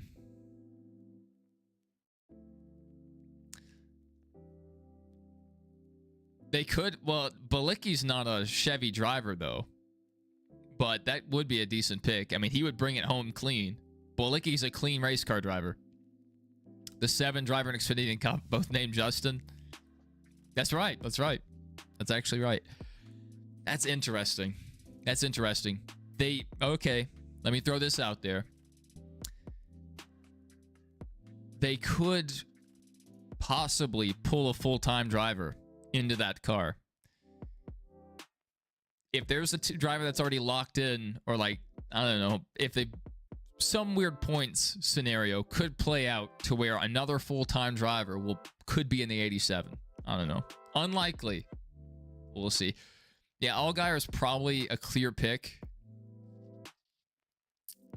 Yeah, I'm thinking it's a Chevy driver. Probably Allgaier. They seemed keen to develop Corey Day, but I don't think he's at the level to jump in the Cup car yet. Sammy Smith, also a Chevy driver, Xfinity, maybe. I'll tell you who it won't be. It's not going to be Austin Hill. Ask me how I know. Yeah, Marks and Dale have a bit of a relationship by now. Money on Justin. I wouldn't doubt it. But I mean, Justin Marks could drive the car. I don't know if he's cleared by NASCAR to do that, but he has experience racing in NASCAR. Jesse Love somehow. Also a Chevy driver. Unlikely, because RCR, I don't know if they would okay that. Christian Eckes is a possibility. Yeah, one of the Spire drivers could come over. Yeah, you know, Andrew. That's just tough. I hope we hear an update about this, that he's okay, that, you know, no long-term damage. He's just a little scuffed up. That's the best we could hope for. Just you know, I'm just kind of flabbergasted about that. That's nuts.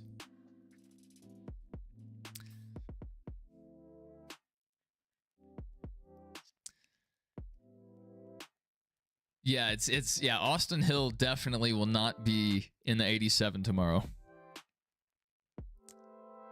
If they find another driver, no.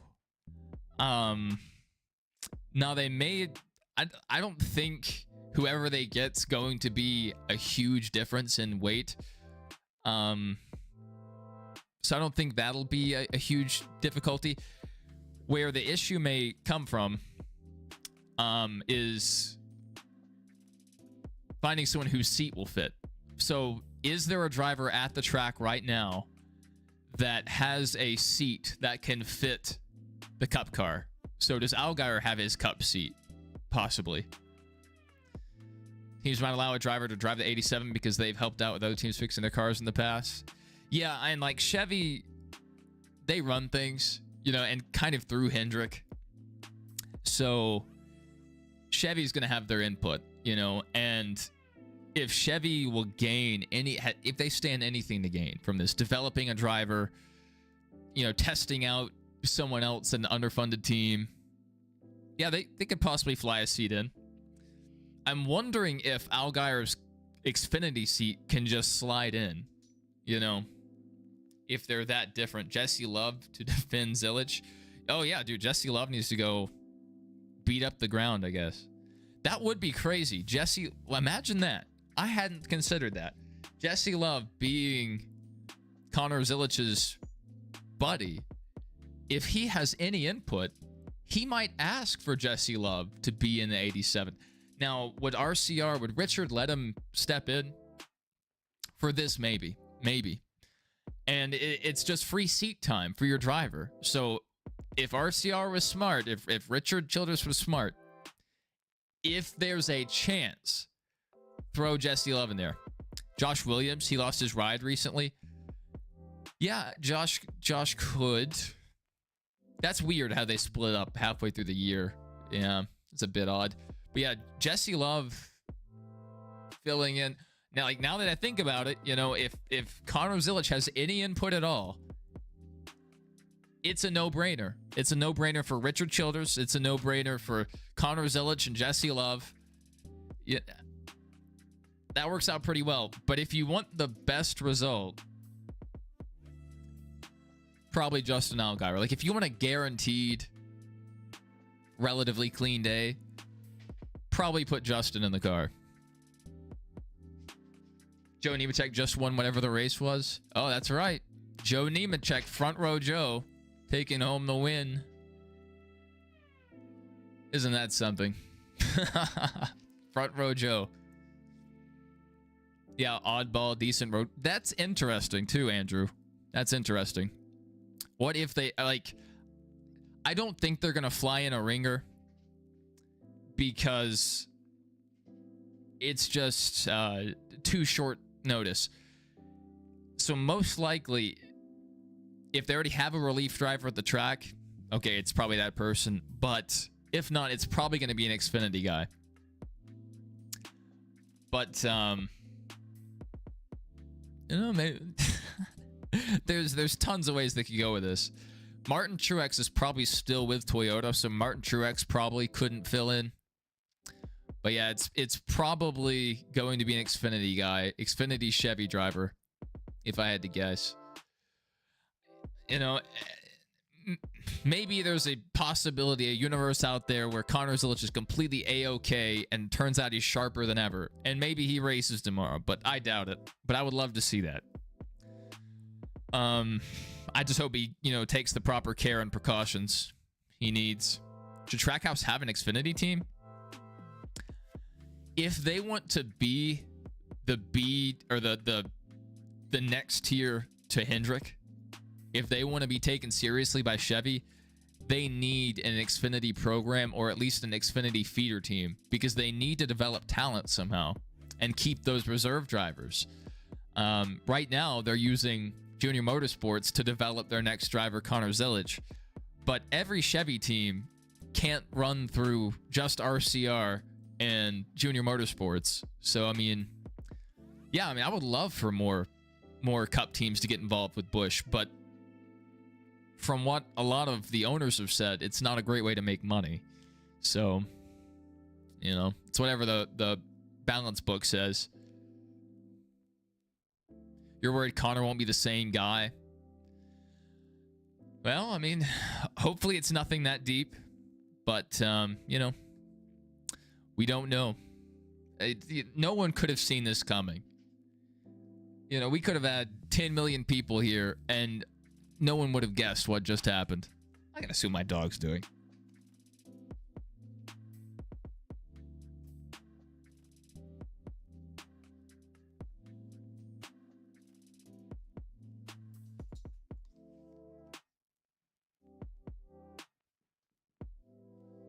All right, let's look for one more update on Zilich and then we'll call it.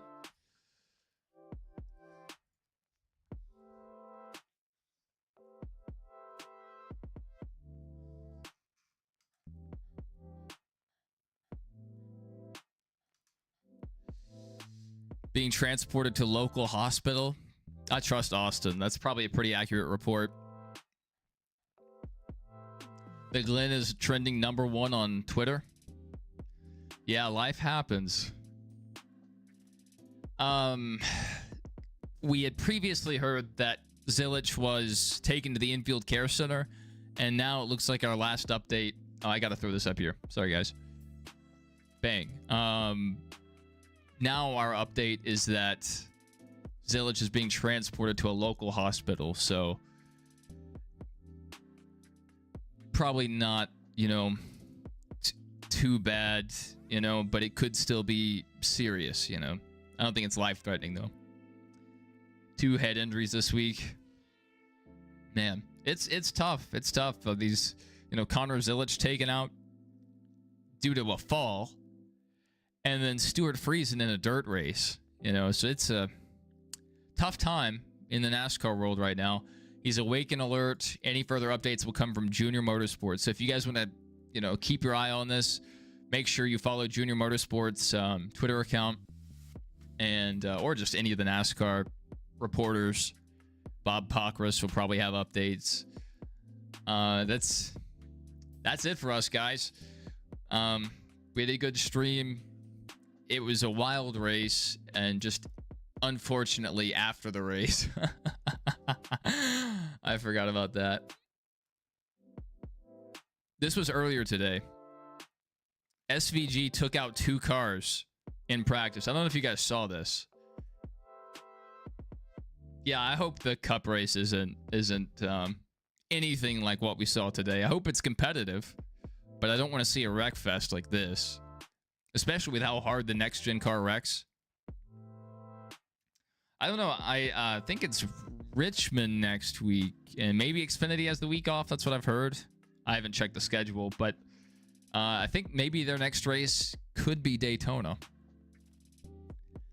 All right, yeah, we usually stream the Xfinity races. I want to do a truck race, but I'm still trying to build the leaderboard. Like, this is the one we used today was a brand new one. Trying to make it look better, more appealing. But yeah, we do the Xfinity race. I want to try to do the truck races as well. And then occasionally we go live for the Cup race. And then I do like race reviews, race previews sometimes, NASCAR news videos. I mean, I do all kinds of other things, but NASCAR is kind of the main focus of my channel right now. So I have all my diecast, all my hats nearby. Exalta, my other senior hat. So yeah, we're big into NASCAR here. Big into NASCAR. So I mean, if you guys are interested, yeah, make sure you stay tuned. And I hope to see you guys next week. And hopefully we don't see anything remotely close to what we saw this week. You're right here next to... I have no clue. I have no clue. I'll double check just for you. Hopefully it says where they're going next week. Back. All right. Pulling up my NASCAR mobile app. Schedule. Xfinity.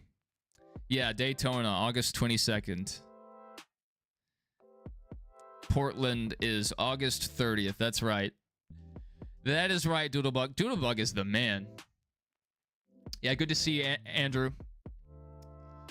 And yeah, I mean, this does it for us. There's a crazy stream, crazy race. After tomorrow's race, I may post a race review, so stay tuned for that. We'll probably talk about today. It was such a crazy race and crazy weekend so far. The truck race was nuts. The ARCA race, a 15-year-old won it. And now we have this, you know, going on. So what's going to happen tomorrow? You know, is a car going to fly into the grandstands? Who knows? Yeah. Yeah, that'll do it for us, guys. We may go live again with something else later. Maybe Dirt to Daytona or NASCAR 03. But if we don't, I hope to see you guys maybe sometime tomorrow.